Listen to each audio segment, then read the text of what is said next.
So first question, Bengaluru ವಿಭಾಗವನ್ನು ಆಳಿದ ಮೊದಲ ಪ್ರಮುಖ ರಾಜಮನೆತನ ಯಾವುದು?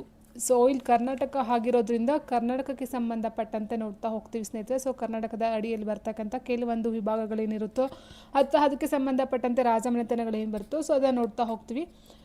ಬೆಂಗಳೂರು ವಿಭಾಗವನ್ನು ಆಳಿದಂಥ ಮೊದಲ ಪ್ರಮುಖ ರಾಜಮನೆತನ ಯಾವುದು ಅಂತ ಕೇಳಿದರೆ ಚೋಳರು, ಹೊಯ್ಸಳರು, ಗಂಗರು, ವಿಜಯನಗರದ ಅರಸರು.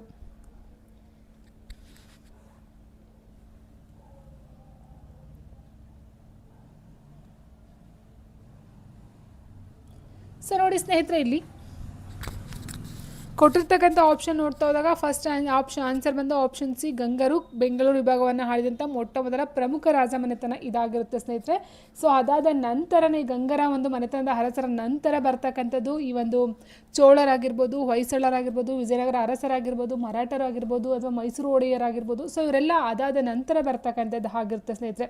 ಅಂದರೆ ಇನ್ನೂ ಹೇಳ್ಬೇಕಂತ ಅಂದರೆ ಇವರ ಒಂದು ರಾಜಮನೆತನ ಅಥವಾ ಇವರ ಒಂದು ರಾಜಧಾನಿ ಯಾವುದಾಗಿತ್ತು ಅಂತ ಹೇಳಿದ್ರೆ ಗಂಗರ ಒಂದು ರಾಜಧಾನಿ ಕುವಲಾಲಂಪುರ ಅಂತ ಹೇಳ್ತೀವಿ. ಕುವಲಾಲಂಪುರ ಅಂದರೆ ಇದು ಒಂದು ಕೋಲಾರ. ಸೊ ಈಗೇನು ಕೋಲಾರ ಅಂತ ಹೇಳ್ತೀವೋ ಸೊ ಆವಾಗ ಇದನ್ನು ಕುವಲಾಲಂಪುರ ಅಂತ ಕರಿತಾ ಇದ್ರು. ಇದು ಗಂಗರ ಒಂದು ರಾಜಧಾನಿಯಾಗಿ ಮಾಡಿಕೊಂಡು ಬೆಂಗಳೂರು ವಿಭಾಗವನ್ನು ಆಳಿದಂಥ ಮೊಟ್ಟ ಮೊದಲ ರಾಜಮನೆತನ ಗಂಗರು ಆಗಿರ್ತಾರೆ. ಆ್ಯಂಡ್ ನೆಕ್ಸ್ಟು, ವಿಜಯನಗರ ಅರಸರ ಆಳ್ವಿಕೆಯಲ್ಲಿ ಪಾಳೆಗಾರರು ಆಳುತ್ತಿದ್ದ ಪ್ರದೇಶವನ್ನು ಏನೆಂದು ಕರೆಯಲಾಗುತ್ತಿತ್ತು?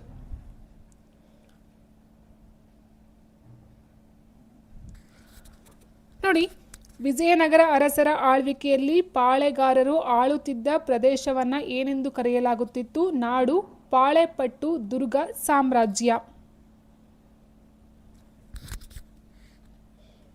ಎಸ್,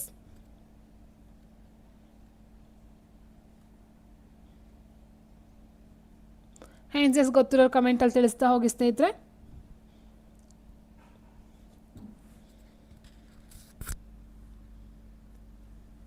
ವಿಜಯನಗರ ಅರಸರ ಆಳ್ವಿಕೆಯಲ್ಲಿ ಪಾಳೆಗಾರರು ಆಳುತ್ತಿದ್ದ ಪ್ರದೇಶವನ್ನು ಏನೆಂದು ಕರೆಯಲಾಗುತ್ತಿತ್ತು? ಎಸ್, ಆನ್ಸರ್ ಆಪ್ಷನ್ ಬಿ, ಪಾಳೆಪಟ್ಟು. ವೆರಿ ಗುಡ್, ತುಂಬ ಜನ ಆನ್ಸರ್ಸ್ನ ರಿಪ್ಲೈ ಮಾಡಿದ್ದಾರೆ ಸ್ನೇಹಿತರೆ. ಆಪ್ಷನ್ ಬಿ, ಪಾಳೆಪಟ್ಟು ಎಂದು ಕರೆಯಲಾಗುತ್ತಿತ್ತು. ಸೊ ಪಾಳೆಗಾರರು ವಿಜಯನಗರದ ಅರಸರಿಗೆ ವಿಧೇಯಕರಾಗಿರ್ತಾರೆ. ಸೊ ಅಂಥ ಟೈಮಲ್ಲಿ ಪ್ರಮುಖ ಪಾಳೆಪಟ್ಟುಗಳೆಂದರೆ ಕೆಳದಿ ಆಗಿರಬಹುದು, ಆಗಿನ ಒಂದು ಟೈಮಲ್ಲಿ ಚಿತ್ರದುರ್ಗ ಆಗಿರ್ಬೋದು, ಆ್ಯಂಡ್ ನೆಕ್ಸ್ಟ್ ಬಂದು ನೋಡ್ತವ್ರೆ ಯಲಹಂಕ, ಚಿಕ್ಕಬಳ್ಳಾಪುರ. ಸೊ ಇದೆಲ್ಲ ಪಾಳೆಪಟ್ಟುಗಳಂತ ನೋಡ್ತಾ ಹೋಗ್ತೀವಿ. ಅಂದರೆ ವಿಜಯನಗರ ಅರಸರ ಕಾಲದಲ್ಲಿ ಬರ್ತಕ್ಕಂಥ ಒಂದು ಪ್ರಮುಖವಾದ ಪ್ರದೇಶಗಳಾಗಿರುತ್ತೆ. ಆ್ಯಂಡ್ ನೆಕ್ಸ್ಟ್, ವಾಣಿ ವಿಲಾಸ ಸಾಗರ ಅಣೆಕಟ್ಟು ಯಾವ ಜಿಲ್ಲೆಯಲ್ಲಿದೆ ಅಂತ ಕೇಳಿದ್ದಾರೆ. ವಾಣಿ ವಿಲಾಸ ಅಣೆಕಟ್ಟು ಯಾವ ಜಿಲ್ಲೆಯಲ್ಲಿ ನೋಡಬಹುದಾಗಿದೆ? ಆಪ್ಷನ್ ಬೆಂಗಳೂರು, ತುಮಕೂರು, ಚಿತ್ರದುರ್ಗ, ಶಿವಮೊಗ್ಗ. ಎಸ್, ತುಂಗಭದ್ರಾ ನದಿಗೆ ಅಡ್ಡಲಾಗಿ ಕಟ್ಟಿರ್ತಕ್ಕಂಥ ವಾಣಿ ವಿಲಾಸ ಅಣೆಕಟ್ಟು ಯಾವ ಒಂದು ಜಿಲ್ಲೆಯಲ್ಲಿ ಕಂಡುಬರುತ್ತೆ?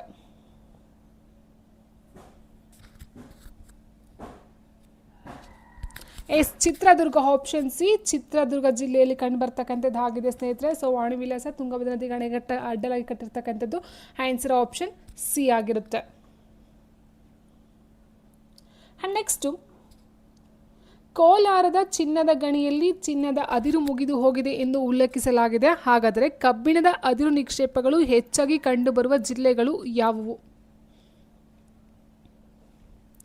ಕೋಲಾರ ಚಿನ್ನದ ಗಣಿಯಲ್ಲಿ ಚಿನ್ನದ ಅದಿರು ಮುಗಿದು ಹೋಗಿದೆ ಎಂದು ಉಲ್ಲೇಖಿಸಲಾಗಿದೆ. ಅಂದರೆ ಈಗ ಇರ್ತಕ್ಕಂಥ ರೀಸೆಂಟಾಗಿ ನೋಡ್ತಾ ಹೋದ ಸ್ನೇಹಿತರೆ, ಸೊ ಕೋಲಾರದ ಚಿನ್ನದ ಗಣಿ ನಾವು ಹೇಳ್ತಾ ಹೋಗ್ತೀವಿ, ಬಟ್ ಅಲ್ಲಿ ಅದಿರು ಮುಗಿದು ಹೋಗಿದೆ ಅಂತಕ್ಕಂಥ ಉಲ್ಲೇಖಗಳು ಇತ್ತೀಚಿನಲ್ಲಿ ಕಂಡು ಬರ್ತಕ್ಕಂಥದ್ದು ಆಗಿದೆ. ಹಾಗಾದರೆ ಕಬ್ಬಿಣದ ಅದಿರು ನಿಕ್ಷೇಪಗಳು ಹೆಚ್ಚಾಗಿ ಕಂಡುಬರುವಂಥ ಜಿಲ್ಲೆಗಳು ಯಾವುವು ಅಂತ ಕೇಳಿದರೆ ಎಸ್, ಆನ್ಸರ್ಸ್ ಗೊತ್ತಿರೋ ರಿಪ್ಲೈ ಕೊಡ್ತಾ ಹೋಗಿ. ಕೋಲಾರ ಮತ್ತು ಬೆಂಗಳೂರು, ಚಿತ್ರದುರ್ಗ ಮತ್ತು ತುಮಕೂರು, ಹಾಸನ ಮತ್ತು ಮಂಡ್ಯ, ದಕ್ಷಿಣ ಕನ್ನಡ ಮತ್ತು ಉತ್ತರ ಕನ್ನಡ. ಎಸ್, ಚಿತ್ರದುರ್ಗ ಮತ್ತು ತುಮಕೂರು ಆಪ್ಷನ್ ಬಿ ಆಗಿರುತ್ತೆ. ಯಾಕಂತೇಳಿದ್ರೆ ಸ್ನೇಹಿತರೆ, ಈ ಒಂದು ಕೋಲಾರ ಅಂತಕ್ಕಂಥ ನಮಗೆ ಗೊತ್ತಿರುವ ಹಾಗೆ ಆನ್ಸರ್ ಆಗ್ತಾ ಇತ್ತು. ಬಟ್ ಅದನ್ನು ಹೊರತುಪಡಿಸಿ ನೋಡ್ತಾ ಹೋದಾಗ ಸ್ನೇಹಿತರೆ ಇಲ್ಲಿ ಬರ್ತಕ್ಕಂಥದ್ದು ಯಾವುದ್ಯಾವುದು ಅಂತ ಹೇಳಿದಾಗ ಎಸ್, ಆನ್ಸರ್ ಚಿತ್ರದುರ್ಗ ಮತ್ತು ತುಮಕೂರು. ಆ್ಯಂಡ್ ನೆಕ್ಸ್ಟು,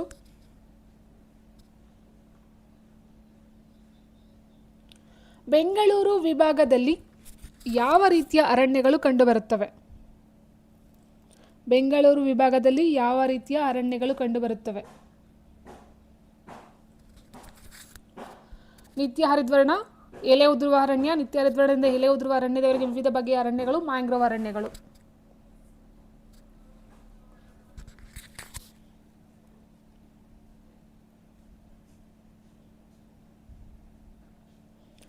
ಸೈನ್ಸಸ್ ಬರಲಿ, ಕೆಲವೊಂದು ಆನ್ಸರ್ಸ್ ಮಾಡಿದ್ರು ಹಾಗೆ ಸುಮ್ಮನೆ ಆಗೋದ್ರು.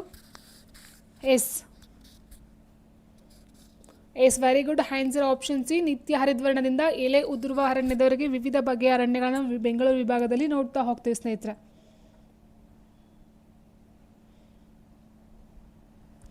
ನೆಕ್ಸ್ಟ್ ನಾವು ನೋಡ್ತಾ ಹೋದರೆ, ಚಿತ್ರದುರ್ಗ ಜಿಲ್ಲೆಯಲ್ಲಿರುವ ಅತಿ ಎತ್ತರದ ಬೆಟ್ಟ ಯಾವುದು? ಚಿತ್ರದುರ್ಗ ಜಿಲ್ಲೆಯಲ್ಲಿರುವ ಅತಿ ಎತ್ತರವಾದ ಬೆಟ್ಟ ಯಾವುದು?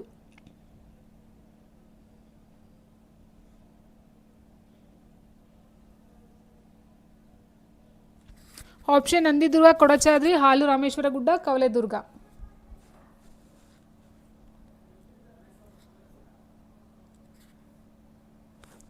ಆನ್ಸರ್ ಆಪ್ಷನ್ ಸಿ, ಹಾಲು ರಾಮೇಶ್ವರ ಗುಡ್ಡ ಅಂತ ಹೇಳ್ತೀವಿ ಸ್ನೇಹಿತರೆ. ಸೊ ಇದು ಚಿತ್ರದುರ್ಗದಲ್ಲಿ ಕಂಡುಬರ್ತಕ್ಕಂಥ ಅತಿ ದೊಡ್ಡ ಒಂದು ಬೆಟ್ಟ ಆಗಿರುತ್ತೆ. ಸೊ ನೀವು ನೋಡ್ತಾ ಹೋದರೆ, ಸೊ ಚಿತ್ರದುರ್ಗ ಆಲ್ಮೋಸ್ಟ್ ಈ ರೀತಿ ಕ್ವಶನ್ಸ್ಗಳು ಸ್ವಲ್ಪ ಕಮ್ಮಿನೇ ಕೇಳ್ತಾರೆ, ಬಟ್ ತಿಳ್ಕೊಂಡಿದ್ರೆ ಬೆಟರ್ ಅಂತಕ್ಕಂಥದ್ದು ಒಂದು ಆಗಿರುತ್ತೆ ಸ್ನೇಹಿತರೆ. ಯಾಕಂದರೆ ಒಂದು ಕರ್ನಾಟಕದ ಬಗ್ಗೆ ಕೇಳ್ತಾ ಹೋಗ್ತಾರೆ, ಇಲ್ಲ ಭಾರತದ ಬಗ್ಗೆ ಕೇಳ್ತಾರೆ, ಇಲ್ಲ ಇಂಡಿಯಾ ಬಗ್ಗೆ ಕೇಳ್ತಾರೆ. ಬಟ್ ಇದು ತುಂಬಾ ರೇರ್ ಕೇಳ್ತಕ್ಕಂಥ ಒಂದು ಕ್ವೆಶನ್ನು, ಬಟ್ ಆನ್ಸರ್ ತಿಳ್ಕೊಂಡಿರಿ. ಸೊ ಯಾಕಂದರೆ ಸಿಲೆಬಸಲ್ಲಿ ಇರೋದ್ರಿಂದ ಕೇಳಬಹುದಾಗಿರುತ್ತೆ.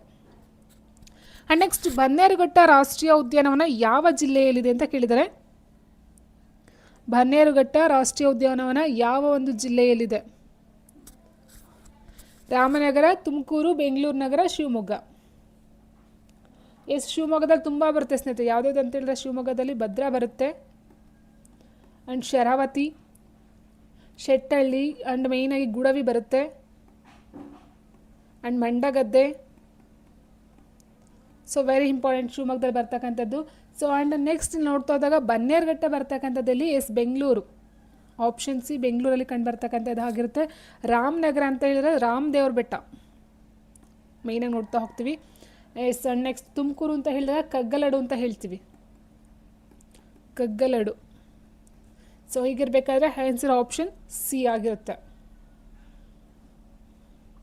ನೆಕ್ಸ್ಟ್, ಬೆಂಗಳೂರು ವಿಭಾಗದ ಪ್ರಮುಖ ಕೃಷಿ ಬೆಳೆ ಯಾವುದು ಅಂತ ಕೇಳಿದರೆ, ಭತ್ತ, ರಾಗಿ, ಗೋಧಿ, ಜೋಳ. ಅಫ್ಕೋರ್ಸ್ ನಾವು ನೋಡ್ತಾ ಹೋದರೆ ಕರ್ನಾಟಕ ಅಂತ ಹೇಳಿದಾಗಲೇ ನಾವು ಮೇಯ್ನಾಗಿ ನೋಡ್ತಕ್ಕಂಥದ್ದು ಕೃಷಿ ಬೆಳೆ ಬಂದು ರಾಗಿ ಆಗಿರುತ್ತೆ ಸ್ನೇಹಿತರೆ. ಸೊ ಅದು ಬೆಂಗಳೂರು ಸಹ ಅದೇ ಸೇಮ್ ಇದೆ. ಆ್ಯಂಡ್ ಬೆಂಗಳೂರು ವಿಭಾಗದಲ್ಲಿ ವಾಣಿಜ್ಯ ಬೆಳೆಯಾಗಿ ಯಾವುದನ್ನು ಬೆಳೆಯುತ್ತಾರೆ ಅಂತ ಕೇಳಿದರೆ, ವಾಣಿಜ್ಯ ಬೆಳೆ ಯಾವುದ್ಯಾವುದು ಅಂತ ಹೇಳಿದ್ರೆ ನೋಡಿ, ಇಲ್ಲಿ ಬೆಂಗಳೂರು ವಿಭಾಗದಲ್ಲಿ ವಾಣಿಜ್ಯ ಬೆಳೆಯಾಗಿ ಬೆಳೀತಕ್ಕಂಥ ಬೆಳೆಗಳು ಯಾವ್ಯಾವು? ಭತ್ತ, ಕಬ್ಬು, ಜೋಳ, ರಾಗಿ. ಸೊ ನೋಡಿ ಸ್ನೇಹಿತರೆ, ಇಲ್ಲಿ ಭತ್ತ, ಜೋಳ, ರಾಗಿ ಇದೆಲ್ಲ ಕೃಷಿ ಬೆಳೆಗಳಾಗುತ್ತೆ. ಆನ್ಸರ್ ಆಪ್ಷನ್ ಬಿ, ಕಬ್ಬು ಏನಿದೆಯೋ, ಸೊ ಕಬ್ಬು ಒಂದು ವಾಣಿಜ್ಯ ಬೆಳೆಯಾಗಿ ನೋಡ್ತಾ ಹೋಗ್ತೀವಿ. ಸೊ ಇದರ ಜೊತೆಗೆ ನೋಡ್ತಾ ಹೋದಾಗ ಒಂದು ಅಡಿಕೆ ಆಗಿರ್ಬೋದು, ಅಥವಾ ತೆಂಗಿನ ಆಗಿರ್ಬೋದು. ಸೊ ಇದೆಲ್ಲ ನಾವು ವಾಣಿಜ್ಯ ಬೆಳೆಗಳನ್ನ ನೋಡ್ತಾ ಹೋಗ್ತೀವಿ.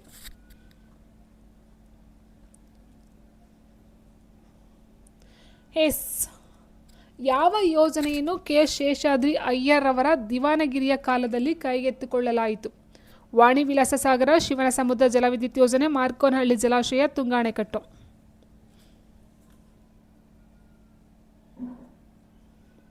ಕೆ ಶೇಷಾದ್ರಿ ಅಯ್ಯರ್ ಅವರ ಒಂದು ಕಾಲದಲ್ಲಿ ಆಗಿರ್ತಕ್ಕಂಥದ್ದು. ಸೊ ನೋಡಿ, ಇಲ್ಲಿ ಕೆ ಶೇಷಾದ್ರಿ ಅಯ್ಯರ್ ಅವರ ಒಂದು ಕಾಲದಲ್ಲಿ ಆಗಿರ್ತಕ್ಕಂಥದ್ದು ಯಾವುದಂತ ಕೇಳಿದ್ರೆ, ಶಿವನ ಸಮುದ್ರದ ಒಂದು ಜಲವಿದ್ಯುತ್ ಯೋಜನೆ ಇದೆಯೋ, ಸೊ ಇದನ್ನು ಯೋಜನೆಯನ್ನು ಎತ್ಕೊಳ್ತಕ್ಕಂಥದ್ದು ಆಗಿರುತ್ತೆ. ಸೊ ಅದಾದ ನಂತರ ಬರ್ತಕ್ಕಂಥದ್ದು ಇವರು ವಿಶ್ವೇಶ್ವರಯ್ಯ ಅವರು ಬರ್ತಾ ಹೋಗ್ತಾರೆ. ಸೊ ಅವರು ಓದಿದಂಥ ಕೆಲವೊಂದು ಕೊಡುಗೆಗಳು ಸಹ ಕೊಡ್ತಾ ಹೋಗ್ತಾರೆ ಸ್ನೇಹಿತರೆ. ಬಟ್ ಇಲ್ಲಿ ಕೆ ಶೇಷಾದ್ರಿ ಅಯ್ಯರ್ ಬಂದು ಶಿವನ ಸಮುದ್ರ ಜಲವಿದ್ಯುತ್ ಶಕ್ತಿ ಯೋಜನೆಯನ್ನು ಮಾಡ್ತಕ್ಕಂಥದ್ದು ಆಗಿರುತ್ತೆ.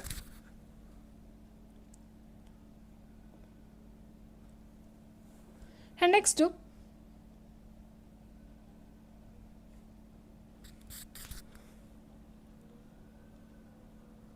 ವಿಶ್ವೇಶ್ವರಯ್ಯ ಕಬ್ಬಿಣ ಮತ್ತು ಉಕ್ಕು ನಿಯಮಿತ ಕಾರ್ಖಾನೆಯನ್ನು ಯಾವ ವರ್ಷದಲ್ಲಿ ಸ್ಥಾಪಿಸಲಾಯಿತು? ವಿಶ್ವೇಶ್ವರಯ್ಯ ಕಬ್ಬಿಣ ಮತ್ತು ಉಕ್ಕು ನಿಯಮಿತ ಕಾರ್ಖಾನೆಯನ್ನು ಯಾವ ವರ್ಷದಲ್ಲಿ ಸ್ಥಾಪಿಸಲಾಯಿತು?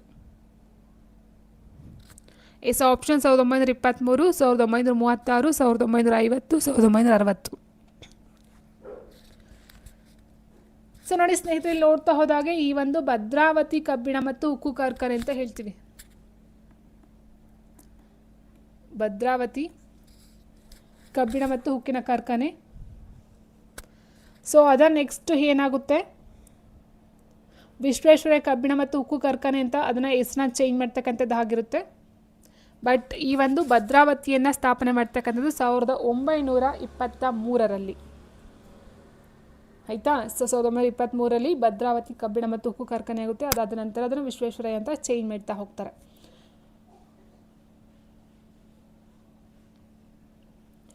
ನೆಕ್ಸ್ಟು, ರಾಜ್ಯದ ಮೊದಲ ಸಿಮೆಂಟ್ ಕಾರ್ಖಾನೆಯನ್ನು ಎಲ್ಲಿ ಸ್ಥಾಪಿಸಲಾಯಿತು? ರಾಜ್ಯದ ಮೊದಲ ಸಿಮೆಂಟ್ ಕಾರ್ಖಾನೆಯನ್ನು ಎಲ್ಲಿ ಸ್ಥಾಪಿಸಲಾಯಿತು? ಬೆಂಗಳೂರು, ಭದ್ರಾವತಿ. ಸೊ ಆನ್ಸರ್ ಅಲ್ಲೇ ಇದೆ ಸ್ನೇಹಿತರೆ. ಆನ್ಸರ್ ಆಪ್ಷನ್ ಬಿ, ಭದ್ರಾವತಿಯಲ್ಲಿ ಮೊಟ್ಟ ಮೊದಲ ಬಾರಿಗೆ ಈ ಒಂದು ಸಿಮೆಂಟ್ ಕಾರ್ಖಾನೆ ತಯಾರು ಮಾಡ್ತಕ್ಕಂಥದ್ದು ಆಗಿರುತ್ತೆ. ಸೊ ಅದರ ಜೊತೆಗೆ ನಾವು ನೋಡ್ತಾ ಹೋದರೆ 1936ರಲ್ಲಿ ಮೊಟ್ಟ ಮೊದಲ ಬಾರಿಗೆ ಈ ಒಂದು ಕಾಗದದ ಕಾರ್ಖಾನೆಯನ್ನು ಸಹ ಓಪನ್ ಸ್ಥಾಪಿಸ್ತಕ್ಕಂಥದ್ದು ಆಗಿರುತ್ತೆ. ಆಯಿತಾ. ಸೊ ಇದರ ಜೊತೆಗೆ ನೋಡ್ತಾ ಹೋದರೆ ಭದ್ರಾವತಿ ಆದ ನಂತರ ಒಂದು ಏನು ಸ್ಥಾಪನೆಗೊಳ್ಳುತ್ತೋ ಅದು ಯಾವುದ್ಯಾವುದು ಅಂತಾರೆ, ತುಮಕೂರು ಜಿಲ್ಲೆ ಬರುತ್ತೆ. ತುಮಕೂರು ಜಿಲ್ಲೆಯಲ್ಲಿ ಅಮ್ಮಸಂದ್ರ ಬಿರ್ಲಾ ಕಂಪನಿ ಬರುತ್ತೆ. Ammasandra Birla company. And next ಚಿಕ್ಕಬಳ್ಳಾಪುರದಲ್ಲಿ ಗೌರಿಬಿದನೂರು ಬರುತ್ತೆ. ಚಿಕ್ಕಬಳ್ಳಾಪುರ. ತೊಂಡೆಬಾವಿಯಲ್ಲಿ ACC cement. ಈಗ ನಿಮಗೆ ಏನು ಗೊತ್ತಿದೆಯೋ ACC ಸಿಮೆಂಟ್ ಬರ್ತಕ್ಕಂಥ ಚಿಕ್ಕಬಳ್ಳಾಪುರದಲ್ಲಿ ಬರ್ತಕ್ಕಂಥದ್ದು ಆಗಿರುತ್ತೆ. ಆ್ಯಂಡ್ ಅದಾದ ನಂತರ ನೋಡ್ತಾ ಹೋದಾಗ ಈ ಒಂದು ಬೆಂಗಳೂರಲ್ಲೂ ಸಹ ಇವಂಥ ತಂತ್ರಜ್ಞಾನ ಮತ್ತು ಜೈವಿಕ ತಂತ್ರಜ್ಞಾನ ಉದ್ದಿಮೆಗಳು ಬೆಳೀತಾ ಹೋಗ್ತವೆ. ಬಟ್ ಮೇಯ್ನಾಗಿ ನೋಡ್ತಾ ಹೋದಾಗ ಸಿಮೆಂಟ್ ಕಾರ್ಖಾನೆ ಭದ್ರಾವತಿಯಲ್ಲಿ ಆಗ್ತಕ್ಕಂಥದ್ದು. ಆ್ಯಂಡ್ ನೆಕ್ಸ್ಟು, 12ನೇ ಶತಮಾನದ ವಚನ ಸಾಹಿತ್ಯಕ್ಕೆ ಕೊಡುಗೆ ನೀಡಿದ ಅಕ್ಕ ಮಹಾದೇವಿ ಮತ್ತು ಅಲ್ಲಮ ಪ್ರಭು ಯಾವ ಜಿಲ್ಲೆಯವರು? ಇಸ್ ವೆರಿ ಇಂಪಾರ್ಟೆಂಟ್ ಕ್ವಶನ್ ಸ್ನೇಹಿತರೆ. ಇದು ಕೊಟ್ಟಿರ್ತಕ್ಕಂಥ ಪ್ರಶ್ನೆ ಈ ರೀತಿ ಇದೆ. 12ನೇ ಶತಮಾನದ ವಚನ ಸಾಹಿತ್ಯಕ್ಕೆ ಕೊಡುಗೆ ನೀಡಿದಂಥ ಅಕ್ಕ ಮಹಾದೇವಿ ಮತ್ತು ಅಲ್ಲಮ ಪ್ರಭು ಯಾವ ಜಿಲ್ಲೆಯವರು? ಆಪ್ಷನ್ ಬೆಂಗಳೂರು, ತುಮಕೂರು, ಶಿವಮೊಗ್ಗ, ಚಿತ್ರದುರ್ಗ. ನೋಡಿ, ಇವರು ಶಿವಮೊಗ್ಗ ಜಿಲ್ಲೆಯ ಬಳ್ಳಿಗಾವೆ ಅಂತ ಹೇಳ್ತೀವಿ. ಬಳ್ಳಿಗಾವೆ. ಸೊ ಆ ಒಂದು ಬಳ್ಳಿಗಾವೆಗೆ ಸೇರಿರ್ತಕ್ಕಂಥವ್ರಾಗಿರ್ತಾರೆ. ಸೊ ಹಾಗಾಗಿ ಇಲ್ಲಿ ಆನ್ಸರ್ ಆಪ್ಷನ್ ಸಿ, ಶಿವಮೊಗ್ಗವನ್ನು ತೊಗೊಳ್ತಕ್ಕಂಥದ್ದು ಆಗಿರುತ್ತೆ ಸ್ನೇಹಿತರೆ. ಸೊ ಇಬ್ಬರು ಬರ್ತಾರೆ, ಅಕ್ಕ ಮಹಾದೇವಿ ಮತ್ತು ಅಲ್ಲಮ ಪ್ರಭು. ನೆಕ್ಸ್ಟು, ಕನ್ನಡದ ಮೊದಲ ವಾಕ್ಚಿತ್ರ ಸತಿ ಸುಲೋಚನದ ನಾಯಕ ನಟ ಯಾರು ಅಂತ ಕೇಳಿದ್ದಾರೆ. ಸತಿ ಸುಲೋಚನ. ಕನ್ನಡದ ಮೊದಲ ವಾಕ್ಚಿತ್ರ, ವೆರಿ ಇಂಪಾರ್ಟೆಂಟ್, ಯಾವುದು ಅಂತ ಕೇಳಬಹುದು. ಕನ್ನಡದ ಮೊದಲ ವಾಕ್ಚಿತ್ರ ಯಾವುದು? ಸತಿ ಸುಲೋಚನದ ನಾಯಕ ನಟ ಯಾರು?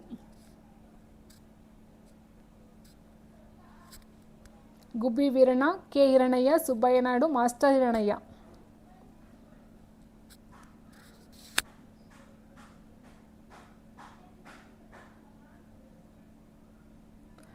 ಸುಬ್ಬಯ್ಯ ನಾಯ್ಡು ಅಂತ ಹೇಳ್ತೀವಿ ಸ್ನೇಹಿತರೆ. So answer option C, Subbaiah Naidu.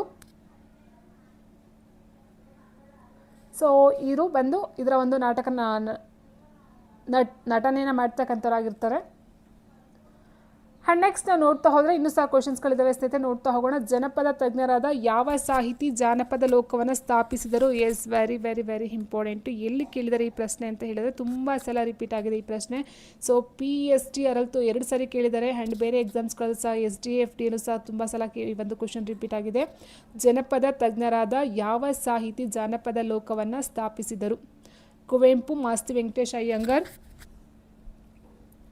UR Ananthamurthy, HL Nagegowda. So ಇಲ್ಲಿ ಇನಿಷಿಯಲ್ ಸಹ ಚೇಂಜ್ ಮಾಡಿ ಕೇಳಿದ್ದಾರೆ ಸ್ನೇಹಿತರೆ. HL ನಾಗೇಗೌಡ ಏನಿದೆಯೋ, so answer option D, HL Nagegowda ಆಗಿರುತ್ತೆ. ಬಟ್ ಈ ಒಂದು ಕ್ವಶನ್ಗೆ ಈ ಒಂದು ಇನಿಷಿಯಲ್ನ ಚೇಂಜ್ ಮಾಡೋ ಸಹ ಕ್ವಶನ್ನ ಕೊಟ್ಟಿದ್ದಾರೆ.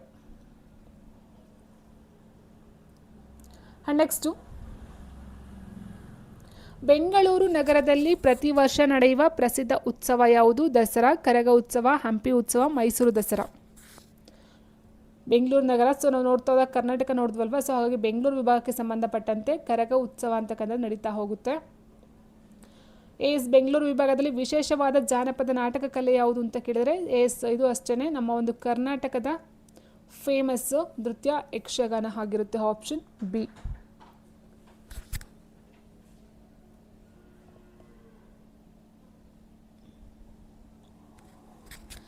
ನೆಕ್ಸ್ಟು ಬೆಂಗಳೂರು ವಿಭಾಗದಲ್ಲಿ ಚಿತ್ರಕಲೆಗೆ ಕೊಡುಗೆ ನೀಡಿದ ಪ್ರಮುಖ ಕಲಾವಿದರಲ್ಲಿ ಒಬ್ಬರು ಯಾರು ಅಂತ ಕೇಳಿದ್ರೆ, ಬಟ್ ಈ ಕ್ವಶನ್ ಸಹ ಈ ಒಂದು ಟಾಪಿಕ್ ರಿಲೇಟೆಡ್ ಆಗಿದೆ ಸ್ನೇಹಿತರೆ. ಬಟ್ ಈ ಕ್ವಶನ್ ಸ್ವಲ್ಪ ಕೇಳೋದು ಕಮ್ಮಿನೇ, ಯಾಕಂದರೆ ಗುಬ್ಬಿ ವೀರಣ್ಣ, ಸುಬ್ಬಯ್ಯ ನಾಯ್ಡು, ವೆಂಕಟಪ್ಪ, ಕೆ ಹಿರಣಯ್ಯ ಅಂತ ಕೊಟ್ಟಿದ್ದಾರೆ. ಸೊ ಇದು ಬೆಂಗಳೂರು ವಿಭಾಗಕ್ಕೆ ಅಂತ ಕೇಳಿದ್ದಾರೆ. ಬಟ್ ಈ ರೀತಿ ಕ್ವಶನ್ ಸ್ವಲ್ಪ ಕೇಳೋದು ಕಷ್ಟ ಇದೆ. So answer option C Venkatappa ಆಗಿರ್ತಾರೆ.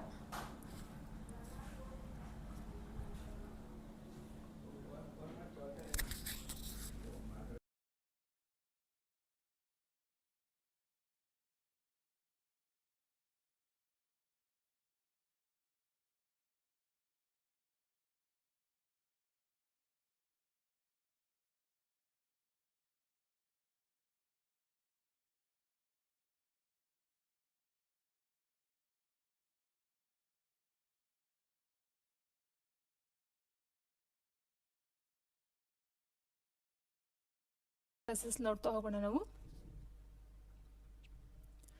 ಸೊ 21ನೇ ಪ್ರಶ್ನೆ ಹೀಗಿದೆ: ಪ್ರಾಥಮಿಕ ಆರೋಗ್ಯ ಕೇಂದ್ರವನ್ನು 24/7 ಕಾರ್ಯನಿರ್ವಹಿಸುವ ಕೇಂದ್ರಗಳೆಂದು ಸರ್ಕಾರವು ಏಕೆ ಘೋಷಿಸಿದೆ? ಆಪ್ಷನ್ ಈ ರೀತಿದೆ: ಶಿಕ್ಷಣವನ್ನು ಉತ್ತೇಜಿಸಲು, ಆಪ್ಷನ್ ಬಿ ಸಾರ್ವಜನಿಕರಿಗೆ ಸಾರಿಗೆಯನ್ನು ಸುಧಾರಿಸಲು, ಆಪ್ಷನ್ ಸಿ ಸಂತಾನೋತ್ಪತ್ತಿ ಆರೋಗ್ಯವನ್ನು ಉತ್ತಮಪಡಿಸಲು, ಆಪ್ಷನ್ ಡಿ ಕೈಗಾರಿಕೆಗಳನ್ನು ಬೆಂಬಲಿಸಲು. ಸೊ ಇಲ್ಲಿ ಕೊಟ್ಟಿರ್ತಕ್ಕಂಥ ಪ್ರಾಥಮಿಕ ಆರೋಗ್ಯ ಕೇಂದ್ರ ಅಂತ ಕೊಟ್ಟಿರೋದನ್ನ ನಾವು ಇಲ್ಲಿ ತಗೊಳ್ತಕ್ಕಂಥ ಆನ್ಸರ್ ಯಾವುದಾಗಿರುತ್ತೆ? ಆಪ್ಷನ್ ಸಿ ಸಂತಾನೋತ್ಪತ್ತಿ ಆರೋಗ್ಯವನ್ನು ಉತ್ತಮಪಡಿಸ್ತಕ್ಕಂಥದ್ದು. ಸೊ 24/7 ಈ ಒಂದು ಕಾರ್ಯನಿರ್ವಹಿಸ್ತಕ್ಕಂಥ ಒಂದು ಕೇಂದ್ರಕ್ಕೆ ಸಂಬಂಧಪಟ್ಟಂಥ ಒಂದು ಉದ್ದೇಶ ಆಗಿರುತ್ತೆ. ಸೊ ಅಲ್ಲಿ ನೋಡ್ತಾ ಹೋದರೆ ಶಿಕ್ಷಣಕ್ಕೆ ಸಂಬಂಧಪಟ್ಟಂತೆ ಶಿಕ್ಷಣದೇ ಬೇರೆ ಬರುತ್ತೆ, ಕೈಗಾರಿಕೆ ನೋಡ್ತಾ ಕೈಗಾರಿಕೆಗೆ ಬೇರೆ ಬರುತ್ತೆ. ಬಟ್ ಇಲ್ಲಿ ಆರೋಗ್ಯ ಕೇಂದ್ರ ಅಂತ ಕೊಟ್ಟಿರೋದು ನಾವು ಆರೋಗ್ಯಕ್ಕೆ ಸಂಬಂಧಪಟ್ಟಂತೆ ಒಂದು ಆನ್ಸರ್ನ ತಗೊಳ್ತಾ ಹೋಗಬೇಕಾಗುತ್ತೆ. ಸೊ ಆನ್ಸರ್ ಆಪ್ಷನ್ ಸಿ ಸಂತಾನೋತ್ಪತ್ತಿ ಆರೋಗ್ಯವನ್ನು ಉತ್ತಮಪಡಿಸ್ತಕ್ಕಂಥದ್ದು. ಸೊ ಇದು 6ನೇ ತರಗತಿಯ ಒಂದು ಸೋಷಿಯಲ್ ಸೈನ್ಸ್ಗೆ ಸಂಬಂಧಪಟ್ಟಂತೆ ಆ ಒಂದು ಸಬ್ಜೆಕ್ಟ್ ವೈಸ್ ಏನು ಕ್ವಶನ್ಸ್ಗಳನ್ನ ಕೇಳಿದ್ರು ಅಂಡ್ ಸಬ್ಜೆಕ್ಟ್ ವೈಸ್ ಏನು ಆನ್ಸರ್ ಇದೆಯೋ ಸೊ ಆ ಒಂದು ಆನ್ಸರ್ ಮೇಲೆ ನಾವು ಇವತ್ತಿನ ಕ್ಲಾಸಸ್ನ ನೋಡ್ತಾ ಹೋಗೋಣ. ನೆಕ್ಸ್ಟ್ ಬೆಂಗಳೂರು ವಿಭಾಗದಲ್ಲಿರುವ ವಿಧ ಸಂಸ್ಕೃತಿಗಳಲ್ಲಿ ಈ ಕೆಳಗಿನಲ್ಲಿ ಯಾವುದು ಅಂತ ಕೇಳಿದರೆ, ಕೇವಲ ನದಿಗಳು ಮತ್ತು ಕಣಿವೆಗಳು, ಕೇವಲ ದೇವಾಲಯಗಳು ಮತ್ತು ಮಠಗಳು, ಅರಣ್ಯ ಮತ್ತು ಪ್ರಾಣಿ ಸಂಪತ್ತು, ಕೇವಲ ರಾಜಕೀಯ ಮುಖಂಡರು.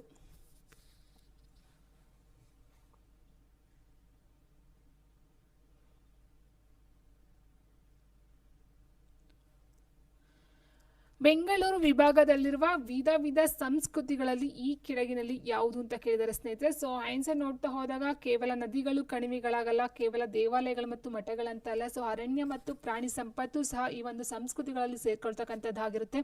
ಆ್ಯಂಡ್ ಕೇವಲ ರಾಜಕೀಯ ಮುಖಂಡರು ಅಂತ ಕೊಟ್ಟಿದ್ದಾರೆ ಸ್ನೇಹಿತರೆ. ಸೊ ನೋಡ್ತಾ ಹೋದಾಗೆ ಕೇವಲ ರಾಜಕೀಯ ಮುಖಂಡರುಗಳು ಬರಲ್ಲ. ಸೊ ಕೇವಲ ನದಿಗಳು ಮತ್ತು ಕಣಿವೆಗಳು ಸಹ ಬರೋದಿಲ್ಲ. ಅರಣ್ಯ ಮತ್ತು ಪ್ರಾಣಿ ಸಂಪತ್ತು ಅಂತಕ್ಕಂಥದ್ದು ಏನಿದೆ ಸೊ ಇದಾಗಿರುತ್ತೆ. ಸಂಸ್ಕೃತಿ ಅಂತ ಹೇಳಿದಾಗ ನೀವು ಕೇವಲ ದೇವಾಲಯ ಅಥವಾ ಮಠಗಳನ್ನು ತಗೊಂಡು ಸಹ ಅದಲ್ಲ ಸ್ನೇಹಿತರೆ. ಸೊ ಆನ್ಸರ್ ಆಪ್ಷನ್ ಸಿ ಅರಣ್ಯ ಮತ್ತು ಪ್ರಾಣಿ ಸಂಪತ್ತು ಆಗಿರುತ್ತೆ. ಯಾಕಂತಂದ್ರೆ ಸಾಂಸ್ಕೃತಿಕ ಬೇರೆ, ಸಂಸ್ಕೃತಿ ಅಂತಕ್ಕಂಥದ್ದೇ ಬೇರೆ ಆಗಿರುತ್ತೆ. ನೆಕ್ಸ್ಟ್ ಕರ್ನಾಟಕ ಏಕೀಕರಣಕ್ಕೆ ಪ್ರಮುಖ ಪಾತ್ರವನ್ನು ವಹಿಸಿದ ಕೆ.ಸಿ. ರೆಡ್ಡಿಯವರು ಯಾರು? ಕೆ ಚೆಂಗಲ್ರಾಯ ರೆಡ್ಡಿ ಅಂತ ಹೇಳ್ತೀವಿ. ಸೊ ಕರ್ನಾಟಕ ಏಕೀಕರಣಕ್ಕೆ ಪ್ರಮುಖ ಪಾತ್ರವನ್ನು ವಹಿಸಿದ ಕೆ.ಸಿ. ರೆಡ್ಡಿಯವರು ಯಾರು? ಮೊದಲ ಮುಖ್ಯಮಂತ್ರಿ, ಎರಡನೇ ಮುಖ್ಯಮಂತ್ರಿ, ಮೂರನೇ ಮುಖ್ಯಮಂತ್ರಿ, ನಾಲ್ಕನೇ ಮುಖ್ಯಮಂತ್ರಿ. ಸೊ ಕರ್ನಾಟಕದ ಮೊಟ್ಟ ಮೊದಲ ಮುಖ್ಯಮಂತ್ರಿ ಆಗಿರ್ತಾರೆ ಕೆ.ಸಿ. ರೆಡ್ಡಿ ಅವರು ಅಥವಾ ಕೆ ಚೆಂಗಲ್ರಾಯ ರೆಡ್ಡಿ ಅಂತ ಹೇಳ್ತೀವಿ. So answer option A. ಮೊದಲ ಮುಖ್ಯಮಂತ್ರಿ ಒಂದು ಕೆ.ಸಿ. ರೆಡ್ಡಿ ಆಗಿರ್ತಾರೆ. ಆ್ಯಂಡ್ ಎರಡನೇ ಮುಖ್ಯಮಂತ್ರಿ ಮತ್ತು ಮೂರನೇ ಮುಖ್ಯಮಂತ್ರಿ ಇಬ್ಬರು ಸಹ ಸೇರಿ ಕೆಂಗಲ್ ಹನುಮಂತಯ್ಯ ಅವರು ಬರ್ತಕ್ಕಂಥದ್ದು. ಕೆಂಗಲ್ ಹನುಮಂತಯ್ಯ. ಆ್ಯಂಡ್ ನಾಲ್ಕನೇ ಮುಖ್ಯಮಂತ್ರಿನ ನೋಡ್ತಾ ಹೋದಾಗ ಸ್ನೇಹಿತರೆ ಫಸ್ಟ್ ಬರ್ತಕ್ಕಂಥದ್ದು ಯಾರಾಗಿರ್ತಾರೆ ಅಂತ ಹೇಳಿದ್ರೆ ಎಸ್ ಕೆಂಗಲ್ ಹನುಮಂತಯ್ಯ 3 ಮತ್ತು 2 ಆಗಿರ್ತಾರೆ. ನಾಲ್ಕನೇ ಮುಖ್ಯಮಂತ್ರಿ ಬಂದು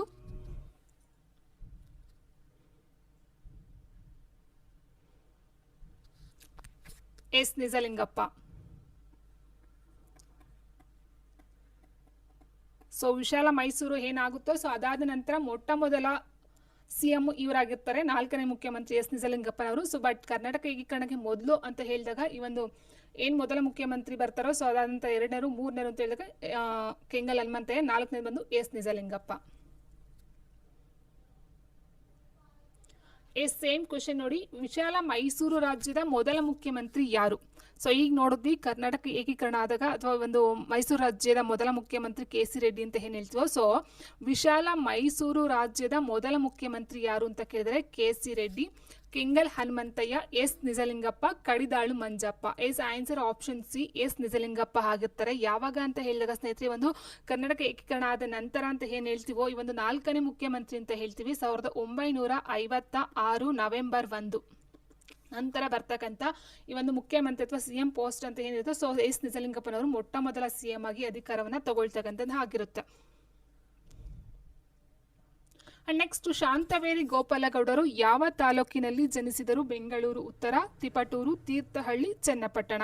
ಸೊ ಶಾಂತವೇರಿ ಗೋಪಾಲಗೌಡರು ಅಂತಕ್ಕಂಥದ್ದು ಇವ್ರು ಸಂಬಂಧಪಟ್ಟಂತೆ ಎಲ್ಲ ಕ್ವಶನ್ಸ್ನ ಕೊಡ್ತಾ ಹೋಗ್ತೀನಿ ಸ್ನೇಹಿತರೆ. ಇವ್ರು ಯಾವ ಒಂದು ಚಳುವಳಿಗೆ ಸಂಬಂಧಪಟ್ಟಂತರು, ಯಾವ ಊರಿನಲ್ಲಿ ಹುಟ್ಟರು, ಸೊ ಇದೆಲ್ಲ ನೋಡ್ತಾ ಹೋದಾಗ ಶಾಂತವೇರಿ ಗೋಪಾಲಗೌಡರು ಶಿವಮೊಗ್ಗ ಜಿಲ್ಲೆಯ ತೀರ್ಥಹಳ್ಳಿ ತಾಲೂಕಿನಲ್ಲಿ ಜನಿಸ್ತಕ್ಕಂಥ ಒಬ್ಬ ವ್ಯಕ್ತಿ ಆಗಿರ್ತಾರೆ. So answer option C Thirthahalli, Shivamogga ಜಿಲ್ಲೆ ತೀರ್ಥಹಳ್ಳಿ ತಾಲೂಕಿನವರು ಇವರು. ಎಸ್, ಶಾಂತವೇರಿ ಗೋಪಾಲಗೌಡರು ಭಾಗವಹಿಸಿದ ಚಳುವಳಿ ಯಾವುದು? ಕ್ವಿಟ್ ಇಂಡಿಯಾ ಚಳುವಳಿ, ಉಪ್ಪಿನ ಸತ್ಯಾಗ್ರಹ, ಕಾಗೋಡು ಭೂ ಹೋರಾಟ, ಅಸಹಕಾರ ಚಳುವಳಿ. ಶಾಂತವೇರಿ ಗೋಪಾಲಗೌಡರು ಭಾಗವಹಿಸಿದ ಚಳುವಳಿ ಯಾವುದು? ನೋಡಿ 1951 ಏನಿದೆಯೋ ಆ ಒಂದು ಟೈಮಲ್ಲಿ ನಡೀತಕ್ಕಂಥ ಒಂದು ಕಾಗೋಡು ಭೂ ಹೋರಾಟ. ಸೊ ಇದಕ್ಕೆ ಸಂಬಂಧಪಟ್ಟಂತೆ ಆಗಿರ್ತಾರೆ ಶಾಂತವೇರಿ ಗೋಪಾಲಗೌಡರು ಸ್ನೇಹಿತರೆ. ಸೊ ಅದಕ್ಕಿಂತ ಮೊದಲೇ ಕ್ವಿಟ್ ಇಂಡಿಯಾ, ಉಪ್ಪಿನ ಸತ್ಯಾಗ್ರಹ, ಅಸಹಕಾರ ಚಳುವಳಿ ಎಲ್ಲ ಮೊದಲೇ ನಡೆದಿರ್ತಕ್ಕಂಥದ್ದು. ಸೊ ಈ ಒಂದು ಭಾರತಕ್ಕೆ ಸ್ವಾತಂತ್ರ್ಯ ಕೊಡೋದಕ್ಕೂ ಮೊದಲೇ ನಡೆದಿರ್ತಕ್ಕಂಥದ್ದು. ಆದರೆ ಕಾಗೋಡು ಭೂ ಹೋರಾಟ ಇಂದ 1951 ನಡೀತಕ್ಕಂಥದ್ದಾಗಿರುತ್ತೆ. ಸೊ ಆವಾಗ ಶಾಂತವೇರಿ ಗೋಪಾಲಗೌಡರು ಭಾಗವಹಿಸಿರ್ತಕ್ಕಂಥದ್ದು ಆಗಿರುತ್ತೆ. ನೆಕ್ಸ್ಟ್, ಬೆಂಗಳೂರು ವಿಭಾಗದಲ್ಲಿ ಎಷ್ಟು ಜಿಲ್ಲೆಗಳಿವೆ? ಸೊ ಟೋಟಲ್ ಆಗಿ ನೋಡ್ತಾ ಹೋದಾಗ ಸ್ನೇಹಿತರೆ, ಈ ಒಂದು ಕರ್ನಾಟಕ ಅಂತ ಏನಿದೆಯೋ ಮೈನ್ ಆಗಿ ನಾವು ಇದೇ ಒಂದು ಚಾಪ್ಟರ್ ನೋಡ್ತಾ ಹೋಗೋದು. ಕರ್ನಾಟಕದಲ್ಲಿ ಒಟ್ಟು 4 ವಿಭಾಗಗಳನ್ನ ನೋಡ್ತಾ ಹೋಗ್ತೀವಿ. ಒಂದು ಬೆಂಗಳೂರು, ಮತ್ತೊಂದು ಮೈಸೂರು, ಮತ್ತೊಂದು ಬೆಳಗಾವಿ ಆ್ಯಂಡ್ ಲಾಸ್ಟ್ ಬಂದು ಕಲಬುರಗಿ. ಸೊ ಒಟ್ಟು 4 ವಿಭಾಗಗಳನ್ನ ನೋಡ್ತಾ ಹೋಗ್ತೀವಿ. ಸೊ ಅದರಲ್ಲಿ ಬೆಂಗಳೂರಲ್ಲಿ ಒಟ್ಟು ಇರ್ತಕ್ಕಂಥದ್ದು 9 ಜಿಲ್ಲೆಗಳು, ಮೈಸೂರಲ್ಲಿ 8 ಜಿಲ್ಲೆಗಳು, ಆ್ಯಂಡ್ ನೆಕ್ಸ್ಟ್ ಬೆಳಗಾವಿ 7 ಬರುತ್ತೆ ಆ್ಯಂಡ್ ಕಲಬುರಗಿ 7 ಜಿಲ್ಲೆಗಳು. ಟೋಟಲ್ ಆಗಿ 31 ಜಿಲ್ಲೆಗಳನ್ನು ಹೊಂದಿರತಕ್ಕಂಥದ್ದು ಈ ಒಂದು ಕರ್ನಾಟಕ ಆಗಿರುತ್ತೆ. ಸೊ ಅದರಲ್ಲಿ 4 ವಿಭಾಗಗಳನ್ನು ನೋಡ್ತಾ ಹೋಗ್ತೀವಿ. ಇಲ್ಲಿ ಕೇಳಿರ್ತಕ್ಕಂಥ ಪ್ರಶ್ನೆ ಏನಾಗಿದೆ, ಬೆಂಗಳೂರು ವಿಭಾಗದಲ್ಲಿ ಎಷ್ಟು ಜಿಲ್ಲೆಗಳಿವೆ ಅಂತ ಕೇಳಿದ್ರೆ ಸೊ ಟೋಟಲ್ ಆಗಿ ಇರ್ತಕ್ಕಂಥದ್ದು 9 ಜಿಲ್ಲೆಗಳನ್ನ ನೋಡ್ತಾ ಹೋಗ್ತೀವಿ ಸ್ನೇಹಿತರೆ. ಸೊ 9 ಯಾವ್ದಾವ್ದಂತ ನಾವು ನೋಡೋದಾದ್ರೆ ಫಸ್ಟ್ಗೆ ಶಿವಮೊಗ್ಗ ಬರುತ್ತೆ, Shivamogga, Davanagere, and next Chitradurga, Kolar, Chikkaballapura, and next Tumakuru, and ಮೇಯ್ನಾಗಿ ನೋಡ್ತಾ ಹೋದರೆ ಬೆಂಗಳೂರು ಗ್ರಾಮಾಂತರ ಆ್ಯಂಡ್ ಬೆಂಗಳೂರು ನಗರದ ನೋಡ್ತೀವಿ ಸ್ನೇಹಿತರೆ. ರಾಮನಗರ, ಈಗ ಬೆಂಗಳೂರು ದಕ್ಷಿಣ ಅಂತ ಆಗಿದೆ. ಸೊ ಟೋಟಲ್ ಆಗಿ 9 ಈ ಒಂದು ಜಿಲ್ಲೆಗಳನ್ನು ಬೆಂಗಳೂರು ವಿಭಾಗದಲ್ಲಿ ನೋಡ್ತಕ್ಕಂಥದ್ದು ಆಗಿರುತ್ತೆ. ನೆಕ್ಸ್ಟ್, ವಿಭಾಗಕ್ಕೆ ವಿಭಾಗೀಯ ಅಧಿಕಾರಿಯನ್ನು ಏನೆಂದು ಕರೆಯುತ್ತಾರೆ? ವಿಭಾಗಕ್ಕೆ ವಿಭಾಗೀಯ ಅಧಿಕಾರಿಯನ್ನು ಏನೆಂದು ಕರೆಯುತ್ತಾರೆ? ಜಿಲ್ಲಾಧಿಕಾರಿ, ಪ್ರಾದೇಶಿಕ ಆಯುಕ್ತರು, ತಹಶೀಲ್ದಾರರು, ಉಪವಿಭಾಗಾಧಿಕಾರಿ. ನೋಡಿ, ವಿಭಾಗ ಅಂತ ಹೇಳಿದಾಗ 4 ವಿಭಾಗ ಅಂತ ಏನು ಹೇಳಿದ್ವೋ ಸೊ ಅದಾಗಿರುತ್ತೆ ಸ್ನೇಹಿತರೆ. ಬಟ್ ಜಿಲ್ಲಾಧಿಕಾರಿ, ತಹಸೀಲ್ದಾರ್ ಅಂತ ಹೇಳಿದಾಗ ಜಿಲ್ಲೆಗೆ ಒಬ್ರು ಬರ್ತಕ್ಕಂಥದ್ದಾಗಿರುತ್ತೆ. ಡೆಪ್ಯೂಟಿ ಕಮಿಷನರ್ ಅಂತ ಏನು ಹೇಳ್ತೀವೋ ಜಿಲ್ಲೆಗೆ ಒಬ್ಬೊಬ್ರು ಜಿಲ್ಲಾಧಿಕಾರಿ ಆಗಿರ್ತಾರೆ. ಬಟ್ ವಿಭಾಗಕ್ಕೆ ಬಂದಂತೆ ವಿಭಾಗೀಯ ಅಧಿಕಾರಿ ಅಂತ ಕರಿತೀವಿ ಅಥವಾ ಪ್ರಾದೇಶಿಕ ಆಯುಕ್ತರು ಅಂತ ಕರಿತೀವಿ. ಸೊ ಆನ್ಸರ್ ಆಪ್ಷನ್ ಬಿ ಪ್ರಾದೇಶಿಕ ಆಯುಕ್ತರು.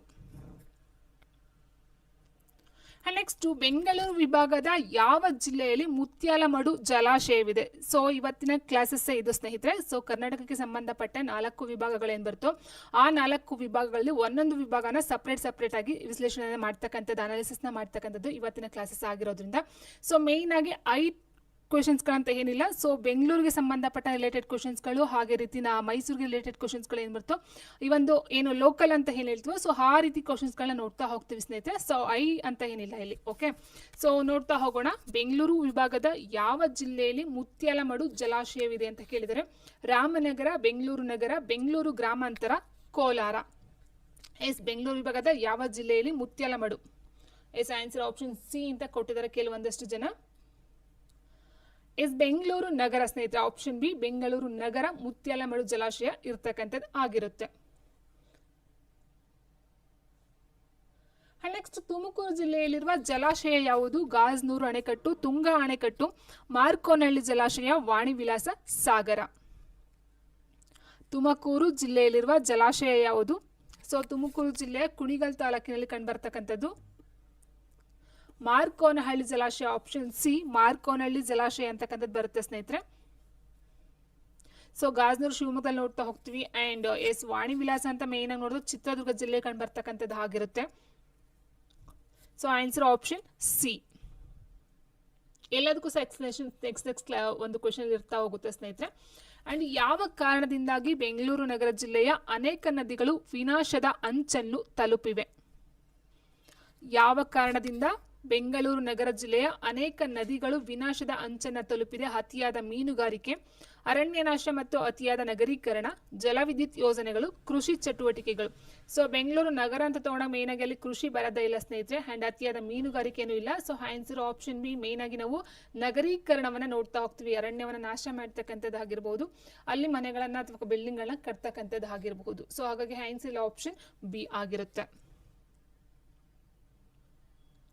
ಬೆಂಗಳೂರು ವಿಭಾಗದ ಯಾವ ಜಿಲ್ಲೆಯಲ್ಲಿ ತಾಮ್ರದ ಗಣಿಗಳಿವೆ? ಬೆಂಗಳೂರು ವಿಭಾಗದ ಯಾವ ಜಿಲ್ಲೆಯಲ್ಲಿ ತಾಮ್ರದ ಗಣಿಗಳಿವೆ? ಕೋಲಾರ, ತುಮಕೂರು, ಚಿತ್ರದುರ್ಗ, ದಾವಣಗೆರೆ. ಎಸ್ ನೋಡಿ, ಇಲ್ಲಿ ಕೋಲಾರ ಅಂತ ನೋಡಿದಾಗ ಸ್ನೇಹಿತರೆ ನಾವು ಚಿನ್ನದ ಗಣಿ ಅಂತ ಹೇಳ್ತೀವಿ, ಬಟ್ ಈಗ ಚಿನ್ನ ಹಾಲಿಲ್ಲ, ಬಟ್ ಅದು ಚಿನ್ನದ ಗಣಿ ಕೋಲಾರ ಅಂತ ಹೇಳ್ತಾ ಹೋಗ್ತೀವಿ. ಇನ್ನು ನೆಕ್ಸ್ಟ್ ನಾವು ನೋಡ್ತಾ ಹೋದಾಗ ತುಮಕೂರು ಮತ್ತೆ ಚಿತ್ರದುರ್ಗ ಏನಿದೆಯೋ ಅಲ್ಲೂ ಸಹ ಈ ಒಂದು ಕಬ್ಬಿಣದ ಹದಿರುಗಳು ಕಂಡು ಬರ್ತಕ್ಕಂಥದ್ದಾಗುತ್ತೆ ಚಿತ್ರದುರ್ಗ ಮತ್ತೆ ತುಮಕೂರು. ಮೇನ್ ಆಗಿ ಇಲ್ಲಿ ಕೇಳಿರ್ತಕ್ಕಂಥದ್ದು ತಾಮ್ರದ ಗಣಿ ಅಂತ ಹೇಳಿದಾಗ ಅದು ಚಿತ್ರದುರ್ಗ ಆಗಿರುತ್ತೆ. ಆನ್ಸರ್ ಆಪ್ಷನ್ ಸಿ ಚಿತ್ರದುರ್ಗದಲ್ಲಿ ತಾಮ್ರದ ಗಣಿ ಪ್ಲಸ್ ಕಬ್ಬಿಣದ ಗಣಿ ಎರಡು ಸಹ ನೋಡ್ತಾ ಹೋಗ್ತೀವಿ.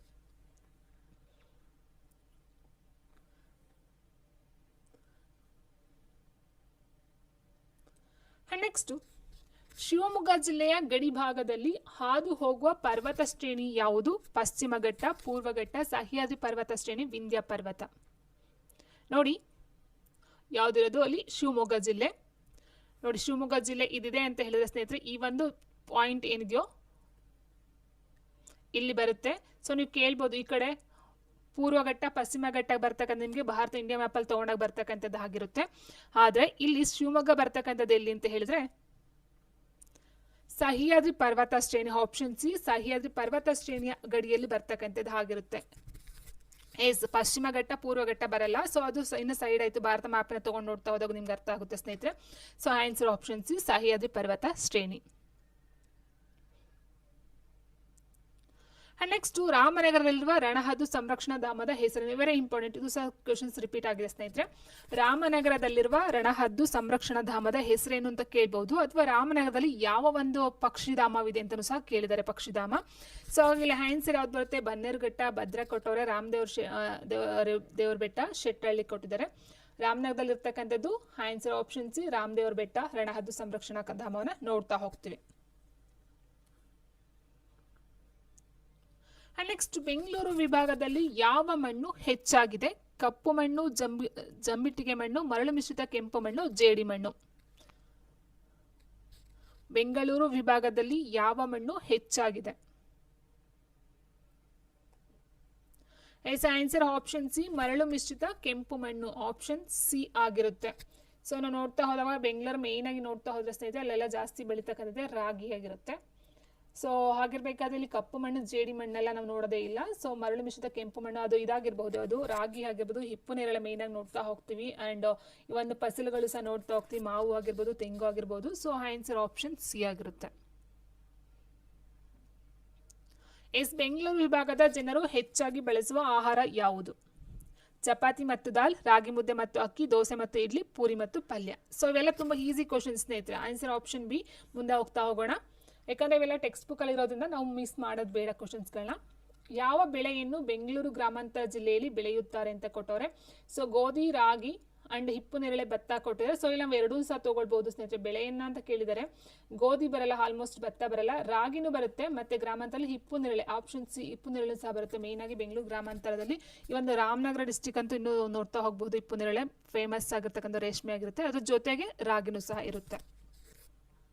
ಎಸ್, ರಾಗಿ ಪ್ಲಸ್ ಹಿಪ್ಪು ನೇರಳೆ ಎರಡು ಬರುತ್ತೆ ಸ್ನೇಹಿತರೆ ಇದರಲ್ಲಿ. ಅಂಡ್ ಯಾವ ಸಾಗರವನ್ನ ಚಿತ್ರದುರ್ಗ ಜಿಲ್ಲೆಯ ಹಿರಿಯೂರು ತಾಲೂಕಿನಲ್ಲಿ ಕಾಣಬಹುದು ಅಂತ ಕೊಟ್ಟಿದ್ದಾರೆ. ವಾಣಿ ವಿಲಾಸ ಸಾಗರ, ಮಾರ್ಕೋನಹಳ್ಳಿ ಸಾಗರ, ಕೃಷ್ಣರಾಜ ಸಾಗರ, ಲಿಂಗನಮಕ್ಕಿ ಸಾಗರ. ಎಸ್, ಗೊತ್ತಿರೋ ಹಾಗೆ ಸ್ನೇಹಿತರೆ ವಾಣಿ ವಿಲಾಸ ಸಾಗರವನ್ನು ಚಿತ್ರದುರ್ಗದ ಹಿರಿಯೂರು ತಾಲೂಕಲ್ಲಿ ನೋಡ್ತಾ ಹೋಗ್ತೀವಿ.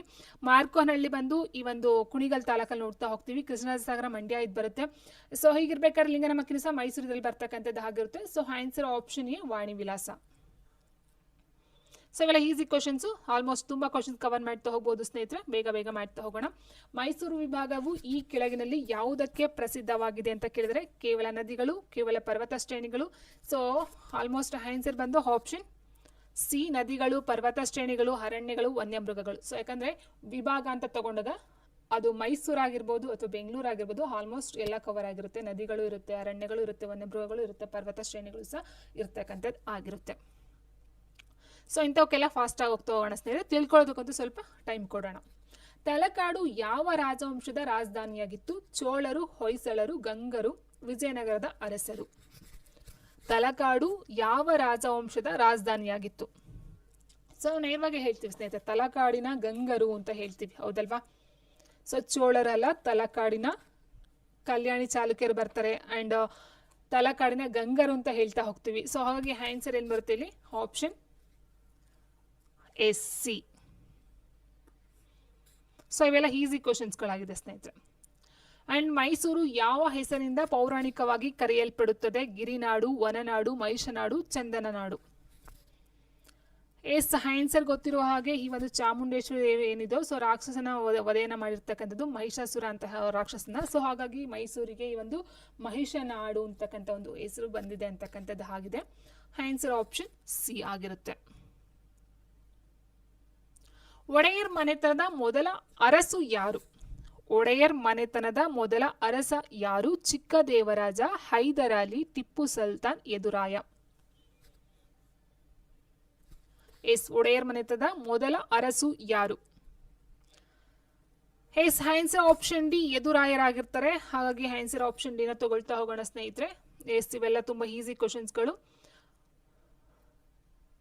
ಟಿಪ್ಪು ಸುಲ್ತಾನ್ ಯಾವ ವರ್ಷದಲ್ಲಿ ಬ್ರಿಟಿಷರ ವಿರುದ್ಧ ಹೋರಾಡುತ್ತಾ ನಿಧನರಾದರು ಅಂತ ಕೇಳಿದರೆ, ಸೊ ಫಸ್ಟ್ ಏನು ಎದುರಾಯ ಇರ್ತಾರೋ ಲಾಸ್ಟ್ ಬರ್ತಕ್ಕಂಥ ಟಿಪ್ಪು ಸುಲ್ತಾನೇ ಆಗಿರ್ತಾನೆ. ಸೊ ಅದಾದ ನಂತರ ಈ ಒಂದು ಆಡಳಿತ ಹೋಗಿ ಒಡೆಯರ್ ಕೈಯಲ್ಲಿ ಹೋಗ್ತಾ ಹೋಗುತ್ತೆ ಸ್ನೇಹಿತರೆ. ಬಟ್ ಇಲ್ಲಿ ಟಿಪ್ಪು ಸುಲ್ತಾನ್ ಯಾವ ವರ್ಷದಲ್ಲಿ ಬ್ರಿಟಿಷರ ವಿರುದ್ಧ ಹೋರಾಡುತ್ತಾ ನಿಧನವನ್ನು ಹೊಂದ್ರು ಅಂದ್ರೆ ಎಸ್, ಆಪ್ಷನ್ ನೋಡ್ತಾ ಹೋದಾಗ 1796 ಕೊಟ್ಟಿದ್ದಾರೆ, 97, 98, 99 ಕೊಟ್ಟಿದ್ದಾರೆ. ಸರಿಯಾದ ಉತ್ತರ yes, option D is very good. ಯಾರು? ಸವಿತಾಲ್. Option D 1799ರಲ್ಲಿ.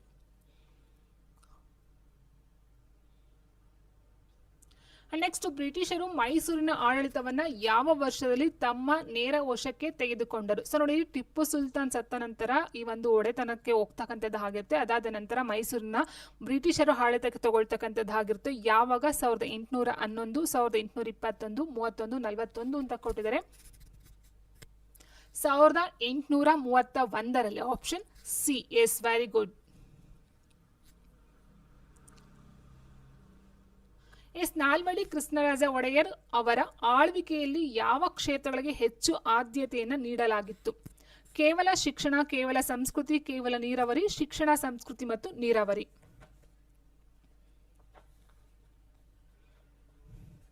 ಎಸ್, ಆನ್ಸರ್ ನೋಡ್ತಾ ಹೋದಾಗ ಸ್ನೇಹಿತರೆ, ನಾಲ್ವಡಿ ಕೃಷ್ಣರಾಜ ಒಡೆಯರ್ ಅಂತ ಹೇಳಿದಾಗ ನೀರಾವರಿ ಡೆಫಿನೆಟ್ ಆಗಿ ಬಂದೇ ಬರುತ್ತೆ. ಅದರ ಜೊತೆಗೆ ಈ ಒಂದು ಶಿಕ್ಷಣಕ್ಕೆ ಸಂಬಂಧಪಟ್ಟಂತೆ ಕೆಲವೊಂದು ವಿಶ್ವವಿದ್ಯಾನಿಲಯಗಳನ್ನ ನೋಡ್ತಾ ಹೋಗ್ತೀವಿ.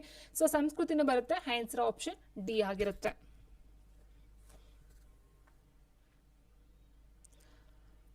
ನೋಡಿ, ಈಗ ಕ್ವಶನ್ ಸ್ವಲ್ಪ ಟರ್ನ್ ತಗೊಳ್ತಾ ಇದೆ. ಮೇನ್ ಆಗಿ ಎಕ್ಸಾಮ್ಸ್ಗೆ ಬರ್ತಕ್ಕಂಥ ಕ್ವಶನ್ಸ್ಗಳು ಇದಾಗಿದೆ ಸ್ನೇಹಿತರೆ. ಸರ್ ಎಂ ವಿಶ್ವೇಶ್ವರಯ್ಯ ಮತ್ತು ಸರ್ ಮಿರ್ಜಾ ಇಸ್ಮಾಯಿಲ್ ಅವರು ಯಾರ ದಿವಾನಗಿರಿಯಲ್ಲಿ ಮೈಸೂರಿಗೆ ಯಶಸ್ಸನ್ನ ತಂದರು? Hyder Ali, Tipu Sultan, Nalwadi Krishnaraja Wadiyar, Chikkadevaraja Wadiyar. Yes, answer option C, Nalwadi Krishnaraja ಒಡೆಯರ ಒಂದು ಕಾಲದಲ್ಲಿ ಏನಾಗುತ್ತೆ, ಅವರು ಮೈಸೂರಿಗೆ ಈ ಒಂದು ದಿವಾನರಾಗಿ ಇರ್ತಕ್ಕಂಥದ್ದು ಆಗಿರುತ್ತೆ. ಆ ಒಂದು ಟೈಮಲ್ಲಿ ಈ ಒಂದು ಕೆಲಸಗಳನ್ನ ಮಾಡ್ತಾ ಹೋಗ್ತಾರೆ. ಇವು ಸ್ವಲ್ಪ ಕ್ವಶನ್ಸ್ಗಳು ಇದಾಗಿದೆ ಸ್ನೇಹಿತರೆ. ಕೊಡಗು ಯಾವ ಶತಮಾನದಲ್ಲಿ ಹಾಲೇರಿ ಮನೆತನದ ಆಳ್ವಿಕೆಗೆ ಒಳಪಟ್ಟಿತ್ತು? ಕೊಡಗು ಯಾವ ಶತಮಾನದಲ್ಲಿ ಹಾಲೇರಿ ಮನೆತನದ ಆಳ್ವಿಕೆಗೆ ಒಳಪಟ್ಟಿತ್ತು? ಸೊ ಇದೆಲ್ಲ 6ನೇ ಕ್ಲಾಸ್ ಚಾಪ್ಟರ್ ಆಗಿದೆ ಸ್ನೇಹಿತರೆ. ಸ್ವಲ್ಪ ಕಾನ್ಸಂಟ್ರೇಷನ್ ಮಾಡ್ತಾ ಹೋಗಿ, ಈ ರೀತಿ ಕ್ವಶನ್ಸ್ಗಳು ಬರಬಹುದು. ಎಸ್, ಆನ್ಸರ್ ಆಪ್ಷನ್ ಬಿ ಅಂತ ಕೊಟ್ಟಿದ್ದಾರೆ. 17ನೇ ಶತಮಾನ ಬರುತ್ತೆ ಸ್ನೇಹಿತರೆ. ಆಪ್ಷನ್ ಸಿ 17ನೇ ಶತಮಾನ. ನೀವು ಟೆಕ್ಸ್ಟ್ ಬುಕ್ಗಳ ಒಂದ್ಸರಿ ರೀಡ್ ಮಾಡ್ಕೊ ಬಂದ್ಬಿಟ್ರೆ ನೀಟಾಗಿ ಇನ್ನೂ ಬೇಗನೆ ಆನ್ಸರ್ ಬರುತ್ತೆ. ನಿಮಗೂ ಸ್ವಲ್ಪ ಕಾನ್ಫಿಡೆನ್ಸ್ ಬರುತ್ತೆ. ಯಾಕಂದರೆ ಈ ಒಂದು ಚಾಪ್ಟರ್ ನೋಡ್ತಾ ಹೋದರೆ ತುಂಬ ಲೆಂತಿ ಚಾಪ್ಟರ್ ಇದೆ ಸ್ನೇಹಿತರೆ. ಎಷ್ಟು ಲೆಂತಿ ಇದೆ ಅಂತಂದರೆ 4 ಏನು ವಿಭಾಗಗಳು ಬರುತ್ತೋ ಅದ್ರ ಬೇಸಿಸ್ ಮೇಲೆ ಕೇಳಿದ್ದಾರೆ. ಸೊ ಹಾಗಾಗಿ ತುಂಬಾ ಲೆಂತಿ ಚಾಪ್ಟರ್ ಇದೆ. ಎಸ್, ಹಾಲೇರಿ ಅರಸರ ರಾಜಧಾನಿ ಯಾವುದು? ಮೈಸೂರು, ತಲಕಾಡು, ಬಿದನೂರು, ಶ್ರೀರಂಗಪಟ್ಟಣ. ಹಾಲೇರಿ ಅರಸರ ರಾಜಧಾನಿ ಯಾವುದು? ನೋಡಿ, ಹಾಲೇರಿ ಏನಿದೆಯೋ ಸೊ ನಮಗೆ ಅಷ್ಟು ಈಸಾಗಿ ನಮಗೆ ಟೆಕ್ಸ್ಟ್ ಬುಕ್ಗಳಲ್ಲಿ ಎಲ್ಲೂ ಸಹ ಮೆನ್ಷನ್ ಇಲ್ಲ. 6th ಬಿಟ್ಟರೆ ನಾವು ಸ್ಟಡಿ ಮಾಡೋಕ್ಕೆ ಬುಕ್ಸ್ಗಳು ತೊಗೊಂಡು ಅಷ್ಟು ಈ ರೀತಿ ಡೀಫಾಗಿ ಕ್ವಶನ್ಸ್ಗಳೆಲ್ಲೂ ತೋರಿಸಿಲ್ಲ ಸ್ನೇಹಿತರೆ. Yes, Bidanur. Option C Bidanur. D ಅಲ್ಲ, ಶ್ರೀರಂಗಪಟ್ಟಣ ಅಲ್ಲ, ಹಾಲೇರಿ ಬಿದನೂರು. ಕೊಡಗಿನ ಕೊನೆಯ ಅರಸ ಯಾರು? ದೊಡ್ಡ ವೀರಪ್ಪ, ರಾಣಿ ಅಬ್ಬಕ್ಕ, ಚಿಕ್ಕ ವೀರರಾಜ, ಹೈದರಾಲಿ. ಕೊಡಗಿನ ಕೊನೆಯ ಅರಸ ಯಾರು? ಎಸ್, ಆನ್ಸರ್ ಆಪ್ಷನ್ ಸಿ, ಚಿಕ್ಕ ವೀರ ರಾಜ ಆಗಿರ್ತಾರೆ. Option C.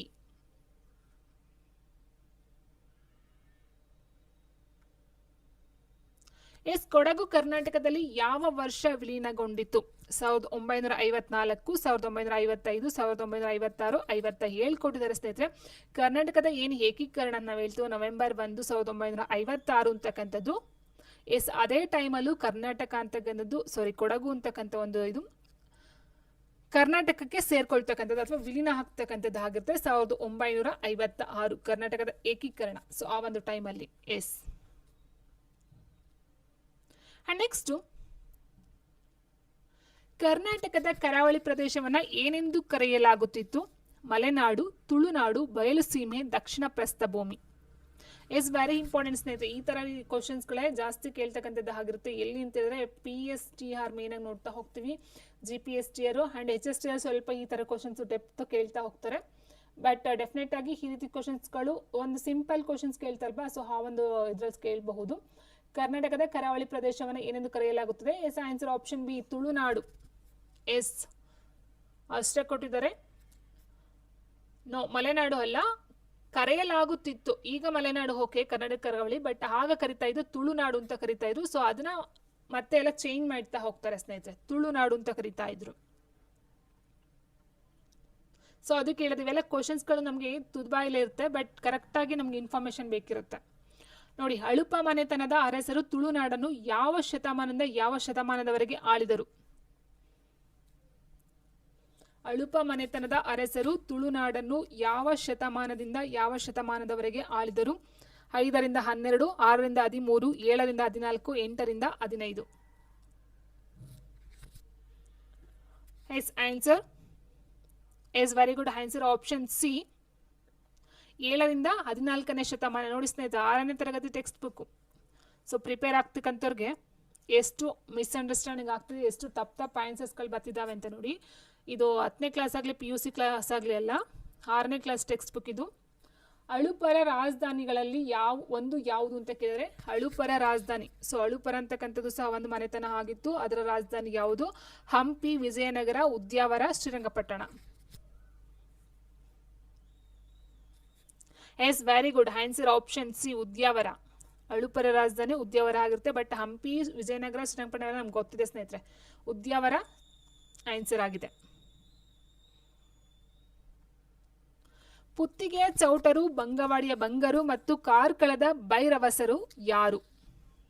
ಪುತ್ತಿಗೆಯ ಚೌಟರು, ಬಂಗವಾಡಿಯ ಬಂಗರು ಮತ್ತು ಕಾರ್ಕಳದ ಭೈರವರಸರು ಯಾರು? ರಾಜರಾಗಿದ್ರ, ಪಾಳೆಗಾರರ, ದಂಡನಾಯಕರಾಗಿದ್ರ, ಕವಿಗಳಾಗಿದ್ರ ಅಂತ ಕೇಳಿದರೆ ಸೊ ಇವರೆಲ್ಲ ಆಗಿನ ಒಂದಲ್ಲಿ ಪಾಳೆಗಾರ ಬರ್ತಾರೆ ಸ್ನೇಹಿತರೆ. ಏನು ಹಿಂದಿನ ಒಂದು ಇದಿತ್ತು, ಸೊ ಬ್ರಿಟಿಷರ್ಗಿಂತ ಆ ಒಂದು ಕಾಲದಲ್ಲಿ ಸೊ ರಾಜರೆಲ್ಲ ಕವಿಗಳೆಲ್ಲ ಪಾಳೆಗಾರರಾಗಿ ಮಾಡ್ತಾ ಇತ್ತು. ನೋಡಿ ಮತ್ತೆ ಮತ್ತೊಂದು ಪ್ರಶ್ನೆ, ಬ್ರಿಟಿಷರು ಕರಾವಳಿ ಪ್ರದೇಶವನ್ನ ಏನೆಂದು ಕರೆದರು? ಅಲ್ಲಿ ನೋಡಿದ್ವಿ ಕರ್ನಾಟಕದ ಕರಾವಳಿ ಪ್ರದೇಶವನ್ನ ತುಳುನಾಡು ಎಂದು ಕರೆಯಲಾಗುತ್ತಿತ್ತು ಜನಗಳು ಸಾಮಾನ್ಯವಾಗಿ. ಆದ್ರೆ ಬ್ರಿಟಿಷರು ಕರಾವಳಿ ಪ್ರದೇಶವನ್ನ ಏನೆಂದು ಕರೆದರು ಅಂತ ಕೇಳಿದ್ದಾರೆ. ನೋಡಿ, ಮದ್ರಾಸ್, ಬಾಂಬೆ, ಕೆನರಾ, ಕೊಚ್ಚಿನ್. ಸೊ ಮದ್ರಾಸ್, ಬಾಂಬೆ, ಕೊಚ್ಚಿನ್ ಇದೆಲ್ಲ ಒಂದು ಪ್ರದೇಶ ನಮ್ಗೆ ಗೊತ್ತಿದೆ ಸ್ನೇಹಿತರೆ. ಬಟ್ ಕರಾವಳಿ ಪ್ರದೇಶವನ್ನ ಏನೆಂದು ಕರೀತಾ ಇದ್ರು? ಕೆನರಾ. ಆನ್ಸರು ಕೆನರಾ ಅಂತ ಕರೀತಾ ಇದ್ರು. Option C, yes. ಇವೆಲ್ಲ ವೆರಿ ಇಂಪಾರ್ಟೆಂಟ್ ಸ್ನೇಹಿತರೆ, ಎಲ್ಲಿ ಕ್ವಶನ್ಸ್ ಕೇಳ್ತಾರೆ ಅಂತ ಗೊತ್ತಿಲ್ಲ. ನೆಕ್ಸ್ಟ್, ಬ್ರಿಟಿಷರು ಕರಾವಳಿಯನ್ನು ಉತ್ತರ ಕನ್ನಡ ಮತ್ತು ದಕ್ಷಿಣ ಕನ್ನಡ ಎಂದು ಯಾವ ವರ್ಷ ವಿಭಜಿಸಿದರು?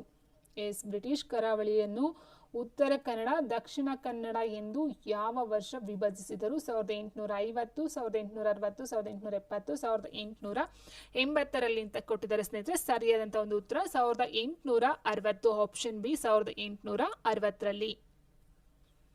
ಆಯ್ತಾ? ನೆಕ್ಸ್ಟ್, ಉಡುಪಿ ಜಿಲ್ಲೆಯನ್ನು ಯಾವ ವರ್ಷ ರಚಿಸಲಾಯಿತು? ಸೊ ನೋಡಿ, ಎಲ್ಲ ಡಿಸ್ಟ್ರಿಕ್ಟ್ ವೈಸ್ ನೋಡ್ತಾ ಹೋದಾಗ ಕೊಡಗು ನೋಡಿದ್ವಿ 1956ರಲ್ಲಿ ಕರ್ನಾಟಕಕ್ಕೆ ಸೇರಿಸ್ತಾರೆ. ಅಂಡ್ ಉಡುಪಿ ಜಿಲ್ಲೆನ ಯಾವ ವರ್ಷ ರಚಿಸಲಾಯಿತು? 1987, 1997, 2007, 2017 ಅಂತ ಕೊಟ್ಟಿದ್ದಾರೆ. Yes, very good.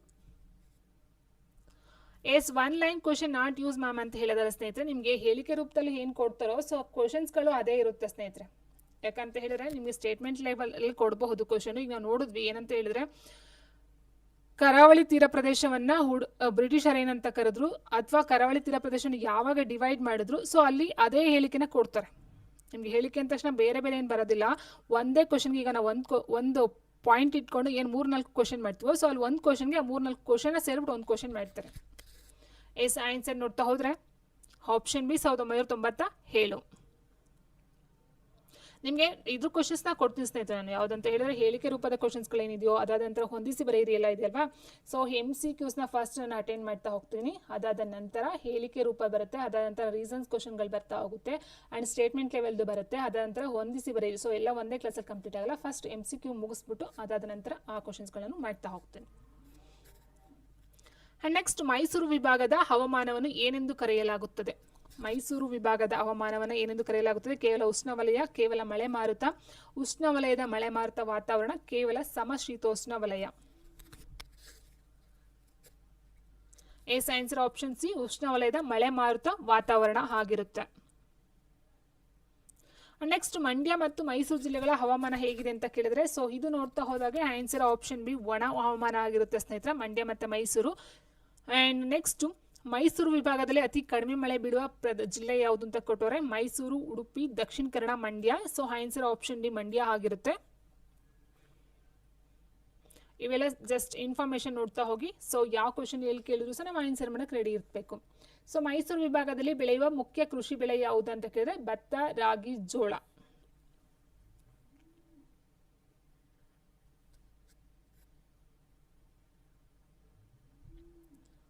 S, Mysuru ವಿಭಾಗದಲ್ಲಿ ಬೆಳೆಯುವ ವಾಣಿಜ್ಯ ಬೆಳೆಯನ್ನ ಕೇಳಿದರೆ ಕಾಫಿ, ಕಬ್ಬು, ತಂಬಾಕು. ಮೇನ್ ನಾವು ಕಬ್ಬು ನೋಡ್ತೀವಿ ಸ್ನೇಹಿತರೆ, ಅಂಡ್ ಕಾಫಿನೂ ಸಹ ನೋಡ್ತಾ ಹೋಗ್ತೀವಿ ಚಿಕ್ಕಮಂಗ್ಳೂರು ಸೈಡು, ಅಂಡ್ ಕಬ್ಬು ಮಂಡ್ಯ ಸೈಡಲ್ಲಿ ತುಂಬಾ ಇದೆ, ಅಂಡ್ ತಂಬಾಕು ಅದ್ರ ಜೊತೆಗೆ. ನೆಕ್ಸ್ಟ್, ಭಾರತದಲ್ಲಿ ಮೊದಲ ಬಾರಿಗೆ ಕಾಫಿಯನ್ನು ಎಲ್ಲಿ ಬೆಳೆಯಲಾಯಿತು? ಮೈಸೂರು, ಮಂಡ್ಯ, ಚಿಕ್ಕಮಗಳೂರು, ಕೊಡಗು. ಸೊ ಕೇಳ್ತಾನೆ ನೋಡು, ಹೇಳಿಕೆ ರೂಪ ಅಂತ ಹೇಳಿದಾಗ ಭಾರತದಲ್ಲಿ ಮೊದಲ ಬಾರಿಗೆ ಕಾಫಿಯನ್ನು ಚಿಕ್ಕಮಗಳೂರಲ್ಲಿ ಬೆಳೆಯಲಾಯಿತು ಅಂತ ಕೇಳ್ಬಹುದು, ಅಥವಾ ಅದಕ್ಕೆ ಸಂಬಂಧ ಇನ್ನೊಂದು 2 ಪಾಯಿಂಟ್ ಹಾಕು ಸಹ ಕೇಳ್ತಾ ಹೋಗ್ತಾರೆ. ಸೊ ಈಗಿರ್ಬೇಕಾದ್ರೆ so answer option C, Chikkamagaluru. Mysuru ವಿಭಾಗದಲ್ಲಿ ಯಾವ ಮರಗಳು ಬೆಳೆಯುತ್ತವೆ? ಎಸ್, ತೇಗ, ಶ್ರೀಗಂಧ, ಹೊಂಗೆ. ಸೊ ಆನ್ಸರ್ ಆಪ್ಷನ್ ಸಿ ಆಗಿರುತ್ತೆ. ಸೊ ನಾವು 6th ಸ್ಟಡಿಯನ್ನು ಮಾಡ್ತಾ ಹೋದಾಗ ಸ್ನೇಹಿತರೆ, ಫಸ್ಟ್ ಕ್ವಶನ್ಸ್ಗಳು ನಾವು ಹೇಳಿದಾಗ MCQsನ ನೋಡ್ತೀವಿ, ಅದಾದ ನಂತರ ಹೇಳಿಕೆ ರೂಪ ನೋಡ್ತೀವಿ, ಅದಾದ ನಂತರ ಹೊಂದಿಸಿ. ಆಯ್ತಾ? ಅದಾದ ನಂತರ ನಾವು 7th ಹೋದಾಗ ಅದೇ ರಿಲೇಟೆಡ್ ಸ್ವಲ್ಪ ಹೈ ಕ್ವಶನ್ಸ್ ಹೋಗುತ್ತೆ. ಆ್ಯಂಡ್ 8th ನೋಡ್ತಾ ಹೋಗ್ತೀವಿ, 9th ನೋಡ್ತೀವಿ, 10th ನೋಡಿದಾಗ ಇಲ್ಲಿ ಇರ್ತಕ್ಕಂಥ ಕೆಲವೊಂದು ಸಿಂಪಲ್ ಕ್ವಶನ್ ಇಲ್ಲಿಗೆ ಹೋದಾಗ ನಮ್ಗೆ ಟಫ್ ಅನ್ಸ್ಬಾರ್ದಲ್ವಾ? ಸೊ ಈ ರೀತಿ ಒಂದೊಂದೇ ಮೆಟ್ಲು ಹತ್ತಿದಾಗ ನಮ್ಗೆ ಏನು ಅನಿಸುತ್ತೆ, ಇಲ್ಲಿ ಬೇಸಿಕ್ ನಮ್ಗೆ ಗೊತ್ತಿದ್ರೆ ಇದು ಅರ್ಥ ಆಗ್ತಕ್ಕಂಥದ್ದು ಆಗಿರುತ್ತೆ. ಸೊ ಡೈರೆಕ್ಟ್ ನಾವು 10th ಕ್ವಶನ್ಸ್ಗಳನ್ನ ನಾವು ರೆಫರ್ ಮಾಡೋದಕ್ಕಾಗಲ್ಲ. ಸೊ ಒಂದು ಕಡೆಯಿಂದ ಮೇಲೆ ಹೋಗ್ಬೇಕಾಗುತ್ತಲ್ವಾ? ಸೊ ಇವೆಲ್ಲ ಬೇಸಿಕ್ ಆಗಿರುತ್ತೆ. ಸೊ ಮೈಸೂರು ವಿಭಾಗದ ಅರಣ್ಯ ಉತ್ಪನ್ನ ಯಾವುದು? ಕೇವಲ ಜೇನುತುಪ್ಪ, ಕೇವಲ ಗೋಂದು, ಜೇನುತುಪ್ಪ, ಗೋಂದು ಮೇಣ, ಕೇವಲ ಹಣ್ಣು ಅಂತ ಕೊಟ್ಟಿದ್ದಾರೆ ನೋಡಿ. ಅರಣ್ಯ ಉತ್ಪನ್ನ ಯಾವುದಂತ ಹೇಳಿದಾಗ ಜೇನುತುಪ್ಪ, ಗೋಂದು ಮೇಣ 3 ಸಹ ಬರ್ತಕ್ಕಂಥದ್ದು. ನೆಕ್ಸ್ಟ್ ಹಿಮಾವತ್ ಗೋಪಾಲ್ ಸ್ವಾಮಿ ಬೆಟ್ಟ ಯಾವ ವಿಭಾಗದಲ್ಲಿದೆ ಕೇಳಿದರೆ ಬೆಂಗಳೂರು, ಮೈಸೂರು, ಬೆಳಗಾವಿ, ಕಲಬುರಗಿ.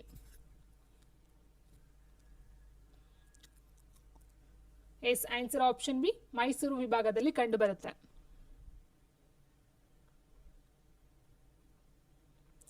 ನೆಕ್ಸ್ಟ್ ಮೈಸೂರು ವಿಭಾಗದಲ್ಲಿ ವಾಸಿಸುವ ವನ್ಯಮೃಗ ಯಾವುದು? ಕೇವಲ ಹುಲಿ, ಕೇವಲ ಚಿರತೆ, ಹುಲಿ, ಚಿರತೆ, ಜಿಂಕೆ. ಸೊ ಇವೆಲ್ಲ ಸಿಂಪಲ್ ಕ್ವಶನ್ಸ್ ಸ್ನೇಹಿತರೆ. ಆನ್ಸರ್ ಆಪ್ಷನ್ ಸಿ ಆಗಿರುತ್ತೆ, ಹುಲಿ, ಚಿರತೆ, ಜಿಂಕೆ. ಎಸ್, ಬನ್ನೂರು ಯಾವುದಕ್ಕೆ ಹೆಸರುವಾಸಿಯಾಗಿದೆ? ಕುರಿ, ಹಸು, ಕೋಳಿ, ಟಗರು. ನಾವು ನೋಡಿದ ತಕ್ಷಣ ಹೇಳ್ತೀವಿ ಬನ್ನೂರು ಕುರಿ ಅಂತ ಹೇಳ್ತೀವಿ, ಬಟ್ ಆನ್ಸರ್ ಬಂದು ಬನ್ನೂರು ಕುರಿ ಅಲ್ಲ, ಬನ್ನೂರು ಟಗರು. ಆನ್ಸರ್ ಆಪ್ಷನ್ ಡಿ ಆಗಿರುತ್ತೆ ನೋಡಿ. ಬನ್ನೂರು ಕುರಿ ಅಂತ ಫೇಮಸ್ ಆಗಿ ಹೇಳ್ಬಿಡ್ತೀವಿ, ಬನ್ನೂರು ಕುರಿ ಅಲ್ಲ, ಅದು ಬನ್ನೂರು ಟಗರು.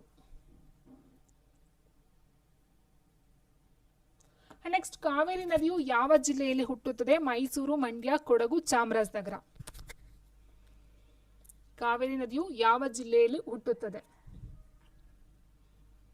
S, A answer, C answer, B answer. ನೋಡಿ ಎಷ್ಟು ಈಸಿ ಕ್ವಶನ್ ಇದು. ಕಾವೇರಿ ನದಿಯು ಯಾವ ಒಂದು ಜಿಲ್ಲೆಯಲ್ಲಿ ಹುಟ್ಟುತ್ತದೆ ಅಂತ ಹೇಳಿದ್ರೆ yes, Kodagu. Option C, Kodagu. Talakaveri ಅಂತಕ್ಕಂಥ ಇದರಲ್ಲಿ ತಲಕಾವೇರಿ, ಕೊಡಗಿನ ತಲಕಾವೇರಿಯಲ್ಲಿ ಹುಟ್ಟತಕ್ಕಂಥದ್ದು ಕಾವೇರಿ ನದಿ. ಸೊ ಏನ್ ಅನ್ಕೊಳ್ತಾರೆ? ಕಾವೇರಿ ಬಂದು ಮೈಸೂರು ಜಿಲ್ಲೆ ಅಥವಾ ಮಂಡ್ಯ ಜಿಲ್ಲೆ ಅನ್ಕೊಳ್ತಾರೆ. ಅಲ್ಲ, ಕೊಡಗಿನಲ್ಲಿ ಹುಟ್ಟತಕ್ಕಂಥದ್ದು ಮೈಸೂರು ಮಂಡ್ಯದಲ್ಲಿ ಹರಿತಕ್ಕಂಥದ್ದಾಗಿರುತ್ತೆ. ನೆಕ್ಸ್ಟ್ ಗಗನಚುಕ್ಕಿ ಮತ್ತು ಭರಚುಕ್ಕಿ ಯಾವ ನದಿಯ ಮೇಲೆ ಜಲಪಾತಗಳು ಅಂತ ಕೇಳಿದರೆ ಕಾವೇರಿ, ಹೇಮಾವತಿ, ನೇತ್ರಾವತಿ, ಕಪಿಲ. ಗಗನಚುಕ್ಕಿ ಮತ್ತು ಭರಚುಕ್ಕಿಗಳು ಯಾವ ನದಿಯ ಜಲಪಾತಗಳಾಗಿವೆ? Yes, yes, very good. Answer option A, Kaveri ನದಿಯ ಜಲಪಾತಗಳಾಗಿ ಹರಿತಕ್ಕಂಥದ್ದು ಆಗಿದೆ ಸ್ನೇಹಿತರೆ. ಹೌದು, ಮೈಸೂರು ವಿಭಾಗದಲ್ಲಿ ಕಂಡು ಬರ್ತಕ್ಕಂಥದ್ದು. ನೆಕ್ಸ್ಟ್ ಮೈಸೂರು ವಿಭಾಗದಲ್ಲಿ ದೊರೆಯುವ ಖನಿಜ ಯಾವುದು ಅಂತ ಕೇಳಿದ್ರೆ ಬಾಕ್ಸೈಟ್, ಗ್ರಾನೈಟ್ ಅಂಡ್ ಮ್ಯಾಂಗನೀಸ್ 3 ಸಹ ನೋಡ್ತಾ ಹೋಗ್ತೀವಿ. ಫೆಲೈಟ್ ಅದಿರು ಯಾವ ಜಿಲ್ಲೆಯಲ್ಲಿ ಮಾತ್ರ ದೊರೆಯುತ್ತದೆ ಅಂತ ಕೊಟ್ಟಿದ್ರೆ ಕೊಡಗು, ಹಾಸನ, ಮೈಸೂರು, ದಕ್ಷಿಣ ಕನ್ನಡ. ಸೊ ಫೆಲೈಟ್ ಅದಿರು ಅಂತಕ್ಕಂಥ ಸೊ ಒಂದು ಅದಿರಾಗಿದ್ದು ಇದು ಮೇನ್ ಆಗಿ ನಾವು ಮೈಸೂರಲ್ಲಿ ಮಾತ್ರ ನೋಡ್ತಾ ಹೋಗ್ತೀವಿ. So answer option C, Mysuru ಆಗಿರುತ್ತೆ. ಎಸ್, ಮೈಸೂರು ವಿಭಾಗದ ಕರಾವಳಿ ಜಿಲ್ಲೆಗಳು ಯಾವುದಕ್ಕೆ ಹೆಸರುವಾಸಿಯಾಗಿವೆ? ಕೇವಲ ಕೃಷಿ. ಸೊ ಇಲ್ಲ ಸ್ನೇಹಿತರೆ, ಬಂದರು ಅಂತೂ ಇಲ್ವೇ ಇಲ್ಲ. ಸೊ ಆನ್ಸರ್ ಆಪ್ಷನ್ ಸಿ, ಸಮುದ್ರ ಮೀನುಗಾರಿಕೆ. ಯಾಕಂದ್ರೆ ಇದು ನಾನು ಆಲ್ರೆಡಿ ಹೇಳಿದಾಗೆ 6th ಚಾಪ್ಟರ್ ಆಗಿರೋದ್ರೆ ಸೊ ಬೇಸಿಕ್ ಆಗಿ ನಾವು ಟೆಕ್ಸ್ಟ್ ಬುಕ್ ಅನ್ನೇ ನಾವು ರೆಫರ್ ಮಾಡಬೇಕಾಗುತ್ತೆ. ಸೊ ಆನ್ಸರ್ ನೋಟ್ ಮಾಡ್ಕೊಳ್ತೇವೆ, ಸಮುದ್ರ ಮೀನುಗಾರಿಕೆ.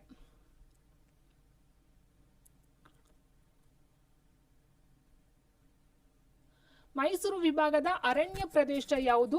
ಕೇವಲ ಬಂಡೀಪುರ, ನಾಗರಹೊಳೆ, ಪುಷ್ಪಗಿರಿ ಬರೋದಿಲ್ಲ. ಬಂಡೀಪುರ, ನಾಗರಹೊಳೆ, ಮಲೆಮಹದೇಶ್ವರ ಬೆಟ್ಟ. So answer option C. Mysuru ವಿಭಾಗದಲ್ಲಿ ಅತಿ ಹೆಚ್ಚು ಜನಸಂಖ್ಯೆಯನ್ನು ಹೊಂದಿರುವ ಬುಡಕಟ್ಟು ಸಮುದಾಯ ಯಾವುದು? ಎಸ್, ವೆರಿ ಇಂಪಾರ್ಟೆಂಟ್ ಈ ರೀತಿ ಕ್ವಶನ್ಸ್ಗಳು. ಮೈಸೂರು ವಿಭಾಗದಲ್ಲಿ ಅತಿ ಹೆಚ್ಚು ಜನಸಂಖ್ಯೆಯನ್ನು ಹೊಂದಿರುವ ಬುಡಕಟ್ಟು ಸಮುದಾಯ ಯಾವುದು? ಕೊರಗ, ಸೋಲಿಗ, ಜೇನು ಕುರುಬ, ಮಲೆಕುಡಿಯ.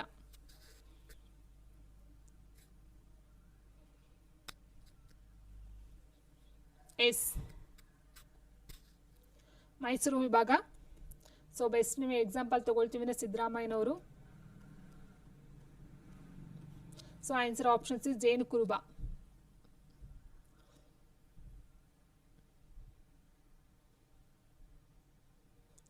ನೆಕ್ಸ್ಟ್ ಬೆಂಗಳೂರು ವಿಭಾಗದ ಯಾವ ಜಿಲ್ಲೆಯಲ್ಲಿ ಜೋಗಿಮಟ್ಟಿ ಅರಣ್ಯಧಾಮವಿದೆ? ಬೆಂಗಳೂರು ನಗರ, ಚಿತ್ರದುರ್ಗ, ಶಿವಮೊಗ್ಗ, ತುಮಕೂರು.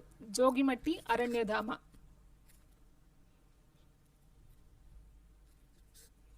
ಎಸ್, ಚಿತ್ರದುರ್ಗದಲ್ಲಿ ಕಂಡುಬರ್ತಕ್ಕಂಥದ್ದು. ಆನ್ಸರ್ ಆಪ್ಷನ್ ಬಿ ಸ್ನೇಹಿತರೆ, ಚಿತ್ರದುರ್ಗ ಜಿಲ್ಲೆಯಲ್ಲಿ ಕಂಡುಬರ್ತಕ್ಕಂಥದ್ದು ಅರಣ್ಯಧಾಮ ಆಗಿರುತ್ತೆ.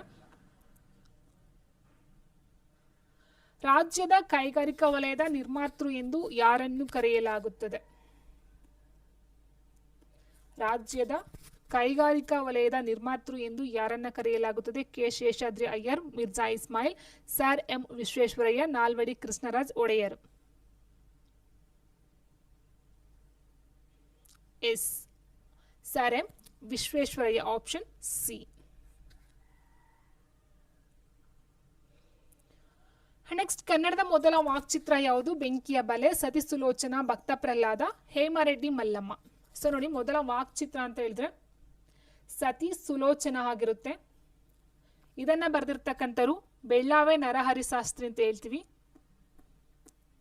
ಬೆಳ್ಳಾವೆ ನರಹರಿ ಶಾಸ್ತ್ರಿ ಅವರು. ಸೊ ಇದು ಮೊಟ್ಟ ಮೊದಲ ಒಂದು ಚಲನಚಿತ್ರವಾಗಿ ಮಾರ್ಪಾಡಾಗಿರ್ತಕ್ಕಂಥದ್ದು. ಸೊ ಸತಿ ಸುಲೋಚನಾ ಅಂತಕ್ಕಂಥದ್ದು ಆನ್ಸರ್ ಆಪ್ಷನ್ ಬಿ ಆಗಿರುತ್ತೆ. ಜಾನಪದ ಲೋಕ ಎಲ್ಲಿದೆ? ಸೊ ಇದನ್ನ ಎಲ್ಲಿದೆ ಅಂತ ಕೇಳೋದಕ್ಕಿಂತ ಹೆಚ್ಚಾಗಿ ತುಂಬಾ ಸಲ ಕೇಳಿದ್ರೆ ಜಾನಪದ ಲೋಕವನ್ನ ಕಟ್ಟಿಸಿದವರು ಯಾರು ಅಂತಕ್ಕಂಥದ್ದು HL ನಾಗೇಗೌಡರು. ಸೊ ಇದು ಇರ್ತಕ್ಕಂಥದ್ದು ಆಪ್ಷನ್ ಸಿ, ರಾಮನಗರ ಜಿಲ್ಲೆಯಲ್ಲಿ ಕಂಡು ಬರ್ತಕ್ಕಂಥದ್ದಾಗಿದೆ. ತುಂಬಾ ಸಲ ಈ ಒಂದು ಪ್ರಶ್ನೆ ರಿಪೀಟ್ ಆಗಿದೆ ಸ್ನೇಹಿತರೆ. HL ನಾಗೇಗೌಡ. ಸೊ ಜಾನಪದ ಲೋಕವನ್ನ ಕಟ್ಟಿಸಿದವರು ಯಾರು ಅಂತಕ್ಕಂಥದ್ದು.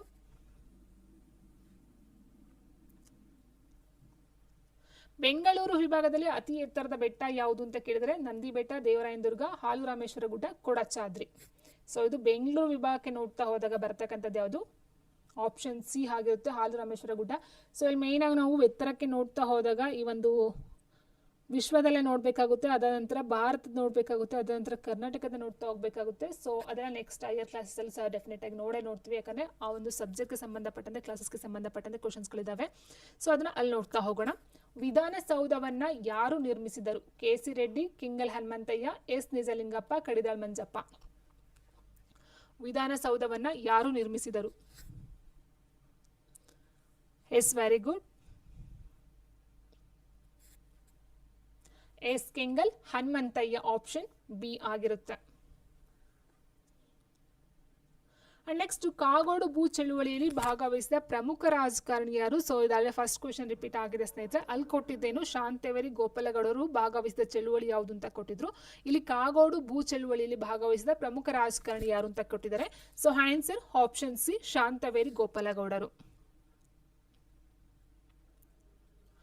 ಬೆಂಗಳೂರು ವಿಭಾಗದಲ್ಲಿ ರೇಷ್ಮೆ ಉತ್ಪಾದನೆಗೆ ಹೆಸರುವಾಸಿಯಾದ ಜಿಲ್ಲೆ ಯಾವುದು? ಸೊ ನೋಡ್ತಾ ಹೋದಾಗ ಈ ಒಂದು ಕ್ವಶನ್ ನಮ್ಗೆ ಅಷ್ಟು ಇಂಪಾರ್ಟೆಂಟ್ ಅಂತ ಅನ್ಸಲ್ಲ, ಯಾಕಂದ್ರೆ ಇದು ಗೊತ್ತಿರೋ ಕ್ವಶನ್ ಆಗಿರೋದ್ರಿಂದ. ಬಟ್ ಈ ಕ್ವಶನ್ ಸಹ ಎಕ್ಸಾಮ್ ರಿಪೀಟ್ ಆಗಿದೆ ಸ್ನೇಹಿತರೆ. ರೇಷ್ಮೆ ನಗರಿ ಅಂತಾನೆ ಹೇಳ್ತೀವಿ, ಸಿಲ್ಕ್ ಸಿಟಿ ರೇಷ್ಮೆ ನಗರಿ ಅಂತ ಹೇಳ್ತೀವಿ. Answer option C, Ramanagara. Yes. Next ಯಾವ ನದಿಯು ಶಿವಮೊಗ್ಗ ಜಿಲ್ಲೆಯಲ್ಲಿ ಜೋಗ್ ಜಲಪಾತವನ್ನ ರೂಪಿಸಿದೆ? ಯಾವ ನದಿಯು ಶಿವಮೊಗ್ಗ ಜಿಲ್ಲೆಯಲ್ಲಿ ಜೋಗ್ ಜಲಪಾತವನ್ನು ರೂಪಿಸಿದೆ ಅಂತ ಕೇಳಿದರೆ Kaveri, Tungabhadra, Sharavati, Netravati. Yes answer option C, Sharavati ನದಿಗೆ ಆ ಒಂದು ಜೋಗ್ ಫಾಲ್ಸ್ ಅನ್ನ ರೂಪಿಸಿರ್ತಕ್ಕಂಥದ್ದು ಆಗಿದೆ. ನೆಕ್ಸ್ಟ್ ಬೆಂಗಳೂರು ವಿಭಾಗದಲ್ಲಿ ಕಬ್ಬಿಣದ ಅದಿರು ನಿಕ್ಷೇಪಗಳು ಎಲ್ಲಿವೆ? ಕೋಲಾರ ಮತ್ತು ಹಾಸನ. ಕೋಲಾರ ಬರಲ್ಲ, ಯಾಕಂದ್ರೆ ಅದೊಂದು ಚಿನ್ನದ ಗಣಿ ನೋಡ್ತಾ ಹೋಗ್ತೀವಿ ಸ್ನೇಹಿತರೆ. ಕೋಲಾರ ಇಲ್ಲ, ಹಾಸನೂ ಬರೋದಿಲ್ಲ. So answer option B, Tumakuru ಮತ್ತು ಚಿತ್ರದುರ್ಗದಲ್ಲಿ ಕಬ್ಬಿಣದ ಅದಿರುಗಳ ನಿಕ್ಷೇಪವನ್ನು ನೋಡ್ತಾ ಹೋಗ್ತೀವಿ. ಸೊ ಆನ್ಸರ್ ಆಪ್ಷನ್ ಬಿ ಆಗಿರುತ್ತೆ. ಒಟ್ಟು ಏನು ಕರ್ನಾಟಕವನ್ನು ವಿಭಾಗವನ್ನು ಮಾಡಿರ್ಬೇಕಾದ್ರೆ 4 ವಿಭಾಗಗಳನ್ನ ಮಾಡ್ತಾ ಹೋಗ್ತಾರೆ. ಸೊ ಬೆಂಗಳೂರು ವಿಭಾಗ ಆಗಿರ್ಬೋದು, ಮೈಸೂರು, ಕಲಬುರಗಿ, ಬೆಳಗಾವಿ. ಸೊ ಟೋಟಲ್ ಆಗಿ ಜಾಸ್ತಿ ಇರ್ತಕ್ಕಂಥ ಒಂದು ಜಿಲ್ಲೆಗಳಂತ ಹೇಳಿದ್ರೆ ಬೆಂಗಳೂರಲ್ಲಿ ಕಂಡು ಬರುತ್ತೆ. ಸೊ ಉಳಿದಂತೆ ನೋಡ್ತಾ ಹೋದಾಗ ಬೆಳಗಾವಿ ಮತ್ತು ಕಲಬುರಗಿಯಲ್ಲಿ 7 ಜಿಲ್ಲೆಗಳು ನೋಡ್ತಾ ಹೋಗ್ತೀವಿ. ಮೈಸೂರಲ್ಲಿ 8 ಜಿಲ್ಲೆಗಳನ್ನು ನೋಡ್ತಾ ಹೋಗ್ತೀವಿ ಸ್ನೇಹಿತರೆ. ಸೊ ಕಲಬುರಗಿಯಲ್ಲಿ ಒಟ್ಟು ಟೋಟಲ್ ಆಗಿ ಇರ್ತಕ್ಕಂಥದ್ದು 7 ಜಿಲ್ಲೆಗಳು ಇವಾಗ. ಆದರೆ ಕಲಬುರಗಿ ವಿಭಾಗದಲ್ಲಿ ಆರಂಭದಲ್ಲಿ ಎಷ್ಟು ಜಿಲ್ಲೆಗಳಿದ್ದವು ಅಂತ ಕೇಳಿದ್ರೆ, ಅಂದರೆ ಈ ಒಂದು ಏನು ಕಲಬುರಗಿ ವಿಭಾಗವನ್ನು ಡಿವೈಡ್ ಮಾಡ್ತಾ ಹೋಗ್ತಾರೋ ಸೊ ಆ ಒಂದು ಹಂತದಲ್ಲಿ ಇದ್ದಂತಹ ಜಿಲ್ಲೆಗಳು ಎಷ್ಟು? ಸೊ ಆಪ್ಷನ್ ನೋಡ್ತಾ ಹೋದ್ರೆ 5 ಕೊಟ್ಟಿದ್ದಾರೆ, 6, 4, 7 ಕೊಟ್ಟಿದ್ದಾರೆ. ಎಸ್ ಆನ್ಸರ್ ಆಪ್ಷನ್ ಬಿ, 6 ಅಂತ ಹೇಳ್ತಿದ್ದೀರಾ.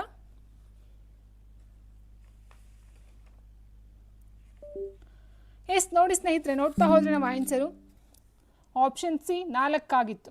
ಆರಂಭದಲ್ಲಿ ಇದ್ದಂತಹ ಜಿಲ್ಲೆಗಳು ಬಂದು 4.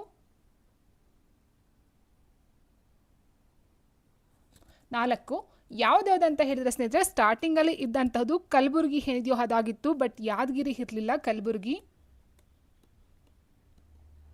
ಆಯಿತಾ. ಅದ ನಂತರ ರಾಯಚೂರು, ಬಳ್ಳಾರಿ. ನೆಕ್ಸ್ಟು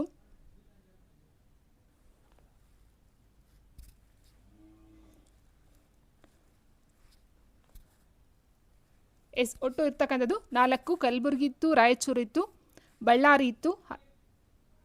ಅದಾದ ನಂತರ ಇರ್ತಕ್ಕಂಥದ್ದು ಈ ಒಂದು ಏನೋ ಬೀದರ್ ನೋಡ್ತಾ ಹೋಗ್ತೀವಿ ಸ್ನೇಹಿತರೆ. ಬೀದರ್. ಸೊ ಇಷ್ಟು 4 ಇರ್ತಕ್ಕಂಥದ್ದು ಆಗಿತ್ತು. ಅದಾದ ನಂತರ ಏನು ಮಾಡ್ತಾರೆ, 7ನ ಡಿವೈಡ್ ಮಾಡ್ತಾರೆ. 7 ಎಲ್ಲಿ ಡಿವೈಡ್ ಮಾಡ್ತಾರೆ ಅಂತ ಹೇಳ್ತಾ ಹೋದರೆ, ಸ್ಟಾರ್ಟಿಂಗಲ್ಲಿ ಏನು ಮಾಡ್ತಾರೆ, ರಾಯಚೂರಿನ ಜಿಲ್ಲೆಯನ್ನು ಕೊಪ್ಪಳವಾಗಿ ಡಿವೈಡ್ ಮಾಡ್ತಾ ಹೋಗ್ತಾರೆ. ಅದಾದ ನಂತರ ಈ ಒಂದು ಕಲಬುರಗಿನ ಯಾದಗಿರಿಯಾಗಿ ಡಿವೈಡ್ ಮಾಡ್ತಾ ಹೋಗ್ತಾರೆ. ಆ್ಯಂಡ್ ಬಳ್ಳಾರಿಯನ್ನು ವಿಜಯನಗರವಾಗಿ ಚೇಂಜ್ ಮಾಡ್ತಾ ಹೋಗ್ತಾರೆ. ಆಯಿತಾ. ಸೊ ಹಾಗಾಗಿ 4 ಫಸ್ಟ್ ಇರ್ತಕ್ಕಂಥದ್ದು ಆಗಿರುತ್ತೆ. ಸೊ ಆನ್ಸರ್ಸ್ ಗೊತ್ತಿರೋರು ಅಲ್ಲಲ್ಲೇ ಕಮೆಂಟ್ ಮಾಡ್ತಾ ಹೋಗಿ ಸ್ನೇಹಿತರೆ. ಅದಕ್ಕೆ ರಿಲೇಟೆಡ್ ಆನ್ಸರ್ಸು ಸಹ ನೀವು ಕಮೆಂಟ್ ಮಾಡ್ತಾ ಹೋದರೆ ನಿಮ್ಮ ಒಂದು ನಾಲೆಡ್ಜ್ ಇಂಪ್ರೂವ್ ಆಗ್ತಾ ಹೋಗುತ್ತೆ. ಎರಡನೇ ಪ್ರಶ್ನೆ ಈ ರೀತಿ ಇದೆ, ರಾಯಚೂರು ಜಿಲ್ಲೆಯನ್ನು ವಿಭಜಿಸಿ ಕೊಪ್ಪಳ ಜಿಲ್ಲೆಯನ್ನು ಯಾವ ವರ್ಷದಲ್ಲಿ ರಚಿಸಲಾಯಿತು ಅಂತ ಕೊಟ್ಟಿದ್ದಾರೆ. ರಾಯಚೂರು ಜಿಲ್ಲೆಯನ್ನು ವಿಭಜಿಸಿ ಕೊಪ್ಪಳ ಜಿಲ್ಲೆಯನ್ನು ಯಾವ ವರ್ಷದಲ್ಲಿ ರಚಿಸಲಾಯಿತು. ಸೊ ನಾನು ಆಲ್ರೆಡಿ ಹೇಳ್ದಾಗೆ ಸ್ನೇಹಿತರೆ, ಒಟ್ಟು ಇರ್ತಕ್ಕಂಥದ್ದು 4 ಇತ್ತು ಸ್ಟಾರ್ಟಿಂಗು. ಆಯಿತಾ. ಅದಾದ ನಂತರ ಏನು ಮಾಡ್ತಾರೆ, ರಾಯಚೂರನ್ನು ಡಿವೈಡ್ ಮಾಡಿ ವಿಭಜಿಸಿ ಏನು ಮಾಡ್ತಾರೆ, ಕೊಪ್ಪಳವನ್ನು ಮಾಡ್ತಾರೆ. ಯಾವಾಗ ಅಂತೇಳಿದ್ರೆ 1997ರಲ್ಲಿ ಮಾಡ್ತಕ್ಕಂಥದ್ದಾಗಿರುತ್ತೆ. ಸೊ ಹಾಗಾಗಿ ಅಲ್ಲಿ ತನಕ 4 ಇದ್ದು, ಅದಾದ ನಂತರ 5 ಆಗುತ್ತೆ. 1997ರಲ್ಲಿ ಹಾಕ್ತಕ್ಕಂಥದ್ದು ಕೇಳ್ತಾರೆ. ಇವೆಲ್ಲ ವೆರಿ ಇಂಪಾರ್ಟೆಂಟ್ ಕ್ವಶನ್ಸ್ಗಳು ಸ್ನೇಹಿತರೆ. ಆ್ಯಂಡ್ ನೆಕ್ಸ್ಟ್ ಏನಾಗುತ್ತೆ, ಕಲಬುರಗಿನ ಯಾದಗಿರಿಯಾಗಿ ಚೇಂಜ್ ಮಾಡ್ತಾರೆ, ಬಳ್ಳಾರಿಯನ್ನು ವಿಜಯನಗರವಾಗಿ ಚೇಂಜ್ ಮಾಡ್ತಾರೆ. ಸೊ ಅದು ನೋಡ್ತಾ ಹೋದಾಗ ನಾವು ನೋಡಿ, ಯಾದಗಿರಿ ಜಿಲ್ಲೆಯನ್ನು ಯಾವ ಜಿಲ್ಲೆಯಿಂದ ವಿಭಜಿಸಲಾಯಿತು ಅಂತ ಕೊಟ್ಟಿದ್ದಾರೆ. ಫಸ್ಟು ಯಾದಗಿರಿ ಇರಲಿಲ್ಲ. ಯಾದಗಿರಿ ಬಂದಿದ್ದು ಯಾವಾಗ ಅಂತ ಹೇಳಿದ್ರೆ 2009ರಲ್ಲಿ 2009 ಡಿಸೆಂಬರ್ 31 ವಿಭಜನೆಯನ್ನು ಮಾಡ್ತಕ್ಕಂಥದ್ದಾಗಿರುತ್ತೆ. ಅದು ಯಾವುದರಿಂದ ಅಂತೇಳಿದ್ರೆ ಆನ್ಸರ್ ಆಪ್ಷನ್ ಸಿ, ಕಲಬುರಗಿ ಜಿಲ್ಲೆಯಿಂದ ಡಿವೈಡ್ ಮಾಡ್ತಕ್ಕಂಥದ್ದು ಆಗಿರುತ್ತೆ. ಇನ್ನು ಉಳಿದಂತೆ ವಿಜಯನಗರ ಜಿಲ್ಲೆ. ಸೊ ಏನು ಹೇಳಿದೆ ನಾನು, ಟೋಟಲ್ ಫಸ್ಟ್ 4 ಇದ್ದು, ಅದಾದ ನಂತರ 3 ಜಿಲ್ಲೆನ ಇನ್ಕ್ಲೂಡ್ ಮಾಡ್ತಾರೆ. ಸೊ ಹಾಗಾಗಿ ಟೋಟಲ್ ಈಗ 7 ಜಿಲ್ಲೆಗಳು ಇನ್ಕ್ಲೂಡ್ ಆಗಿದೆ. ಅದರಲ್ಲಿ ವಿಜಯನಗರ ಜಿಲ್ಲೆಯನ್ನು ಯಾವ ಜಿಲ್ಲೆಯಿಂದ ವಿಭಜಿಸಲಾಯಿತು ಅಂತ ಕೊಟ್ಟರೆ, ಸೊ ರಾಯಚೂರ ನೋಡಿದ್ವಿ, ಈಗ ಆಲ್ರೆಡಿ ಕೊಪ್ಪಳ ಬಂತು. ಆ್ಯಂಡ್ ನೆಕ್ಸ್ಟ್ ಯಾದಗಿರಿ ಕಲಬುರಗಿ ಆಯಿತು. ಕೊಪ್ಪಳ ಅದೊಂದು ಡಿವೈಡ್ ಆಗಿರ್ತಕ್ಕಂಥ ಒಂದು ಜಿಲ್ಲೆ ಆಗಿರುತ್ತೆ ಸ್ನೇಹಿತರೆ. ಬಟ್ ಬಳ್ಳಾರಿ ಏನಿದೆಯೋ ಇಲ್ಲಿ ವಿಜಯನಗರ ಡಿವೈಡ್ ಮಾಡ್ತಾರೆ. ಯಾವಾಗ ಅಂತೇಳಿದ್ರೆ 2021 ಅಕ್ಟೋಬರ್ 2ರಂದು 2021 ಅಕ್ಟೋಬರ್ 2ರಂದು ಬಳ್ಳಾರಿಲಿ ಈ ಒಂದು ವಿಜಯನಗರವನ್ನು ವಿಭಜನೆಯನ್ನು ಮಾಡ್ತಕ್ಕಂಥದ್ದು ಆಗಿರುತ್ತೆ. ಸೊ ಹಾಗಾಗಿ ಒಟ್ಟು 7 ಜಿಲ್ಲೆಗಳು ಸೇರ್ಕೊಳ್ತಾ ಹೋಗ್ತವೆ ಸ್ನೇಹಿತರೆ. ಆಯಿತಾ. So answer option B, Ballari. 2021 October 2ರಂದು. ನೆಕ್ಸ್ಟು ಕಲಬುರಗಿ ವಿಭಾಗದಲ್ಲಿ ಇತಿಹಾಸ ಪೂರ್ವಕಾಲದ ಅವಶೇಷಗಳನ್ನು ನಾವು ಎಲ್ಲಿ ಕಾಣಬಹುದು ಅಂತ ಕೊಟ್ಟಿದ್ದಾರೆ. ಸೊ ಅದಕ್ಕೂ ಮೊದಲೇ ಇದಕ್ಕೆ ಸಂಬಂಧಪಟ್ಟಂತೆ ನೋಡ್ತಾ ಹೋಗ್ಬಿಡೋಣ ಸ್ನೇಹಿತರೆ. ಒಂದು ಸ್ವಲ್ಪ ಇನ್ಫಾರ್ಮೇಷನ್ ಸಹ ನಿಮ್ಗೆ ಸಿಗ್ತಾ ಹೋಗಲಿ ಅನ್ನೋದಕ್ಕೋಸ್ಕರ ನೋಡಿ, ಕಲಬುರಗಿ ವಿಭಾಗದಲ್ಲಿ ಒಟ್ಟು ಈಗ 7 ಜಿಲ್ಲೆಗಳಿವೆ. ಅವುಗಳಲ್ಲಿ ಅಂದರೆ ಕಲಬುರಗಿ, ಬೀದರ್, ಬಳ್ಳಾರಿ, ವಿಜಯನಗರ, ರಾಯಚೂರು, ಕೊಪ್ಪಳ ಮತ್ತು ಯಾದಗಿರಿ ಒಟ್ಟು ಈಗಿರ್ತಕ್ಕಂಥದ್ದು. ಆರಂಭದಲ್ಲಿ ಇರ್ತಕ್ಕಂಥದ್ದು 4 ಜಿಲ್ಲೆಗಳಾಗಿದ್ದು 1997ರಲ್ಲಿ ರಾಯಚೂರು ಜಿಲ್ಲೆಯನ್ನು ಕೊಪ್ಪಳವಾಗಿ ಡಿವೈಡ್ ಮಾಡ್ತಾರೆ. ಆ್ಯಂಡ್ ಕಲಬುರಗಿ ಜಿಲ್ಲೆಯನ್ನು ಯಾದಗಿರಿ ಜಿಲ್ಲೆಯಾಗಿ ವಿಭಜನೆಯನ್ನು ಮಾಡ್ತಕ್ಕಂಥದ್ದು 2009 ಡಿಸೆಂಬರ್ 31ರಂದು ಆಗುತ್ತೆ. ಆ್ಯಂಡ್ 2021 ಅಕ್ಟೋಬರ್ 2ರಂದು ಬಳ್ಳಾರಿ ಜಿಲ್ಲೆಯನ್ನು ವಿಭಜಿಸಿ ಹೊಸದಾಗಿ ವಿಜಯನಗರ ಜಿಲ್ಲೆಯನ್ನು ಅಸ್ತಿತ್ವಕ್ಕೆ ತರ್ತಾರೆ. ಸೊ ಓಕೆ, ಇಷ್ಟು ಬಂದು ಅದಕ್ಕೆ ಜಿಲ್ಲೆಗೆ ಸಂಬಂಧಪಟ್ಟಂತಾಯಿತು. ಇನ್ನು ನೆಕ್ಸ್ಟ್ ಏನಿದೆ ಕ್ವಶನು, ಸನ್ನತಿ. ಕಲಬುರಗಿ ವಿಭಾಗದಲ್ಲಿ ಇತಿಹಾಸ ಪೂರ್ವಕಾಲದ ಅವಶೇಷಗಳನ್ನು ನಾವು ಎಲ್ಲಿ ಕಾಣಬಹುದು ಅಂದರೆ ಸನ್ನತಿ. ಆಪ್ಷನ್ ಬಿ, ಸನ್ನತಿಯಲ್ಲಿ ನೋಡ್ತಾ ಹೋಗ್ತೀವಿ. ಇದಕ್ಕೆ ಸಂಬಂಧಪಟ್ಟಂತೆ ನೋಡ್ತಾ ಹೋದಾಗ ನೋಡಿ, ಇದು ಸನ್ನತಿ ಆಗಿರುತ್ತೆ ಸ್ನೇಹಿತರೆ. ಸೊ ಈ ಒಂದು ಭಾಗದಲ್ಲಿ ಕಂಡು ಬರ್ತಕ್ಕಂಥ ಇತಿಹಾಸ ಪೂರ್ವ ಕಾಲಕ್ಕೆ ಸೇರಿದ ಅವಶೇಷಗಳನ್ನು ನಾವು ಈ ಒಂದು ಸನ್ನತಿಯಲ್ಲಿ ಕಾಣಬಹುದಾಗಿರುತ್ತೆ. ಇಲ್ಲಿ ಈ ಆರಂಭದಲ್ಲಿ ಪ್ರದೇಶವು ಮೌರ್ಯರ ಮತ್ತು ಶಾತವಾಹನರ ಆಳ್ವಿಕೆಗೆ ಒಳಪಟ್ಟಿತ್ತು. ಅಶೋಕನ ಅನೇಕ ಶಿಲಾಶಾಸನಗಳು ಇಲ್ಲಿ ದೊರೆತಿವೆ. ಇದು ಕೇಳಿದರೆ ಅಶೋಕನ ಶಿಲಾಶಾಸನಗಳು ದೊರೆತಿರ್ತಕ್ಕಂಥ ಪ್ಲೇಸನ್ನು ಸಹ ಕೇಳಿದ್ದಾರೆ ಸನ್ನತಿ. ಸೊ ಅದನ್ನು ನೋಟ್ ಮಾಡ್ಕೊಳ್ತಾ ಹೋಗಿ. ಆ್ಯಂಡ್ ನೆಕ್ಸ್ಟ್ ಅಶೋಕನ ಶಿಲಾಶಾಸನಗಳು ಕಲಬುರಗಿ ವಿಭಾಗದ ಯಾವ ಪ್ರದೇಶದಲ್ಲಿ ಕಂಡು ಬಂದಿವೆ ಅಂತ ಕೇಳಿದರೆ Hampi, Sannati, Malkhed and Basava Kalyana. Answer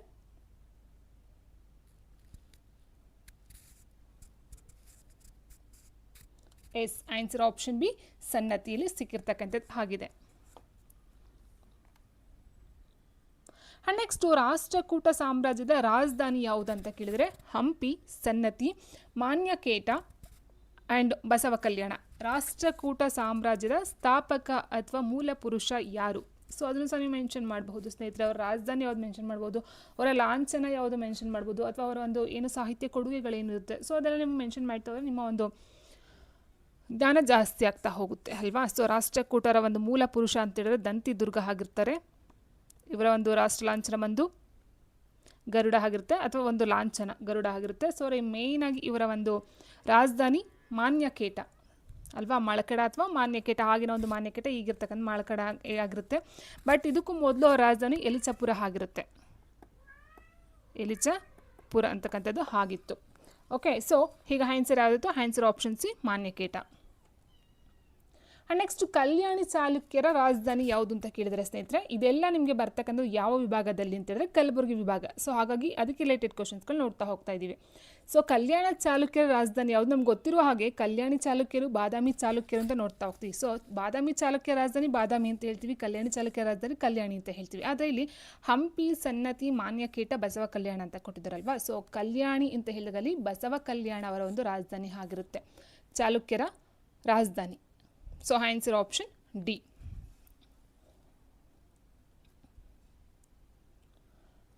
next ವಚನ ಚಳುವಳಿ. ಓಕೆ, ಇದಕ್ಕೆ ಸಂಬಂಧಪಟ್ಟಂತನೂ ಸಹ ಇನ್ಫಾರ್ಮೇಷನ್ ನೋಡ್ಬೋಣ ಸ್ನೇಹಿತರೆ, ಯಾವುದೇ ಒಂದು ಇದು ಬೇಡ. ನೋಡಿ, ಪ್ರಾಚೀನ ಬೌದ್ಧ ಸ್ತೂಪಗಳು ಈ ಒಂದು ವಿಭಾಗದ ಸನ್ನತಿಯಲ್ಲಿದ್ದಾವೆ. ಸೊ ಅದರ ಜೊತೆಗೆ ಅಶೋಕನ ಭಾವಶಿಲ್ಪ ಈ ನೆಲೆಯ ವಿಶೇಷ ಆಕರ್ಷಣೆಯಾಗಿದೆ. ಹಾಗೆಯೇ ಪ್ರಾಚೀನ ಬೌದ್ಧ ಸ್ತೂಪಗಳು ಹಾಗೂ ಶಿಲಾಶಾಸನ ಬಂಡೆಗಳು ಸಹ ಇಲ್ಲಿನ ಮತ್ತೊಂದು ಆಕರ್ಷಣೆ. ಸಾಮಾನ್ಯ ಶಕ 8ನೇ ಶತಮಾನದಲ್ಲಿ ರಾಷ್ಟ್ರಕೂಟ ಸಾಮ್ರಾಜ್ಯ ಆಳ್ವಿಕೆಗೆ ಬರುತ್ತೆ. ಅದಾದ ನಂತರ ಒಂದು ರಾಜಧಾನಿ ಮಾನ್ಯಕೇಟ ಆಗಿತ್ತು. ಆ್ಯಂಡ್ ಕಲ್ಯಾಣ ಚಾಲುಕ್ಯರು ನಂತರ ಆಳ್ವಿಕೆಗೆ ಬರ್ತಾರೆ, ಅಂದರೆ ರಾಷ್ಟ್ರಕೂಟರ ನಂತರ ಆಳ್ವಿಕೆಗೆ ಬರ್ತಕ್ಕಂಥದ್ದು ಈ ಒಂದು ಜಾಗದಲ್ಲಿ ಯಾರಂತ ಹೇಳಿದ್ರೆ ಈ ಒಂದು ಕಲ್ಯಾಣಿ ಚಾಲುಕ್ಯರು ಬರ್ತಾರೆ. ಅದಾದ ನಂತರ ವಿಜಯನಗರ ಜಿಲ್ಲೆಯ ಹಂಪಿ ವಿಜಯನಗರ ಒಂದು ರಾಜಧಾನಿ ಆಗಿತ್ತು, ಇವರು ಆಳ್ವಿಕೆಗೆ ಬರ್ತಾರೆ. ಫಸ್ಟು ಬರ್ತಕ್ಕಂಥದ್ದು ರಾಷ್ಟ್ರಕೂಟರು, ಅದಾದ ನಂತರ ಕಲ್ಯಾಣಿ ಚಾಲುಕ್ಯರು ಬರ್ತಾರೆ, ಅದಾದ ನಂತರ ವಿಜಯನಗರ ಅರಸರು ಬರ್ತಾರೆ ಸ್ನೇಹಿತರೆ. ಆದರೆ ಅದಾದ ನಂತರ ಏನಾಗುತ್ತೆ, ಬಹುಮನಿ ಅರಸರು ರಾಜ್ಯಭಾರಕ್ಕೆ ಬರ್ತಕ್ಕಂಥದ್ದು ಆಗಿರುತ್ತೆ. ಅಲ್ಲಿ ಆ ಒಂದು ಪ್ಲೇಸಲ್ಲಿ ಬಹುಮನಿ ಅರಸರು ಅಧಿಕಾರಕ್ಕೆ ಬರ್ತಾರೆ. ಸೊ ಅವರ ರಾಜಧಾನಿ ಕಲಬುರಗಿ ಆಗಿರುತ್ತೆ. ಓಕೆ, ಇನ್ನು ಉಳಿದಂತೆ ನೋಡ್ತಾ ಹೋದಾಗ ಇನ್ನೂ ಒಂದು ಮೇನ್ ಪಾಯಿಂಟ್ ಬರುತ್ತೆ ಸ್ನೇಹಿತರೆ. ಇಲ್ಲಿ ಒಂದು ಏನಿದೆಯೋ ಕಲಬುರಗಿ, ಇದು ಯಾರ ನಿಜಾಮರ ಆಳ್ವಿಕೆಗೆ ಒಳಪಟ್ಟಿತ್ತು ಅಂತಕ್ಕಂಥ ಒಂದು ಕ್ವಶನ್ ಇದೆ. ಸೊ ಅದ್ಯಾವುದಂತ ಹೇಳಿದ್ರೆ ಹೈದರಾಬಾದ್ ನಿಜಾಮರು, ಅದು ವೆರಿ ಇಂಪಾರ್ಟೆಂಟು. ನೆಕ್ಸ್ಟ್ ಕ್ವಶನ್ ಕೊಡ್ತಾ ಹೋಗ್ತೀನಿ ನಿಮಗೆ. ವಚನ ಚಳುವಳಿಯ ಕೇಂದ್ರ ಯಾವುದು ಅಂತ ಕೊಟ್ಟಿದ್ರೆ ಹಂಪಿ, ಸನ್ನತಿ, ಮಾನ್ಯಕೇಟ, ಕಲ್ಯಾಣ. ವಚನ ಚಳುವಳಿ ಕಂಡು ಬರ್ತಕ್ಕಂಥದ್ದು ಮೇಯ್ನಾಗಿ ಎಲ್ಲಿ ಅಂತಕ್ಕಂಥದ್ದು.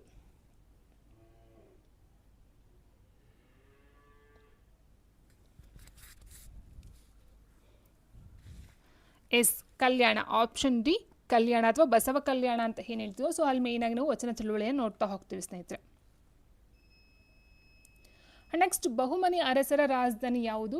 ಹಂಪಿ, ಕಲಬುರಗಿ, ಮಳಖೇಡ, ಬಸವ ಕಲ್ಯಾಣ. ಸೊ ಈಗ ಆಲ್ರೆಡಿ ನೋಡಿದಾಗೆ ಬಸವ ಕಲ್ಯಾಣ ಬಂದು ಕಲ್ಯಾಣ ಚಾಲುಕ್ಯರದಾಯಿತು, ಮಾಳಖೇಡ ಬಂದು ರಾಷ್ಟ್ರಕೂಟರದಾಯಿತು. ಸೊ ಇನ್ನು ಉಳಿದಿರ್ತಕ್ಕಂಥದ್ದು ಎರಡರಲ್ಲಿ ಹಂಪಿ ಮತ್ತು ಕಲಬುರಗಿಯಲ್ಲಿ ಬಹುಮನಿ ಸಾಮ್ರಾಜ್ಯ ಅಥವಾ ಬಹುಮನಿ ಅರಸರ ರಾಜಧಾನಿ ಯಾವುದಾಗುತ್ತೆ? ಕಲಬುರಗಿ. ಸೊ ಇನ್ನೂ ಹೇಳಬೇಕಂತಂದರೆ ನಾವು ಮೇಯ್ನಾಗಿ ಬುಕ್ಸ್ಗಳಲ್ಲಿ ನೋಡ್ತಾ ಹೋದಾಗ ಸ್ನೇಹಿತರೆ ಬಹುಮನಿ ಸಾಮ್ರಾಜ್ಯಕ್ಕೆ ಸಂಬಂಧಪಟ್ಟಂತೆ ಅಲ್ಲಿ ಕೊಡ್ತಕ್ಕಂಥ ಆನ್ಸರ್ ಏನಾಗಿರುತ್ತೆ, ಈ ಒಂದು ಕಲಬುರಗಿ ಅಂತಕ್ಕಂಥದ್ದನ್ನ ಕೊಡಲ್ಲ, ಗುಲ್ಬರ್ಗ ಅಂತ ಕೊಡ್ತಾರೆ ಸ್ನೇಹಿತರೆ. ಓಕೆ, ಸೊ ಹಾಗಾಗಿ ಸ್ವಲ್ಪ ಹುಷಾರಾಗಿ ನೋಡ್ಕೊಳ್ತಾ ಹೋಗಿ. ಎರಡು ಆಪ್ಷನ್ಲಿ ಯಾವ್ದು ಕೊಟ್ಟು ಸಹ ನೋಡ್ಕೊಳ್ಬಹುದು. ಗುಲ್ಬರ್ಗ ಅಥವಾ ಬೀದರ್ ಅಂತ ಏನು ಹೇಳ್ತೀವೋ, ದೌಲತಾಬಾದ್ ಬಹುಮನಿ ಸುಲ್ತಾನ ಒಂದು ಆಗಿನ ರಾಜಧಾನಿ ಆಗಿತ್ತು ಅಂತಕ್ಕಂಥದ್ದು. ಬಟ್ ಈ ಒಂದು ಜಾಗ, ಈ ಒಂದು ಪ್ಲೇಸಲ್ಲಿ ಅದು ಬರ್ತಕ್ಕಂಥದ್ದು ಆಗಿರುತ್ತೆ.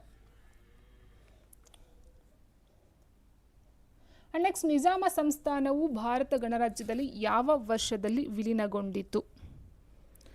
ನಿಜಾಮ ಸಂಸ್ಥಾನ ಅಂತ ಹೇಳಿದಾಗ ಸ್ನೇಹಿತರೆ ಆಲ್ರೆಡಿ ನಾನು ಹೇಳ್ದ ಹಾಗೆ ನಿಮಗೆ ಫಸ್ಟು ರಾಷ್ಟ್ರಕೂಟರು ಏನು ಬರ್ತಾರೋ ಅದಾದ ನಂತರ ಬಹುಮನಿ ಲಾಸ್ಟ್ ಬರ್ತಾ ಹೋಗ್ತಾರೆ.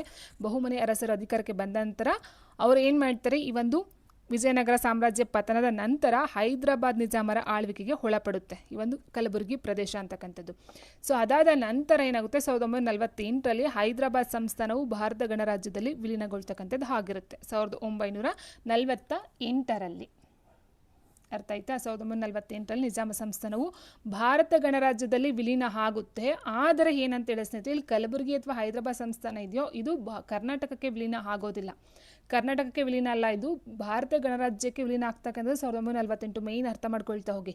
ಸೊ ಕರ್ನಾಟಕಕ್ಕೆ ಬೇರೆ ಬರುತ್ತೆ, ಇದು ಭಾರತ ಗಣರಾಜ್ಯಕ್ಕೆ ವಿಲೀನ ಆಗಿರ್ತಕ್ಕಂಥದ್ದು 1948ರಲ್ಲಿ. ನೆಕ್ಸ್ಟ್ ನಾವು ನೋಡ್ತಾ ಹೋದರೆ ರಾಜ್ಯ ಪುನರ್ವಿಂಗಡಣೆಯ ಪ್ರಕಾರ ಯಾವ ವರ್ಷದಲ್ಲಿ ಬೀದರ್, ಕಲಬುರಗಿ ಮತ್ತು ರಾಯಚೂರು ಜಿಲ್ಲೆಗಳು ಕರ್ನಾಟಕದಲ್ಲಿ ವಿಲೀನಗೊಂಡವು? ನೋಡಿ, ವೆರಿ ಇಂಪಾರ್ಟೆಂಟ್ ಇಲ್ಲಿದೆ ಸ್ನೇಹಿತರೆ. ರಾಜ್ಯ ಪುನರ್ವಿಂಗಡಣೆಯ ಪ್ರಕಾರ ಯಾವ ವರ್ಷದಲ್ಲಿ ಬೀದರ್, ಕಲಬುರಗಿ ಮತ್ತು ರಾಯಚೂರು ಜಿಲ್ಲೆಗಳು ಕರ್ನಾಟಕದಲ್ಲಿ ವಿಲೀನಗೊಂಡವು?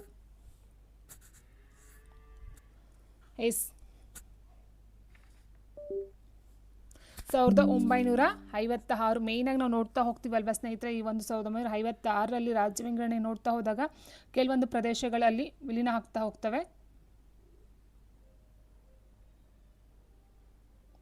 ಸೊ ಅಂಥ ಟೈಮ್ ಅಂತ 1956ರಲ್ಲಿ ಕರ್ನಾಟಕಕ್ಕೆ ವಿಲೀನ ಆಗಿರ್ತಕ್ಕಂಥದ್ದು. ಇದನ್ನೇ ನಾನು ಹೇಳಿದ್ದು ಸ್ಟಾರ್ಟಿಂಗು ಏನಂತ, 1948ರಲ್ಲಿ ಭಾರತ ಗಣರಾಜ್ಯಕ್ಕೆ ವಿಲೀನ ಆಗಿರ್ತಕ್ಕಂಥದ್ದು, 1956ರಲ್ಲಿ ಕರ್ನಾಟಕದಲ್ಲಿ ವಿಲೀನ ಆಗಿರ್ತಕ್ಕಂಥದ್ದು. ನೆಕ್ಸ್ಟು ಹರಪ್ಪನಹಳ್ಳಿ, ಜರಿಮಲೆ, ಸಂಡೂರು ಮತ್ತು ಸುರಪುರ ಯಾರು ಅಂತ ಕೇಳಿದರೆ ಇವರೆಲ್ಲ ರಾಜರುಗಳ, ಪಾಳೆಗಾರರ ಅಥವಾ ಕವಿಗಳ ಅಥವಾ ಸೈನಿಕರ. ಸೊ ಯಾರೆಲ್ಲ ಇವ್ರನ್ನ ಏನಂತ ಕರೀತಾರೆ? ಸೊ ಇವ್ರು ಬಂದು ಪಾಳೆಗಾರರಾಗಿರ್ತಾರೆ ಸ್ನೇಹಿತರೆ. ಏನಂತ ಹೇಳಿದ್ರೆ ಇಲ್ಲಿ ಈ ಒಂದು ಏನು ಹೈದರಾಬಾದ್ ನಿಜಾಮರು ಎಲ್ಲ ಆಳ್ವಿಕೆಯನ್ನು ಮಾಡ್ತಾಯಿದ್ರು, ಸೊ ಅದಾದ ನಂತರ ಬರ್ತಕ್ಕಂಥದ್ದು, ಸೊ ಏನು ವಿಲೀನ ಆಗುತ್ತೋ ಅದಕ್ಕಿಂತ ಮೊದಲು ಪರಪ್ಪನಹಳ್ಳಿ, ಜರಿಮಲೆ, ಸಂಡೂರು ಮತ್ತು ಸುರಪುರ ಇವರೆಲ್ಲ ಪಾಳೆಗಾರರಾಗಿ ಕೆಲಸವನ್ನು ಮಾಡ್ತಕ್ಕಂಥದ್ದಾಗಿರುತ್ತೆ. ನೋಡಿ ಇಲ್ಲಿ ಬಹುಮನಿ ಸಾಮ್ರಾಜ್ಯ ಮತ್ತು ವಿಜಯನಗರ ಆಳ್ವಿಕೆಯ ನಂತರ ಅನೇಕ ಪಾಳೆಗಾರರು ಈ ಪ್ರದೇಶದಲ್ಲಿ ಸ್ವತಂತ್ರರಾಗ್ತಾರೆ. ಅವರಲ್ಲಿ ಹರಪ್ಪನಹಳ್ಳಿ, ಜರಿಮಲೆ, ಸಂಡೂರು ಮತ್ತು ಸುರಪುರ ಪಾಳೆಗಾರರು ಪ್ರಸಿದ್ಧವಾಗಿ ಬರ್ತಕ್ಕಂಥದ್ದು ಆಗಿರುತ್ತೆ. ಸೊ ಓಕೆ ಸ್ನೇಹಿತರೆ, ಸೊ ಈ ರೀತಿ ನೋಡ್ತಾ ಹೋದಾಗ ಇವೆಲ್ಲ ನಮಗೆ ಆಲ್ಮೋಸ್ಟು ಬಿಡಿಯಾಗಿ ನಮ್ಗೆ ಯಾವುದೇ ಬುಕ್ಸ್ಗಳು ಸಿಗ್ತಾ ಇಲ್ಲ. ಡೆಫಿನೆಟಾಗಿ ನೀವು ಗೌರ್ಮೆಂಟ್ ಬುಕ್ಸ್ಗಳೇನಿದೆಯೋ ರೆಫರ್ ಮಾಡಿದ್ರೆ ಒಳ್ಳೊಳ್ಳೆ ಇನ್ಫಾರ್ಮೇಷನ್ ನಿಮ್ಗೆ ಸಿಗ್ತಾ ಹೋಗುತ್ತೆ.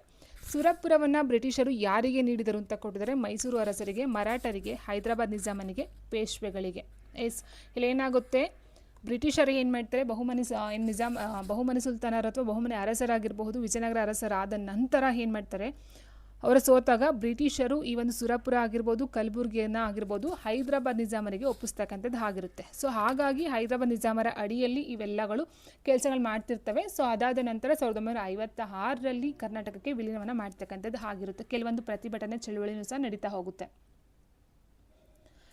ಹೈದರಾಬಾದ್ ಕರ್ನಾಟಕ ಪ್ರದೇಶ ವಿಮೋಚನಾ ಹೋರಾಟದ ಪ್ರಮುಖ ನೇತಾರರು ಯಾರು? ಸೊ ಸ್ನೇಹಿತರೆ ಇಲ್ಲಿ ಇನ್ನೊಂದು ಪಾಯಿಂಟ್ ಹೇಳ್ಬಿಡ್ತೀನಿ ನಿಮಗೆ, ಯಾವುದಂತ ಹೇಳಿದರೆ ನೋಡಿ 1956ರಲ್ಲಿ ಏನು ಈ ಒಂದು ವಿಲೀನ ಆಗ್ತಕ್ಕಂಥದ್ದಾಗಿರುತ್ತೋ ಅದಕ್ಕೂ ಮೊದಲು ಇದನ್ನು ಮದ್ರಾಸ್ ಪ್ರಾಂತ್ಯಕ್ಕೆ ಸೇರಿದ ಅವಿಭಜಿತ ಬಳ್ಳಾರಿ ಜಿಲ್ಲೆಯು ಕರ್ನಾಟಕದಲ್ಲಿ ವಿಲೀನಗೊಳ್ಳುತ್ತದೆ. ಅಂದರೆ ಈ ಬಳ್ಳಾರಿಯು ಸಹ ಏನಾಗುತ್ತೆ, ಮದ್ರಾಸ್ ಪ್ರಾಂತ್ಯದಲ್ಲಿ ಇತ್ತು. ಅಂದರೆ ಕಲಬುರಗಿ, ಬೀದರ್, ರಾಯಚೂರು ಎಲ್ಲ ಹೈದರಾಬಾದ್ ನಿಜಾಮರ ಒಂದು ಕೈ ಕೆಳಗಡೆ ಇತ್ತು.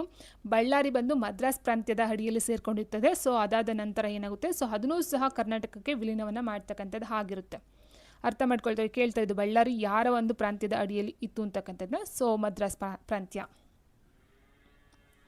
ನೆಕ್ಸ್ಟ್ ಹೈದರಾಬಾದ್ ಕರ್ನಾಟಕ ಪ್ರದೇಶ ವಿಮೋಚನಾ ಹೋರಾಟದ ಪ್ರಮುಖ ನೇತಾರರು ಯಾರು ಅಂತ ಕೊಟ್ಟಿದ್ದಾರೆ? ಗಾಂಧೀಜಿ, ನೆಹರು, ಸ್ವಾಮಿ ರಾಮಾನಂದ ತೀರ್ಥರು, ಪಟೇಲರು.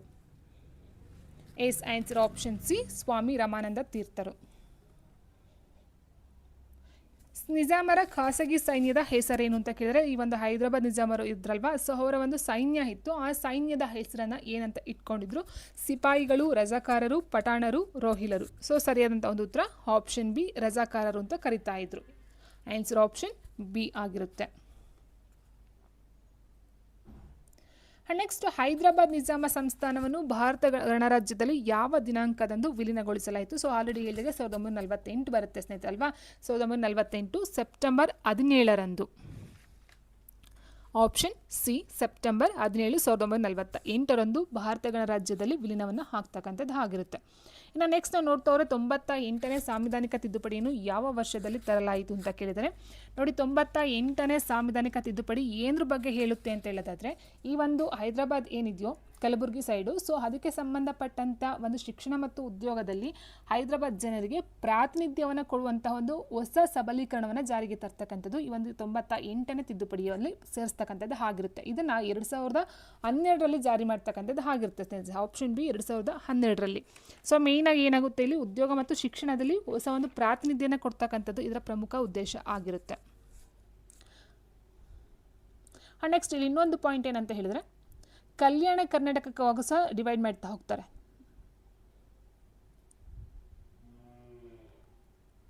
ನೋಡಿ ಇಲ್ಲಿ 2012ರಲ್ಲಿ 98ನೇ ಸಂವಿಧಾನ ತಿದ್ದುಪಡಿ ಕಾಯ್ದೆಯನ್ನು ಜಾರಿಗೆ ತಂದು ಶಿಕ್ಷಣ ಮತ್ತು ಉದ್ಯೋಗದಲ್ಲಿ ಇಲ್ಲಿನ ಜನರಿಗೆ ಪ್ರಾತಿನಿಧ್ಯವನ್ನು ಕೊಡುವ ಮೂಲಕ ಹೊಸ ಸಬಲೀಕರಣದ ಮಾರ್ಗವನ್ನು ಸರ್ಕಾರವು ಸೃಷ್ಟಿಸುತ್ತೆ.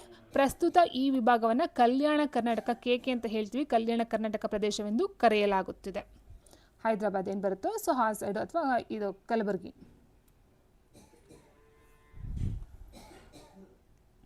ನೆಕ್ಸ್ಟ್ ಕಾರಂಜ ಅಣೆಕಟ್ಟು ಯಾವ ಜಿಲ್ಲೆಯಲ್ಲಿದೆ? ಕಲಬುರಗಿ, ಬೀದರ್, ರಾಯಚೂರು, ಬಳ್ಳಾರಿ. ಕಾರಂಜ ಅಣೆಕಟ್ಟು ಯಾವ ಜಿಲ್ಲೆಯಲ್ಲಿದೆ? Yes answer option B, Bidar ಜಿಲ್ಲೆಯಲ್ಲಿ ಕಂಡು ಬರ್ತಕ್ಕಂಥದ್ದು ಆಗಿರುತ್ತೆ. Option B.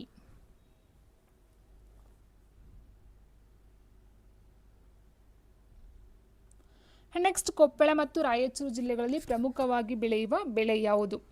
ಕಬ್ಬು, ಹತ್ತಿ, ಭತ್ತ, ಜೋಳ. ಸೊ ಪ್ರಮುಖವಾಗಿ ನೋಡ್ತಾ ಹೋದಾಗ ಸ್ನೇಹಿತರೆ ಕೊಪ್ಪಳ ಅಂತಕ್ಕಂಥದ್ದು ಇಲ್ಲಿ ನೋಡ್ತಾ ಹೋದಾಗ ಸೊ ಕಬ್ಬು ಬರಲ್ಲ, ಹತ್ತಿ ಅಂತೂ ಬರೋದೇ ಇಲ್ಲ. ಕೊಪ್ಪಳ ಮತ್ತು ರಾಯಚೂರು ಜಿಲ್ಲೆಯಲ್ಲಿ ಪ್ರಮುಖವಾಗಿ ಬರ್ತಕ್ಕಂಥದ್ದು ಯಾವುದಂತ ಹೇಳಿದ್ರೆ ಭತ್ತವನ್ನು ಬೆಳೀತಾರಲ್ಲ, ಆಪ್ಷನ್ ಸಿ ಭತ್ತ.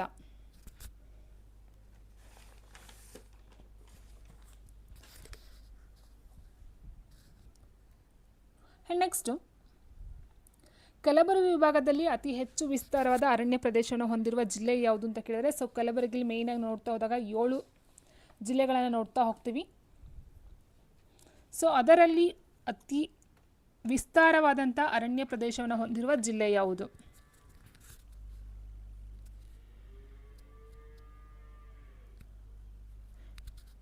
ಎಸ್ ಬಳ್ಳಾರಿ ಬರುತ್ತೆ, ಆಲ್ಮೋಸ್ಟ್ ಆಪ್ಷನ್ ಬಿ ಬಳ್ಳಾರಿ. ಇನ್ನು ಬೀದರ್ ಬಂದು ತೆಳು ಅರಣ್ಯ ಪ್ರದೇಶವನ್ನು ನೋಡ್ತಾ ಹೋಗ್ತೀವಿ. ಸೊ ಕೊಪ್ಪಳ ತುಂಬ ಕಡಿಮೆ ಅರಣ್ಯ ಪ್ರದೇಶನ ಹೊಂದಿರತಕ್ಕಂಥದ್ದು, ದಟ್ಟವಾಗಿ ಹೊಂದಿರತಕ್ಕಂಥ ಒಂದು ಹೆಚ್ಚು ವಿಸ್ತಾರವಾದ ದಟ್ಟವಾದ ಅರಣ್ಯ ಪ್ರದೇಶ ಬಂದು ಬಳ್ಳಾರಿ ಆಗಿರುತ್ತೆ. ರಾಯಚೂರು ಜಿಲ್ಲೆಯಲ್ಲಿ ದೊರೆಯುವ ಪ್ರಮುಖ ಖನಿಜ ಯಾವುದು? ಕಬ್ಬಿಣದ ಅದಿರು, ಮ್ಯಾಂಗನೀಸ್, ಚಿನ್ನ, ಸುಣ್ಣದ ಕಲ್ಲು. ಸೊ ಮೇಯ್ನಾಗಿ ರಾಯಚೂರು ಅಂತ ನೋಡ್ತಾ ಹೋದಾಗ ಸ್ನೇಹಿತರೆ ಇಲ್ಲಿ ಬೆಳ್ಳಿ ಬರುತ್ತೆ, ಚಿನ್ನ ಬರುತ್ತೆ, ಸಿಲಿಕಾ 3 ಮೇಯ್ನಾಗಿ ನೋಡ್ತಾ ಹೋಗ್ತೀವಿ. ಸೊ ಹಾಗಾಗಿ ಇಲ್ಲಿ ಕಬ್ಬಿಣದ ಅದಿರು, ಮ್ಯಾಂಗನೀಸ್ ಮತ್ತು ಸುಣ್ಣದ ಕಲ್ಲು ಎಂದಿಯೋ ಇದು ಬಳ್ಳಾರಿ ಮತ್ತು ವಿಜಯನಗರದಲ್ಲಿ ಸಿಗ್ತಕ್ಕಂಥದ್ದಾಗಿರುತ್ತೆ. ಆನ್ಸರ್ ಆಪ್ಷನ್ ಸಿ ಚಿನ್ನ ಅಥವಾ ಬೆಳ್ಳಿ ಅಥವಾ ಸಿಲಿಕಾ. ನೆಕ್ಸ್ಟ್ ತುಂಗಭದ್ರಾ ಅಣೆಕಟ್ಟು ಯಾವ ಜಿಲ್ಲೆಗೆ ನೀರಾವರಿಯನ್ನು ಒದಗಿಸುತ್ತದೆ? ತುಂಗಭದ್ರಾ ಅಣೆಕಟ್ಟು ಯಾವ ಜಿಲ್ಲೆಗಳಿಗೆ ನೀರಾವರಿಯನ್ನು ಒದಗಿಸುತ್ತದೆ? ರಾಯಚೂರು ಮತ್ತು ಯಾದಗಿರಿ, ಬಳ್ಳಾರಿ ಮತ್ತು ವಿಜಯನಗರ, ಬೀದರ್ ಮತ್ತು ಕಲಬುರಗಿ, ಕೊಪ್ಪಳ ಮತ್ತು ರಾಯಚೂರು.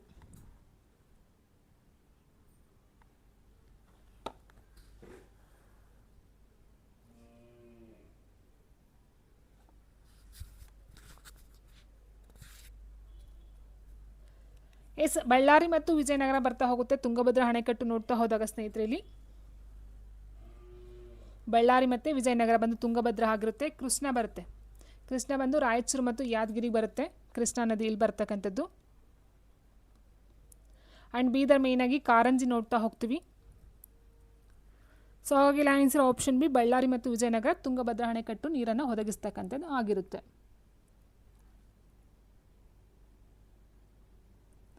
ಎಸ್ ಬಸವಸಾಗರ ಅಣೆಕಟ್ಟು ಯಾವ ನದಿಗೆ ಅಡ್ಡಲಾಗಿ ಕಟ್ಟಲಾಗಿದೆ? ತುಂಗಭದ್ರಾ, ಕೃಷ್ಣ, ಭೀಮಾ, ಮುಲಾಮಾರಿ. ಬಸವಸಾಗರ ಅಣೆಕಟ್ಟು ಮೇಯ್ನಾಗಿ ನಾವು ಕೃಷ್ಣಾ ನದಿಗೆ ನೋಡ್ತಕ್ಕಂಥದ್ದು, ರಾಯಚೂರು ಮತ್ತು ಯಾದಗಿರಿಯಲ್ಲಿ ಬರ್ತಕ್ಕಂಥದ್ದಾಗಿರುತ್ತೆ.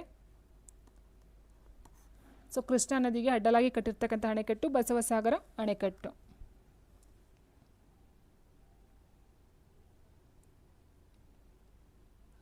ನೆಕ್ಸ್ಟ್ ಕಲಬುರಗಿ ವಿಭಾಗದಲ್ಲಿ ಕಂಡುಬರುವ ಪ್ರಮುಖ ವನ್ಯಮೃಗ ಯಾವುದು ಅಂತ ಕೇಳಿದರೆ ಸೊ ಆಲ್ರೆಡಿ ಹೇಳಿದಾಗೆ ಈ ಒಂದು ಕಲಬುರಗಿ ವಿಭಾಗದಲ್ಲಿ ಅತ್ಯಂತ ಒಂದು ದಟ್ಟವಾದ ಅರಣ್ಯ ಪ್ರದೇಶ ಜಾಸ್ತಿ ಏನು ಕಂಡು ಬರಲ್ಲ ಸ್ನೇಹಿತರೆ. ಸೊ ಹಾಗಾಗಿ ಇಲ್ಲಿ ಹುಲಿ, ಚಿರತೆ, ಆನೆ ಅಥವಾ ಈ ಒಂದು ದಟ್ಟ ಅರಣ್ಯ ಏನು ವ್ಯಾಘ್ರ ಪ್ರಾಣಿಗಳಂತ ಹೇಳ್ತೀವಿ ಸೊ ಆ ರೀತಿ ಪ್ರಾಣಿಗಳು ಕಡಿಮೆ ಇದೆ. ಸೊ ಮೇಯ್ನಲ್ಲಿ ನೋಡ್ತಾ ಹೋದರೆ ಈ ಒಂದು ಜಿಂಕೆ ಆಗಿರಬಹುದು ಅಥವಾ ನರಿ ಆಗಿರ್ಬೋದು, ಕರಡಿ, ತೋಳ, ಸೊ ಈ ರೀತಿಯ ಒಂದು ವನ್ಯಪ್ರಾಣಿಗಳನ್ನ ನೋಡ್ತಾ ಹೋಗ್ತೀವಿ. ನೋಡಿ ಇಲ್ಲಿದೆ ಲಂಗೂರ್, ಜಿಂಕೆ, ನರಿ, ಮಂಗಗಳು, ಕರಡಿ, ತೋಳ, ಕಾಡು ನಾಯಿ ಮುಂತಾದ ಪ್ರಮುಖ ವನ್ಯಮೃಗಗಳು ಇಲ್ಲಿ ಕಂಡುಬರ್ತವೆ. ಸೊ ಮೇಯ್ನಾಗಿ ನೋಡ್ತಾ ಹೋದರೆ ದರೋಜಿ ಕರಡಿಧಾಮ ಈ ವಿಭಾಗಕ್ಕೆ ಸಂಬಂಧಪಟ್ಟಂತೆ ಆಗಿರುತ್ತೆ. ಸೊ ಕೇಳ್ಬೋದು ಇಲ್ಲಿ ದರೋಜಿ ಕರಡಿಧಾಮ ಎಲ್ಲಿ ಕಂಡು ಬರ್ಬೋದು ಅಂತ. ಸೊ ಹಾಗಾಗಿ ಇಲ್ಲಿ ಅರಣ್ಯ ಕೊರತೆ ವಿಭಾಗವಾಗಿರೋದ್ರಿಂದ ಇಲ್ಲಿ ಹುಲಿ, ಸಿಂಹ, ಚಿರತೆ ಸೊ ಆ ಥರ ಪ್ರಾಣಿಗಳು ಜಾಸ್ತಿ ಇಲ್ಲಿ ಕಂಡು ಬರೋದಿಲ್ಲ.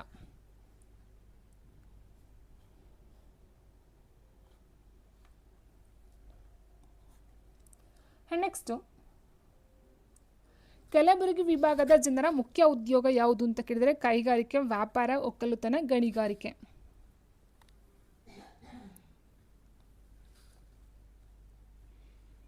ಕಲಬುರಗಿ ವಿಭಾಗದ ಜನರ ಮುಖ್ಯ ಉದ್ಯೋಗ ಯಾವುದು?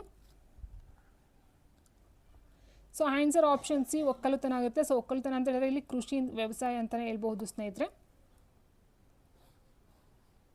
ಈ ವಿಭಾಗದಲ್ಲಿ ಜನರ ಮುಖ್ಯ ಉದ್ಯೋಗ ಒಕ್ಕಲುತನ ಆಗಿರುತ್ತೆ. ಇಲ್ಲಿ ಮಳೆಯ ಪ್ರಮಾಣ ಕಡಿಮೆ ಇದ್ದು ಮಳೆಯನ್ನು ಅವಲಂಬಿಸಿ ಬೆಳೆಗಳನ್ನು ಬೆಳೆಯಲಾಗುತ್ತದೆ. ಮಳೆಯ ಪ್ರಮಾಣ ಕಡಿಮೆಯಾಗುವುದರಿಂದ ಇಲ್ಲಿ ಮೇಲಿಂದ ಮೇಲೆ ಬರಗಾಲವು ಸಹ ಜನರನ್ನು ಕಾಡುತ್ತಾ ಹೋಗುತ್ತೆ. ಈ ವಿಭಾಗದ ಪ್ರಮುಖ ಉದ್ದಿಮೆಗಳೆಂದರೆ ಕಬ್ಬಿಣ ಮತ್ತು ಉಕ್ಕು, ಸಕ್ಕರೆ, ಸಿಮೆಂಟ್. ಸೊ ಈ ರೀತಿ ಕೆಲವೊಂದು ಪ್ರಮುಖ ಉದ್ದಿಮೆಗಳಲ್ಲಿ ಕೆಲಸವನ್ನು ಕೊಡ್ತಕ್ಕಂಥದ್ದು ಆಗಿರುತ್ತೆ.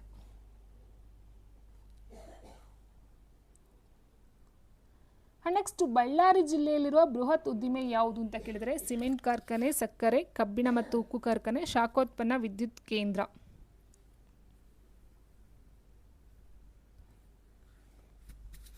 ಬಳ್ಳಾರಿ ಜಿಲ್ಲೆಯಲ್ಲಿರುವ ಬೃಹತ್ ಉದ್ದಿಮೆ ಯಾವುದು?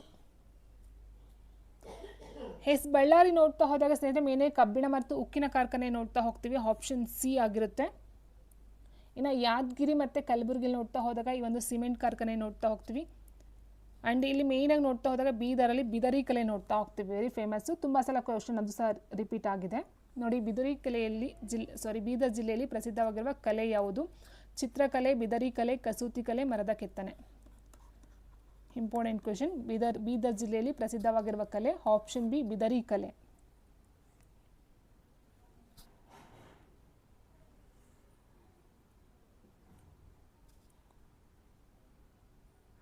ನೆಕ್ಸ್ಟ್ ಹಂಪಿ ಯಾವ ಜಿಲ್ಲೆಯಲ್ಲಿದೆ? ಸೊ ಹಂಪಿಯಲ್ಲಿ ನೋಡ್ತಾ ಹೋಗ್ತೀವಿ ಕಲ್ಲಿನ ರಥ ಮೇನ್ ಹೋಗಿ ನೋಡ್ತಾ ಹೋಗ್ತಾ ಅಂಥದ್ದು. ಹಂಪಿ ವಿರೂಪಾಕ್ಷ ದೇವಾಲಯ ನೋಡ್ತಾ ಹೋಗ್ತೀವಿ. ಸೊ ಈ ಹಂಪಿ ಯಾವ ಜಿಲ್ಲೆಯಲ್ಲಿದೆ? ಬಳ್ಳಾರಿ, ವಿಜಯನಗರ, ರಾಯಚೂರು, ಕೊಪ್ಪಳ.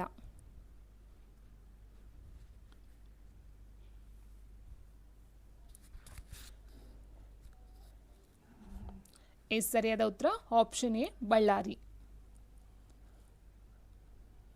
ನೆಕ್ಸ್ಟ್ ಭಾರತದಲ್ಲಿ ಅತಿ ಹೆಚ್ಚು ಚಿನ್ನವನ್ನು ಉತ್ಪಾದನೆ ಮಾಡುವ ಗಣಿ ಎಲ್ಲಿದೆ ಕೇಳಿದರೆ ಇದು ಅಷ್ಟೇ ಇಂಪಾರ್ಟೆಂಟ್ ಕ್ವೆಶ್ಚನ್ ಸ್ನೇಹಿತರೆ. ಭಾರತದಲ್ಲಿ ಅತಿ ಹೆಚ್ಚು ಚಿನ್ನವನ್ನು ಉತ್ಪಾದನೆ ಮಾಡುವ ಗಣಿ ಹಟ್ಟಿ, ಅದು ಕಂಡುಬರ್ತಕ್ಕಂಥದ್ದು ರಾಯಚೂರು ಜಿಲ್ಲೆಯಲ್ಲಿ. ರಾಯಚೂರು ಜಿಲ್ಲೆಯ ಹಟ್ಟಿ ಎಂಬಲ್ಲಿ ಕಂಡುಬರ್ತಕ್ಕಂಥದ್ದು ಅತಿ ಹೆಚ್ಚು ಚಿನ್ನವನ್ನು ಉತ್ಪಾದನೆ ಮಾಡುವ ಗಣಿ ಇದಾಗಿದೆ ನೋಡಿ. ಭಾರತದಲ್ಲಿ ಅತಿ ಹೆಚ್ಚು ಚಿನ್ನವನ್ನು ಉತ್ಪಾದನೆ ಮಾಡುವ ಗಣಿ ರಾಯಚೂರು ಜಿಲ್ಲೆಯ ಹಟ್ಟಿಯಲ್ಲಿದೆ. ನೆಕ್ಸ್ಟು ಕವಿರಾಜ ಮಾರ್ಗವನ್ನು ಯಾವ ಕಾಲದಲ್ಲಿ ರಚಿಸಲಾಯಿತು? ಕವಿರಾಜ ಮಾರ್ಗವನ್ನು ಯಾವ ಕಾಲದಲ್ಲಿ ರಚಿಸಲಾಯಿತು? ಮೌರ್ಯರ ಆಳ್ವಿಕೆ, ಶಾತವಾಹನರ ಆಳ್ವಿಕೆ, ರಾಷ್ಟ್ರಕೂಟರ ಆಳ್ವಿಕೆ, ವಿಜಯನಗರ ಅರಸರ ಆಳ್ವಿಕೆ. ಕವಿರಾಜ ಮಾರ್ಗ ಅಂತಕ್ಕಂಥದ್ದು ರಾಷ್ಟ್ರಕೂಟರ ಆಳ್ವಿಕೆಯಲ್ಲಿ ಬರ್ತಕ್ಕಂಥದ್ದಾಗುತ್ತೆ. ಶ್ರೀ ವಿಜಯ ರಚನೆ ಮಾಡಿರ್ತಕ್ಕಂಥದ್ದು. ನೃಪತುಂಗನ ಒಂದು ಆಸ್ಥಾನದಲ್ಲಿ ಇರ್ತಕ್ಕಂಥ ಶ್ರೀ ವಿಜಯ ರಚನೆ ಮಾಡಿರ್ತಕ್ಕಂಥ ಒಂದು ಕೃತಿ ಕವಿರಾಜ ಮಾರ್ಗ. ಸೊ ಆನ್ಸರ್ ಆಪ್ಷನ್ ಸಿ ರಾಷ್ಟ್ರಕೂಟರ ಒಂದು ಆಳ್ವಿಕೆಯ ಕಾಲದಲ್ಲಿ ಬರ್ತಕ್ಕಂಥ, ಅದು ಮೇಯ್ನಾಗಿ ನೃಪತುಂಗನ ಒಂದು ಆಳ್ವಿಕೆ ಅಂತ ಹೇಳ್ಬಹುದು.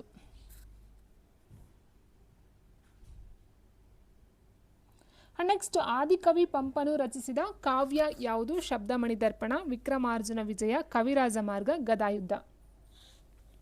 ಸೊ ಆದಿಕವಿ ಪಂಪ ಅಂತ ಹೇಳ್ತೀವಿ ಸ್ನೇಹಿತರೆ. ಪಂಪನು ಬರೆದಿರ್ತಕ್ಕಂಥ ಮೊದಲ ಒಂದು ಕಾವ್ಯ ಅಂತ ಹೇಳಿದ್ರೆ ಆದಿಪುರಾಣ.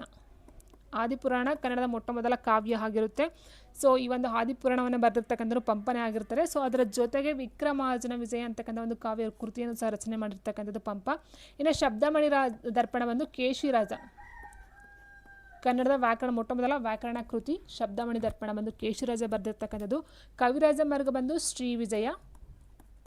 ಆ್ಯಂಡ್ ಗದಾಯುದ್ಧ ಬಂದು ರನ್ನ ರಚನೆ ಮಾಡಿರ್ತಕ್ಕಂಥದ್ದು. ಗದಾಯುದ್ಧಕ್ಕೆ ಇರತಕ್ಕಂಥ ಮತ್ತೊಂದು ಹೆಸರು ಅಂತ ಹೇಳಿದ್ರೆ ಸಾಹಸ ಭೀಮ ವಿಜಯ ಆಗಿರುತ್ತೆ. ಸಾಹಸ ಭೀಮ ವಿಜಯ. ಸೊ ಹಾಗೆ ಆನ್ಸರ್ ಆಪ್ಷನ್ ಬಿ ವಿಕ್ರಮಾರ್ಜುನ ವಿಜಯ.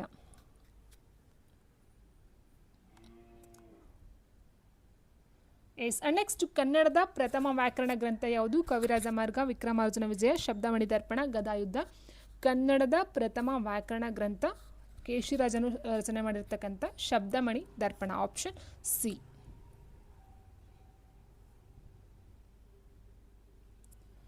ನೆಕ್ಸ್ಟ್ ಬಸವಣ್ಣನ ನೇತೃತ್ವದಲ್ಲಿ ನಡೆದ ಚಳುವಳಿ ಯಾವುದು ಅಂತ ಕೇಳಿದರೆ ಸ್ನೇಹಿತರೆ ದಾಸ ಸಾಹಿತ್ಯ ಚಳುವಳಿ, ವಚನ ಚಳುವಳಿ, ತತ್ವಪದಗಳ ಚಳುವಳಿ, ಆಧುನಿಕ ಸಾಹಿತ್ಯ ಚಳುವಳಿ. ಸೊ ಬಸವಣ್ಣನವರ ನೇತೃತ್ವ ಅಂತ ಹೇಳ್ತಾ ಹೋದಾಗ ಇಲ್ಲಿ ವಚನ ಚಳುವಳಿ ಬರುತ್ತೆ. ಸೊ ಬಸವಣ್ಣವರಾಗಿರ್ಬೋದು, ಅಕ್ಕ ಮಹಾದೇವಿ ಆಗಿರ್ಬೋದು, ಅಥವಾ ಈ ಒಂದು ಅಲ್ಲಮ ಪ್ರಭು ಆಗಿರ್ಬೋದು. ಸೊ ಇವರ ಒಂದು ಚಳುವಳಿ ಬರ್ತಕ್ಕಂಥದ್ದು ವಚನ ಚಳುವಳಿ ಆಗಿರುತ್ತೆ. ಸೊ ಆನ್ಸರ್ ಆಪ್ಷನ್ ಬಿ ವಚನ ಚಳುವಳಿ. ಇನ್ನು ದಾಸ ಸಾಹಿತ್ಯ ಅಂತ ಹೇಳಿದ್ರೆ ದಾಸರು ಬರ್ತಾರೆ, ಪುರಂದರದಾಸರಾಗಿರ್ಬೋದು, ಕನಕದಾಸರಾಗಿರ್ಬೋದು, ವಾದಿರಾಜರಾಗಿರ್ಬೋದು, ಅಥವಾ ಗೋಪಾಲದಾಸರಾಗಿರ್ಬೋದು. ಸೊ ಅದೆಲ್ಲ ದಾಸ ಸಾಹಿತ್ಯಕ್ಕೆ ಬರ್ತಕ್ಕಂಥದ್ದು ಆಗಿರುತ್ತೆ. ಇನ್ನು ಮೇಯ್ನಾಗಿ ನೋಡ್ತೀವಿ ಅಂತ ಹೇಳಿದ್ರೆ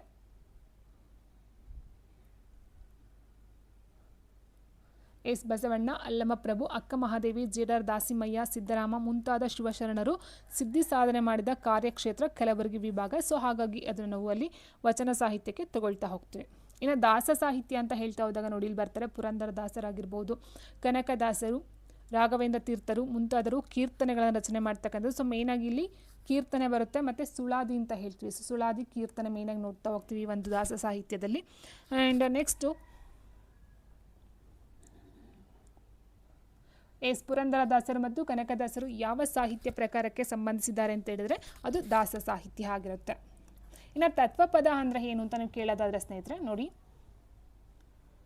ವಚನ ಸಾಹಿತ್ಯ, ದಾಸ ಸಾಹಿತ್ಯ, ಪ್ರಾಚೀನ ಕಾವ್ಯಗಳು ಮುಂತಾದ ವಿಚಾರಗಳಿಂದ ಪ್ರಭಾವಿತರಾದ ಜನರು ತತ್ವಪದಗಳನ್ನು ಕಟ್ಟಿದರು.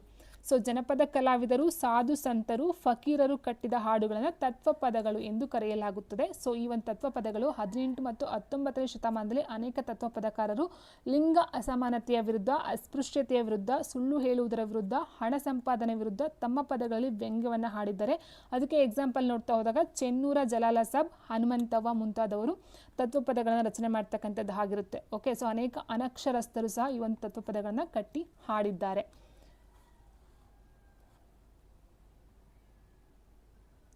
ಚೆನ್ನೂರ ಜಲಾಲ್ ಸಾಬ್ ಅವರು ಯಾವ ಸಾಹಿತ್ಯ ಪ್ರಕಾರಕ್ಕೆ ಹೆಸರುವಾಗಿದ್ದಾರೆ? ಸೊ ಈಗ ನಾವೇನು ನೋಡಿದ್ವಿ ಆನ್ಸರ್ ಸ್ನೇಹಿತರೆ,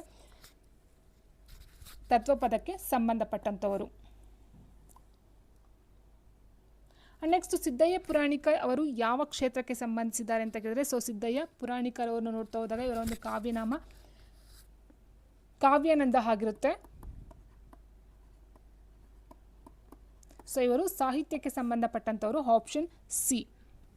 ಎಸ್ ವಿಶ್ವನಾಥ ಶರೀಫನು ಬರ್ತಾರೆ ತತ್ವಪದಗಳಲ್ಲಿ. ಎಂ ಪಂಡಿತ್ ಅವರು ಯಾವ ಕ್ಷೇತ್ರದಲ್ಲಿ ಪ್ರಸಿದ್ಧರಾಗಿದ್ದಾರೆ ಅಂತ ಕೇಳಿದ್ರೆ, ಸೊ ಇವರು ಬಂದು ಚಿತ್ರಕಲೆ ಆಗಿರುತ್ತೆ. ಸೊ ಇದೆಲ್ಲ ಈ ಒಂದು ಚಾಪ್ಟರಲ್ಲಿ ಬಂದಿರತಕ್ಕಂಥ ಕ್ವಶನ್ಸ್ಗಳಾಗಿದೆ. So very important. ತೊಗಲುಗೊಂಬೆ ಪ್ರದರ್ಶನ ಎಲ್ಲಿ ಪ್ರಚಲಿತವಾಗಿದೆ? ತೊಗಲುಗೊಂಬೆ ಪ್ರದರ್ಶನ ಎಲ್ಲಿ ಪ್ರಚಲಿತವಾಗಿದೆ? ಮೈಸೂರು, ಕಲಬುರಗಿ ವಿಭಾಗ, ಬೆಂಗಳೂರು, ಮಂಗಳೂರು. ಸೊ ಆಲ್ಮೋಸ್ಟ್ ಅವ್ನು ಮಾಡ್ತಿರೋದೇ ಈ ಒಂದು ಕಲಬುರಗಿ ವಿಭಾಗ ಅಂತ ಹೇಳಿದಾಗ ಸ್ನೇಹಿತರೆ ಇಲ್ಲಿ ಆನ್ಸರ್ ಆಪ್ಷನ್ ಬಿ. ತೊಗಲುಗೊಂಬೆ ಬಂದು ಕಲಬುರಗಿ ವಿಭಾಗದಲ್ಲಿ ಕಂಡು ಬರ್ತಕ್ಕಂಥದ್ದು. ನೆಕ್ಸ್ಟ್ ಬೆಳಗಲ್ ವೀರಣ್ಣ ಅವರು ಯಾವ ಕಲಾ ಪ್ರಕಾರಕ್ಕೆ ಸಂಬಂಧಿಸಿದ್ದಾರೆ? ಬೆಳಗಲ್ ವೀರಣ್ಣ ಅವರು ಯಾವ ಕಲಾ ಪ್ರಕಾರಕ್ಕೆ ಸಂಬಂಧಿಸಿದ್ದಾರೆ? ನಂದಿ ಕುಣಿತ, ತೊಗಲು ಬೊಂಬೆಯಾಟ, ಲಂಬಾಣಿ ಕುಣಿತ, ಕರಡಿ ಮಜಲು. ಎಸ್ ಆನ್ಸರ್ ಆಪ್ಷನ್ ಬಿ, ತೊಗಲು ಬೊಂಬೆಯಾಟ, ಆಪ್ಷನ್ ಬಿ.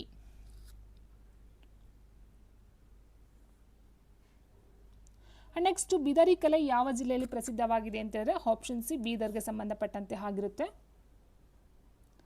ಹಟ್ಟಿ ಚಿನ್ನದ ಗಣಿ ಎಲ್ಲಿದೆ ಅಂತ ಕೇಳಿದರೆ, so very important. Option C, Raichur ಜಿಲ್ಲೆಯ ಹಟ್ಟಿಯಲ್ಲಿ ನೋಡ್ತಾ ಹೋಗ್ತೀವಿ. ಅದು ವೆರಿ ಫೇಮಸ್ ಆಗಿರ್ತಕ್ಕಂಥ ಒಂದು ಚಿನ್ನದ ಗಣಿ, ಭಾರತದಲ್ಲಿ ಅತ್ಯಂತ ಚಿನ್ನವನ್ನು ಉತ್ಪಾದನೆ ಮಾಡ್ತಕ್ಕಂಥ ಒಂದು ಸ್ಥಳ. ನೆಕ್ಸ್ಟ್ ಕಲಬುರಗಿ ವಿಭಾಗದಲ್ಲಿರುವ ಗುಲ್ಬರ್ಗಾ ವಿಶ್ವವಿದ್ಯಾಲಯವು ಯಾವ ನಗರದಲ್ಲಿದೆ?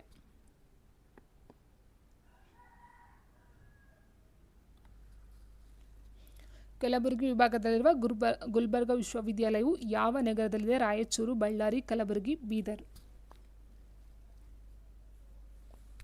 ಕಲಬುರಗಿ. ಸೊ ಗುಲ್ಬರ್ಗ ಅಂತಕ್ಕಂಥದ್ದು ಮೊದಲು ಇದ್ದಂಥ ಒಂದು ಜಿಲ್ಲೆ ಆಗಿದೆ ಸ್ನೇಹಿತರೆ. ಸೊ ಅದು ಕಲಬುರಗಿಲಿ ನೋಡ್ತಾ ಹೋಗ್ತೀವಿ ಈಗ. ನೆಕ್ಸ್ಟ್ 1956 ರವರೆಗೆ ಬೆಳಗಾವಿ ವಿಭಾಗದ ಎಷ್ಟು ಜಿಲ್ಲೆಗಳು ಮುಂಬೈ ಪ್ರಾಂತ್ಯದಲ್ಲಿದ್ದವು? ಸೊ ಈಗ ಏನು ನೋಡಿದ್ವಿ ಇಷ್ಟು ಕ್ವಶನ್ ಬಂದು ಕಲಬುರಗಿ ಪ್ರಾಂತ್ಯ ಆಗಿತ್ತು ಸ್ನೇಹಿತರೆ. ಈಗ ಬರ್ತಕ್ಕಂಥದ್ದು ಬೆಳಗಾವಿ ಪ್ರಾಂತ್ಯ. ಲಾಸ್ಟ್ ಈ 4ನೇ ಪ್ರಾಂತ್ಯ ಇದೆಯೋ ಸೊ ಅದಕ್ಕೆ ಸಂಬಂಧಪಟ್ಟಂಥ ಕ್ವಶನ್ಸ್ಗಳನ್ನ ನೋಡ್ತಾ ಹೋಗೋಣ. 1956ರವರೆಗೆ ಬೆಳಗಾವಿ ವಿಭಾಗದಲ್ಲಿ ಎಷ್ಟು ಜಿಲ್ಲೆಗಳು ಮುಂಬೈ ಪ್ರಾಂತ್ಯದಲ್ಲಿ ಇದ್ದವು? ಒಟ್ಟು 4 ನೋಡ್ತಾ ಹೋಗ್ತೀವಿ ಸ್ಟಾರ್ಟಿಂಗಲ್ಲಿ. ಸೊ ಈಗ ಇರ್ತಕ್ಕಂಥದ್ದು ಒಟ್ಟು 7 ಜಿಲ್ಲೆಗಳನ್ನ ನೋಡ್ತಾ ಹೋಗ್ತೀವಿ ಸ್ನೇಹಿತರೆ. ಬಟ್ ಫಸ್ಟ್ ಇರ್ತಕ್ಕಂಥದ್ದು ಬರೀ 4 ಇದ್ದಿದ್ದು. ಸೊ ಆನ್ಸರ್ ಆಪ್ಷನ್ ಬಿ ಆಗಿರುತ್ತೆ. ನೆಕ್ಸ್ಟ್ ಹಾವೇರಿ ಮತ್ತು ಗದಗ ಜಿಲ್ಲೆಗಳನ್ನು ಯಾವ ಜಿಲ್ಲೆಯಿಂದ ವಿಭಜಿಸಲಾಯಿತು? ಸೊ 1997ರಲ್ಲಿ ಧಾರವಾಡ ಜಿಲ್ಲೆಯಿಂದ ಗದಗ ಮತ್ತು ಹಾವೇರಿಯನ್ನು ಡಿವೈಡ್ ಮಾಡ್ತಾ ಹೋಗ್ತಾರೆ. ಸೊ ಅದಕ್ಕಿಂತ ಮೊದಲು ಧಾರವಾಡ ಅಂತ ಒಂದಿತ್ತು. ಹಾವೇರಿ ಮತ್ತು ಗದಗವನ್ನು 1997ರಲ್ಲಿ ಎಕ್ಸ್ಟ್ರಾ 2 ಜಿಲ್ಲೆಗಳನ್ನಾಗಿ ಮಾರ್ಪಾಡನ್ನು ಮಾಡುತ್ತೆ.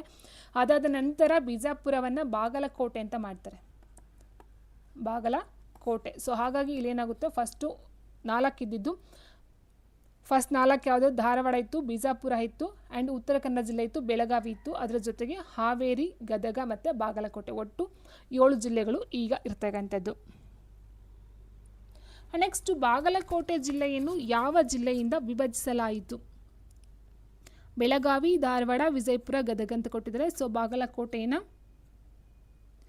ಬಿಜಾಪುರ ಅಥವಾ ವಿಜಯಪುರ, ಸೊ ಆಗಿನ ಬಿಜಾಪುರ ಈಗಿನ ವಿಜಯಪುರ ಅಂತ ಆಗಿರ್ತಕ್ಕಂಥ, ಸೊ ಅದನ್ನು ಕೇಳ್ತಾರೆ. ಬಿಜಾಪುರದ ಹೆಸರನ್ನು ಚೇಂಜ್ ಮಾಡಿರ್ತಕ್ಕಂಥ ವಿಜಯಪುರ ಅಂತ ಚೇಂಜ್ ಆಗಿದೆ. ಸೊ ಆ ಒಂದು ವಿಜಯಪುರದಿಂದ ಬಾಗಲಕೋಟೆ ಜಿಲ್ಲೆಯನ್ನು ಡಿವೈಡ್ ಮಾಡ್ತಕ್ಕಂಥದ್ದು ಆಗಿರುತ್ತೆ. ನೆಕ್ಸ್ಟ್, ಬೆಳಗಾವಿ ವಿಭಾಗದಲ್ಲಿ ಪ್ರಸ್ತುತ ಎಷ್ಟು ಜಿಲ್ಲೆಗಳಿವೆ ಅಂತ ಕೇಳಿದರೆ, ಸೊ ಟೋಟಲ್ ಆಗಿ ಈಗ ಇರ್ತಕ್ಕಂಥದ್ದು ಒಟ್ಟು 7 ಜಿಲ್ಲೆಗಳನ್ನು ನೋಡ್ತಾ ಹೋಗ್ತೀವಿ. ಸೊ ಯಾವುದ್ಯಾವುದು ಅಂತ ಹೇಳಿದರೆ ಬೆಳಗಾವಿ ಬರುತ್ತೆ ಮೇಯ್ನಾಗಿ, ಬೆಳಗಾವಿ, ಅದಾದ ನಂತರ ಧಾರವಾಡ, ಬಿಜಾಪುರ ಅಥವಾ ವಿಜಯಪುರ, ಉತ್ತರ ಕನ್ನಡ, ಹಾವೇರಿ, ಗದಗ, ಬಾಗಲಕೋಟೆ, ಒಟ್ಟು 7 ಜಿಲ್ಲೆಗಳು ಕಂಡುಬರ್ತಕ್ಕಂಥದ್ದು. ನೆಕ್ಸ್ಟ್, ಕದಂಬರ ರಾಜಧಾನಿ ಬನವಾಸಿಯು ಯಾವ ವಿಭಾಗದಲ್ಲಿತ್ತು ಅಂತ ಕೇಳಿದರೆ, ಸೊ ಬನವಾಸಿ ಮೇನ್ ನಾವು ನೋಡ್ತಾ ಹೋದಾಗ ಇದು ಬರ್ತಕ್ಕಂಥದ್ದು ಈಗ ಬೆಳಗಾವಿ ಜಿಲ್ಲೆಯಲ್ಲಿ ಕಂಡು ಬರ್ತಕ್ಕಂಥದ್ದು, ಬೆಳಗಾವಿ ವಿಭಾಗ ಅಂತ ಹೇಳ್ತೀವಿ. ಸೊ ಆನ್ಸರ್ ಆಪ್ಷನ್ ಬಿ ಆಗಿರುತ್ತೆ. ನೆಕ್ಸ್ಟ್, ಚಾಲುಕ್ಯರ ರಾಜಧಾನಿ ಬಾದಾಮಿ ಯಾವ ವಿಭಾಗದ? ನೋಡಿ, ಕಲ್ಯಾಣಿ ಚಾಲುಕ್ಯರ ಬಂದು ನಾವು ನೋಡ್ತಾ ಹೋದಾಗ ಅಲ್ಲಿ ಕಲಬುರಗಿಲಿತ್ತು. ಬಾದಾಮಿ ಚಾಲುಕ್ಯರು ಅಂತ ನೋಡ್ತಾ ಹೋದಾಗ ಇದು ಬೆಳಗಾವಿಯಲ್ಲಿ ಕಂಡು ಬರ್ತಕ್ಕಂಥದ್ದು ಆಗಿರುತ್ತೆ.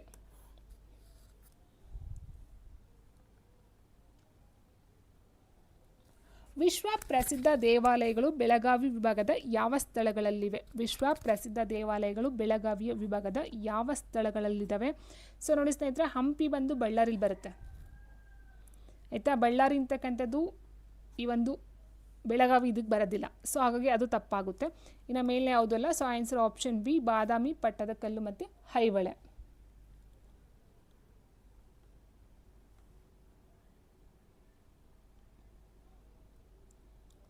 ವಚನ ಚಳುವಳಿಯ ಕೇಂದ್ರಗಳು ಬೆಳಗಾವಿ ವಿಭಾಗದ ಯಾವ ಪ್ರದೇಶದಲ್ಲಿ ಕಂಡುಬರುತ್ತವೆ? ಬಾದಾಮಿ ಮತ್ತು ಪಟ್ಟದಕಲ್ಲು, ಹಂಪಿ ಮತ್ತು ಐಹೊಳೆ, ಬಸವನ ಬಾಗೇವಾಡಿ ಮತ್ತು ಕೂಡಲ ಸಂಗಮ, ಮೇಲಿನ ಯಾವುದು ಅಲ್ಲ? ವಚನ ಚಳುವಳಿಯ ಕೇಂದ್ರಗಳು ಬೆಳಗಾವಿ ವಿಭಾಗದ ಯಾವ ಪ್ರದೇಶದಲ್ಲಿ ಕಂಡುಬರುತ್ತೆ? ಸೊ ಬಸವನ ಬಾಗೇವಾಡಿ ಮತ್ತು ಕೂಡಲ ಸಂಗಮ ನೀವು ಕೇಳಿರ್ಬೋದು. ಬಸವಣ್ಣನವರ ಒಂದು ಮೇಯ್ನಾಗಿ ನೋಡ್ತಾ ಹೋಗ್ತೀವಿ, ಕೂಡಲ ಸಂಗಮ ಮತ್ತು ಬಸವನ ಬಾಗೇವಾಡಿ. ಅಂಡ್ ಶ್ರೀ ಬಸವೇಶ್ವರ ಐಕ್ಯರಾದ ಸ್ಥಳ ಯಾವುದು? ಬಾದಾಮಿ, ಪಟ್ಟದಕಲ್ಲು, ಕೂಡಲ ಸಂಗಮ, ಬಸವನ ಬಾಗೇವಾಡಿ. ಸೊ ಅವ್ರು ಹುಟ್ಟಿರ್ತಕ್ಕಂಥ ಬಸವನ ಬಾಗೇವಾಡಿ, ಆದರೆ ಅವರು ಐಕ್ಯರಾದಂಥ ಸ್ಥಳ ಆಪ್ಷನ್ ಸಿ, ಕೂಡಲ ಸಂಗಮ ಆಗಿರುತ್ತೆ.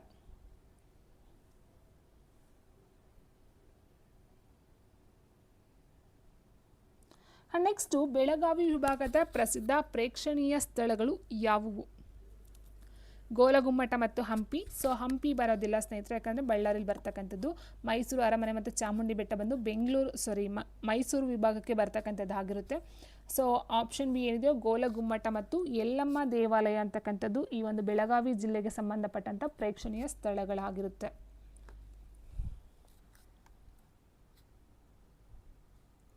ಬೆಳಗಾವಿ ವಿಭಾಗದಲ್ಲಿ ರಾಷ್ಟ್ರಕೂಟರ ನಂತರ ಆಳ್ವಿಕೆಯನ್ನು ನಡೆಸಿದವರು ಯಾರು? ಮೌರ್ಯರು, ಶಾತವಾಹನರು, ಬಹುಮನಿ ಅರಸರು, ಚೋಳರು.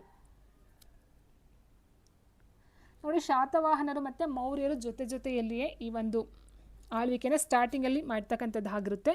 ಸೊ ಅದಾದ ನಂತರ ಕದಂಬರು ಬರ್ತಾರೆ. ಸೊ ಅದಾದ ನಂತರ ಬಹುಮನಿ ಸುಲ್ತಾನರು ಆಡಳಿತಕ್ಕೆ ಬರ್ತಕ್ಕಂಥದ್ದು ಆಗಿರುತ್ತೆ. ಸೊ ಹೀಗಿರ್ಬೇಕಾದ್ರೆ ರಾಷ್ಟ್ರಕೂಟರ ನಂತರ ಆಳ್ವಿಕೆ ನಡೆಸಿದಂಥ ರಾಜಮನೆತನ ಯಾವುದು? ಬಹುಮನಿ ಅರಸರು ಬರ್ತಾರೆ ಲಾಸ್ಟ್ ಫೈನಲ್ ಆಗಿ. ಆಪ್ಷನ್ ಸಿ, ಬಹುಮನಿ ಅರಸರು. ಮತ್ತು ಇಲ್ಲಿ ಬೆಳಗಾವಿ ವಿಭಾಗನೂ ಸಹ ಮುಂಬೈ ಪ್ರಾಂತ್ಯಕ್ಕೆ ಸೇರ್ಕೊಂಡಿರ್ತಕ್ಕಂಥದ್ದು ಆಗಿರುತ್ತೆ. ಸೊ ಬಳ್ಳಾರಿ ಏನು ಮದ್ರಾಸ್ ಪ್ರಾಂತ್ಯಕ್ಕೆ ಸೇರ್ಕೊಂಡಿತ್ತು, ಅದೇ ರೀತಿ ಬೆಳಗಾವಿ ವಿಭಾಗ ಬಂದು ಮುಂಬೈ ಪ್ರಾಂತ್ಯದಲ್ಲಿ ಇರ್ತಕ್ಕಂಥದ್ದು, ಅದರ ಒಂದು ವಶದಲ್ಲಿ ಇರುತ್ತೆ. ಕಿತ್ತೂರು ರಾಣಿ ಚೆನ್ನಮ್ಮ ಬ್ರಿಟಿಷರ ವಿರುದ್ಧ ಯಾವಾಗ ಹೋರಾಟವನ್ನು ಮಾಡಿದರು? ನೋಡಿ, ಬೆಳಗಾವಿ ಈ ಒಂದು ಪ್ರಾಂತ್ಯಕ್ಕೆ ಸೇರಿರ್ತಕ್ಕಂಥವ್ರು ಕಿತ್ತೂರು ರಾಣಿ ಚೆನ್ನಮ್ಮ ಆಗಿರ್ತಾರೆ ಸ್ನೇಹಿತರೆ. ಸೊ ಇವರು ಬ್ರಿಟಿಷರ ವಿರುದ್ಧ ಯಾವಾಗ ಹೋರಾಟವನ್ನು ಮಾಡ್ತಕ್ಕಂಥದ್ದಾಗಿರುತ್ತೆ? 1824, 1857, 1757, 1947 ಕೊಟ್ಟವ್ರೆ. ಸೊ ಆನ್ಸರ್ ಆಪ್ಷನ್ ಎ 1824 ಆಗಿರುತ್ತೆ.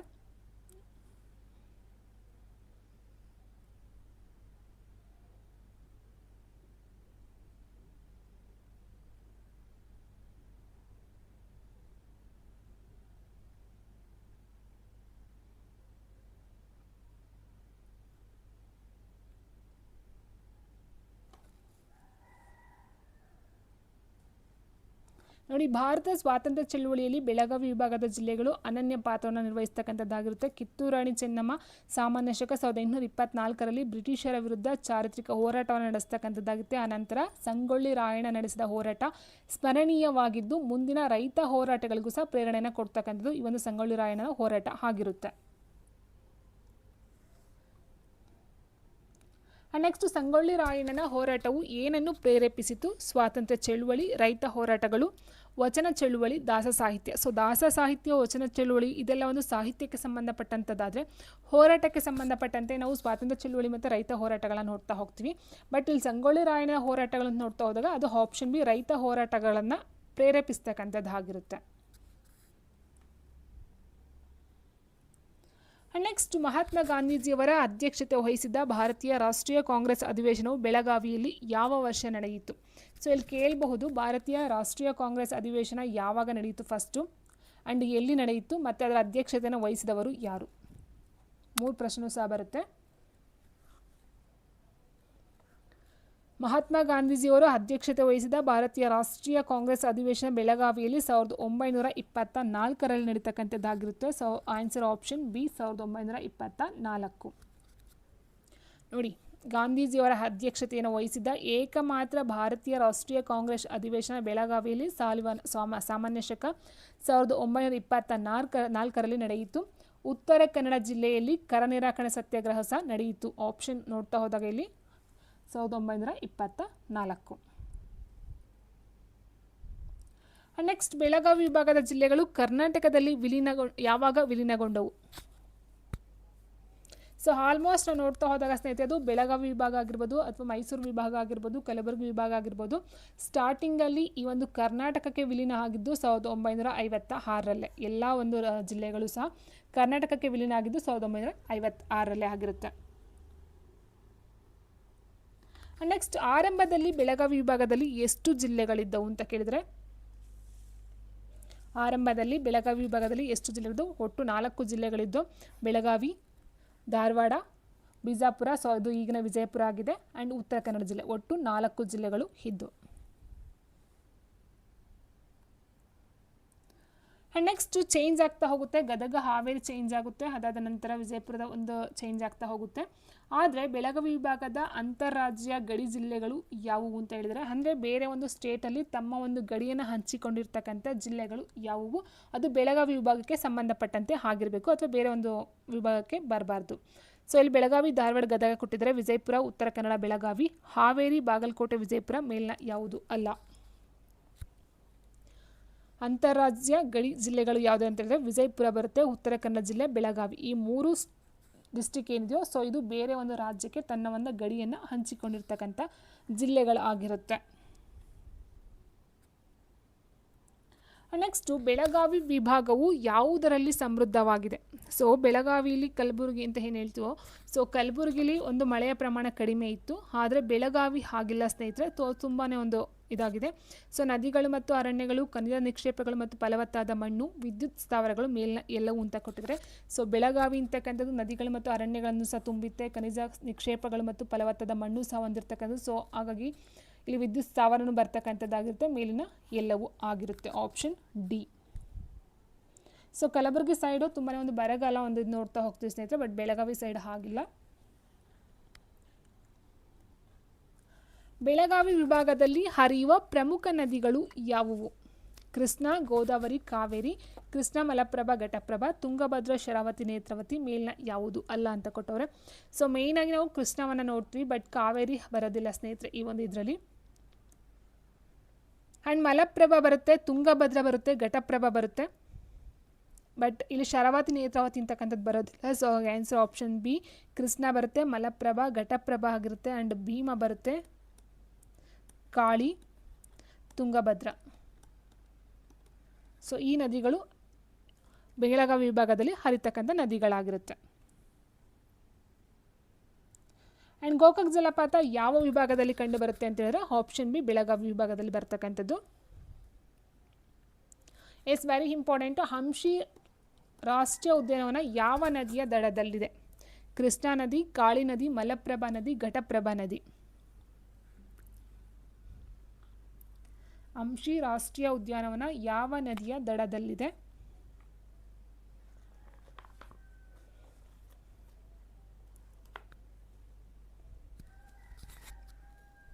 ಎಸ್ ಆಪ್ಷನ್ ಬಿ ಕಾಳಿ ನದಿ.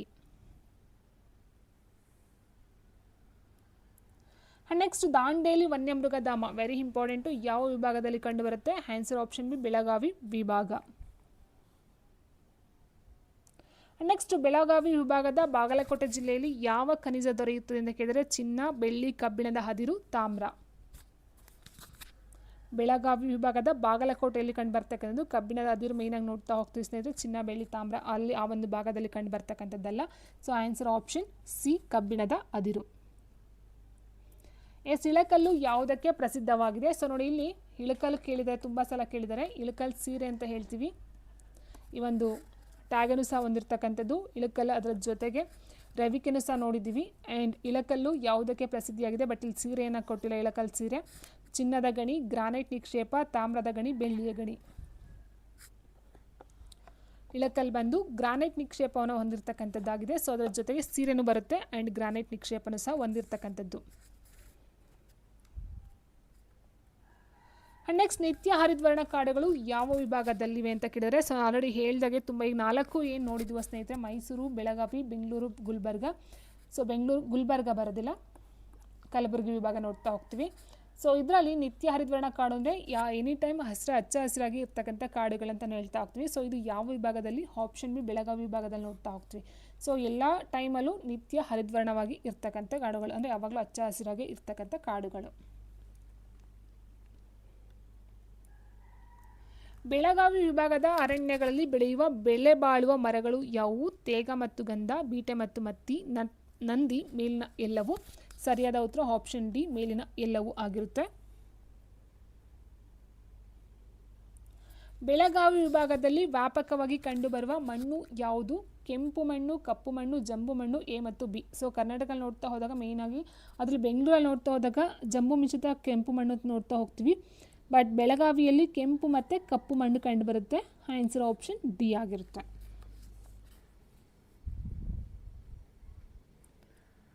ಬೆಳಗಾವಿ ವಿಭಾಗದ ಮುಖ್ಯ ಬೆಳೆಗಳು ಯಾವುವು ಅಂತ ಕೇಳಿದ್ರೆ ಸೊ ಮೇಯ್ನಾಗಿ ಇಲ್ಲಿ ಬರ್ತಕ್ಕಂಥ ಭತ್ತ, ಹತ್ತಿ, ಮೆಕ್ಕೆಜೋಳ, ಗೋಧಿ, ಶೇಂಗಾ ಮತ್ತು ಮೆಣಸಿನ್ಕಾಯಿ. ಸೊ ಇಲ್ಲಿ ನೋಡ್ತಾ ಹೋದರೆ ಎಲ್ಲ ಆಲ್ಮೋಸ್ಟ್ 4 ವಿಭಾಗಗಳಿಗೆ ಹೋಲಿಸ್ಕೊಂಡಾಗ ಆಲ್ಮೋಸ್ಟ್ ನಿತ್ಯ ಹರಿದ್ವರ್ಣ ಕಾಣುತ್ತೆ ಏನು ಹೇಳಿದ್ವೋ ಯಾವಾಗಲೂ ಹಚ್ಚ ಹಸಿರಾಗಿರ್ತಕ್ಕಂಥ ಒಂದು ವಿಭಾಗ ಈ ಒಂದು ಬೆಳಗಾವಿ ವಿಭಾಗ ಆಗುತ್ತೆ. ಸೊ ಹಾಗಾಗಿ ಇಲ್ಲಿ ಒಂದು ಬೆಳೆಗಳು ಸಹ ತುಂಬಾ ನೋಡ್ತಾ ಹೋಗ್ತೀವಿ.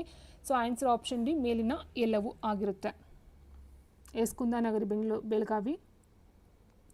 ನೆಕ್ಸ್ಟ್ ಮಹಾಲಿಂಗಪುರ ಯಾವುದಕ್ಕೆ ಪ್ರಸಿದ್ಧವಾಗಿದೆ? ಹತ್ತಿ, ಬೆಲ್ಲ, ಮೆಣಸಿನಕಾಯಿ, ಗೋಡಂಬಿಯನ್ನು ಕೊಟ್ಟಿದ್ದಾರೆ. ಮಹಾಲಿಂಗಪುರ ಬಂದು ಬೆಲ್ಲಕ್ಕೆ ಫೇಮಸ್ ಆಗಿರ್ತಕ್ಕಂಥದ್ದು ಆಪ್ಷನ್ ಬಿ. ಎಸ್ ಬ್ಯಾಡಗಿ ಯಾವುದಕ್ಕೆ ಪ್ರಸಿದ್ಧವಾಗಿದೆ ಅಂತ ಕೊಟ್ಟಿದ್ದಾರೆ. ಸೊ ನೋಡಿ ಬ್ಯಾಡಗಿ ಮೆಣಸಿನ್ಕಾಯಿ ನಾವು ಕೇಳಿದ್ವಿ, ಬಟ್ ಮೆಣಸಿನ್ಕಾಯಿಗೆ ಬ್ಯಾಡಗಿ ಅಂತ ಯಾಕೆ ಅಂತ ಹೇಳಿದ್ರೆ ಆ ಬ್ಯಾಡಗಿ ಅಂತಕ್ಕಂಥ ಒಂದು ಪ್ಲೇಸ್, ಜಾಗ, ಪ್ರದೇಶ. ಸೊ ಅಲ್ಲಿ ಬೆಳೆದಿರ್ತಕ್ಕಂಥ ಅಂದರೆ ಆ ಒಂದು ಹೆಸರಿಂದ ಆ ಒಂದು ಮೆಣಸಿನ್ಕಾಯಿಗೆ ಹೆಸರು ಕೊಟ್ಟಿರ್ತಕ್ಕಂಥದ್ದು. ಸೊ ಬ್ಯಾಡಗಿ ಅಂತಕ್ಕಂಥ ಒಂದು ಪ್ಲೇಸ್ ಆಗಿರುತ್ತೆ, ಸ್ಥಳ ಆಗಿರುತ್ತೆ. ಸೊ ಬ್ಯಾಡಗಿ ಬಂದು ಒಣ ಮೆಣಸಿನ್ಕಾಯಿಗೆ ಪ್ರಸಿದ್ಧಿಯನ್ನು ಪಡೆದಿರ್ತಕ್ಕಂಥದ್ದು ಆಗಿರುತ್ತೆ.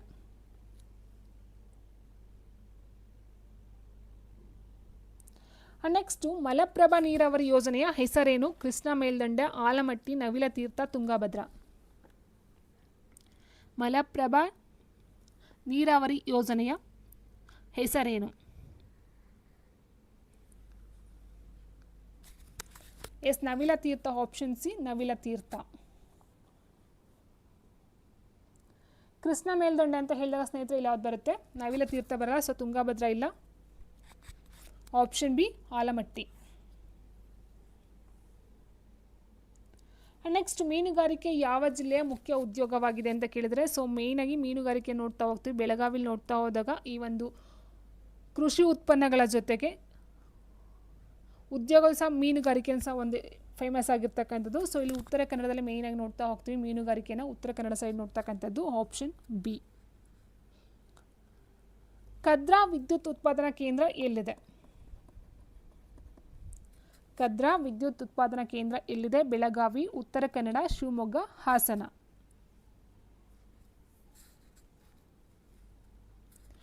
ಕದ್ರಾ ವಿದ್ಯುತ್ ಉತ್ಪಾದನಾ ಕೇಂದ್ರ ಬರ್ತಕ್ಕಂಥದ್ದು ಆಪ್ಷನ್ ಬಿ, ಉತ್ತರ ಕನ್ನಡದಲ್ಲಿ ಕಂಡು ಬರ್ತಕ್ಕಂಥದ್ದು ಆಗಿದೆ. ಅಂಡ್ ದ್ರಾಕ್ಷಿ ಬೆಳೆಗೆ ಪ್ರಸಿದ್ಧವಾದ ಜಿಲ್ಲೆಗಳು ಯಾವುವು? ವಿಜಯಪುರ ಮತ್ತು ಬಾಗಲಕೋಟೆ, ಬೆಳಗಾವಿ ಮತ್ತು ಧಾರವಾಡ, ಹಾವೇರಿ ಮತ್ತು ಗದಗ, ಉತ್ತರ ಕನ್ನಡ ಮತ್ತು ದಕ್ಷಿಣ ಕನ್ನಡ ಕೊಟ್ಟಿದ್ದಾರೆ. ದ್ರಾಕ್ಷಿ ಬೆಳೆಗೆ ಪ್ರಸಿದ್ಧವಾದ ಜಿಲ್ಲೆಗಳು ವಿಜಯಪುರ ಮತ್ತು ಬಾಗಲಕೋಟೆ.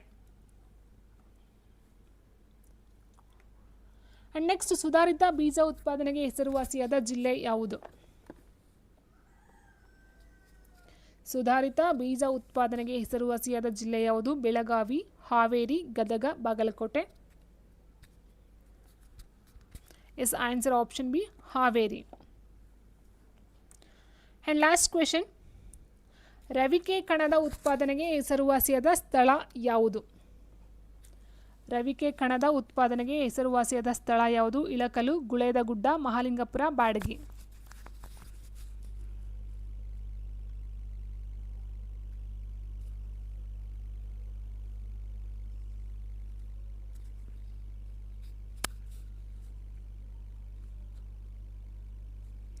ಮಹಾಲಿಂಗಪುರ ಬಂದು ಬೆಲ್ಲಕ್ಕೆ ಹೆಸರುವಾಸಿಯಾಗಿರ್ತಕ್ಕಂಥದ್ದು.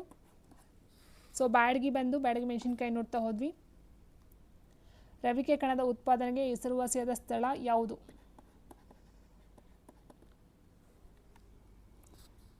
Answer option B, Guledagudda. So ಇದಾಗಿತ್ತು ಸ್ನೇಹಿತರೆ ಇವತ್ತಿನ ಕ್ಲಾಸಸ್ಸು. ಸೊ ಇದು ಬಂದು 6ನೇ ತರಗತಿಯ 3ನೇ ಚಾಪ್ಟರು, ಕರ್ನಾಟಕಕ್ಕೆ ಸಂಬಂಧಪಟ್ಟಂಥ ಕರ್ನಾಟಕದ ವಿಭಾಗಗಳಿಗೆ ಸಂಬಂಧಪಟ್ಟಂಥ ಪ್ರಶ್ನೋತ್ತರಗಳು. ಸೊ ಇದರ ಬೇಸಿಸ್ ಮೇಲೆ ತುಂಬ ಕ್ವಶನ್ಸ್ಗಳು ರೈಸ್ ಆಗ್ತಾ ಹೋಗುತ್ತೆ. ತುಂಬ ದೊಡ್ಡ ಚಾಪ್ಟರು ಸಹ ಆಗಿತ್ತು ಸ್ನೇಹಿತರೆ ಇದು. ಸೊ ನೆಕ್ಸ್ಟ್ ಕ್ಲಾಸಲ್ಲಿ ಹೇಳಿಕೆ ರೂಪದ ಕ್ವಶನ್ಸ್ಗಳು ಆ್ಯಂಡ್ ಈ ಒಂದು ರೀಸನಿಂಗ್ ಕ್ವಶನ್ಸ್ಗಳೇನು ಬರುತ್ತೋ ಅದನ್ನು ನೋಡ್ತಾ ಹೋಗೋಣ. ಆ್ಯಂಡ್ ಅದರ ನೆಕ್ಸ್ಟ್ ಕ್ಲಾಸು ಹೊಂದಿಸಿ ಬರೆಯಿರಿ, ಇದಕ್ಕೆ ಸಂಬಂಧಪಟ್ಟಂತೆ ನೋಡ್ತಾ ಹೋಗೋಣ. ಸೊ ಅಷ್ಟು ಮಾಡಿದ್ರೆ ಈ ಒಂದು ಚಾಪ್ಟರ್ ಕಂಪ್ಲೀಟಾಗಿ ನಿಮಗೆ ಅರ್ಥ ಆಗ್ತಕ್ಕಂಥದ್ದು ಆಗಿರುತ್ತೆ. ಸೊ ಇವತ್ತಿನ ಕ್ಲಾಸಸ್ ಇದಾಗಿತ್ತು. ಸೊ ಐ ಹೋಪ್ ವಿಡಿಯೋ ಇಷ್ಟ ಆಯ್ತು ಅಂತ ಅಂದ್ಕೊಳ್ತೀನಿ. ಸೊ ಅಂಡ್ ವಿಡಿಯೋ ಯೂಸ್ಫುಲ್ ಸಹ ಆಗಿದೆ ಸ್ನೇಹಿತರೆ. ವೆರಿ ಸಿಂಪಲ್ ಕ್ವಶನ್ಸ್ಗಳಾಗಿದ್ರು ಸಹ ಈ ಒಂದು ಕ್ವಶನ್ಸ್ಗಳು ಮುಂದೆ ದೊಡ್ಡದಾಗ್ತಾ ಹೋಗುತ್ತೆ. ಸೊ ಆಗಿರಬೇಕಾದ್ರೆ ಬೇಸಿಕ್ಕಾಗಿ ನಮ್ಗೆ ಯಾವೆಲ್ಲ ನಾಲೆಡ್ಜ್ ಬೇಕೋ ಸೊ ಆ ಒಂದು ಬೇಸ್ಮೆಂಟನ್ನು ನೀಟಾಗಿ ನಾವು ಹಾಕ್ಕೊಳ್ತಾ ಹೋದರೆ ನೆಕ್ಸ್ಟ್ ಒಂದು ಕ್ಲಾಸಸ್ಗಳು ನಮಗೆ ನೀಟಾಗಿ ಅರ್ಥ ಆಗ್ತಾ ಹೋಗುತ್ತೆ. ಓಕೆ, ಸೊ ವಿಡಿಯೋ ಇಷ್ಟ ಒಂದು ಲೈಕನ್ನು ಮಾಡಿ ಅಂತ ಹೇಳ್ತೆ. Thank you for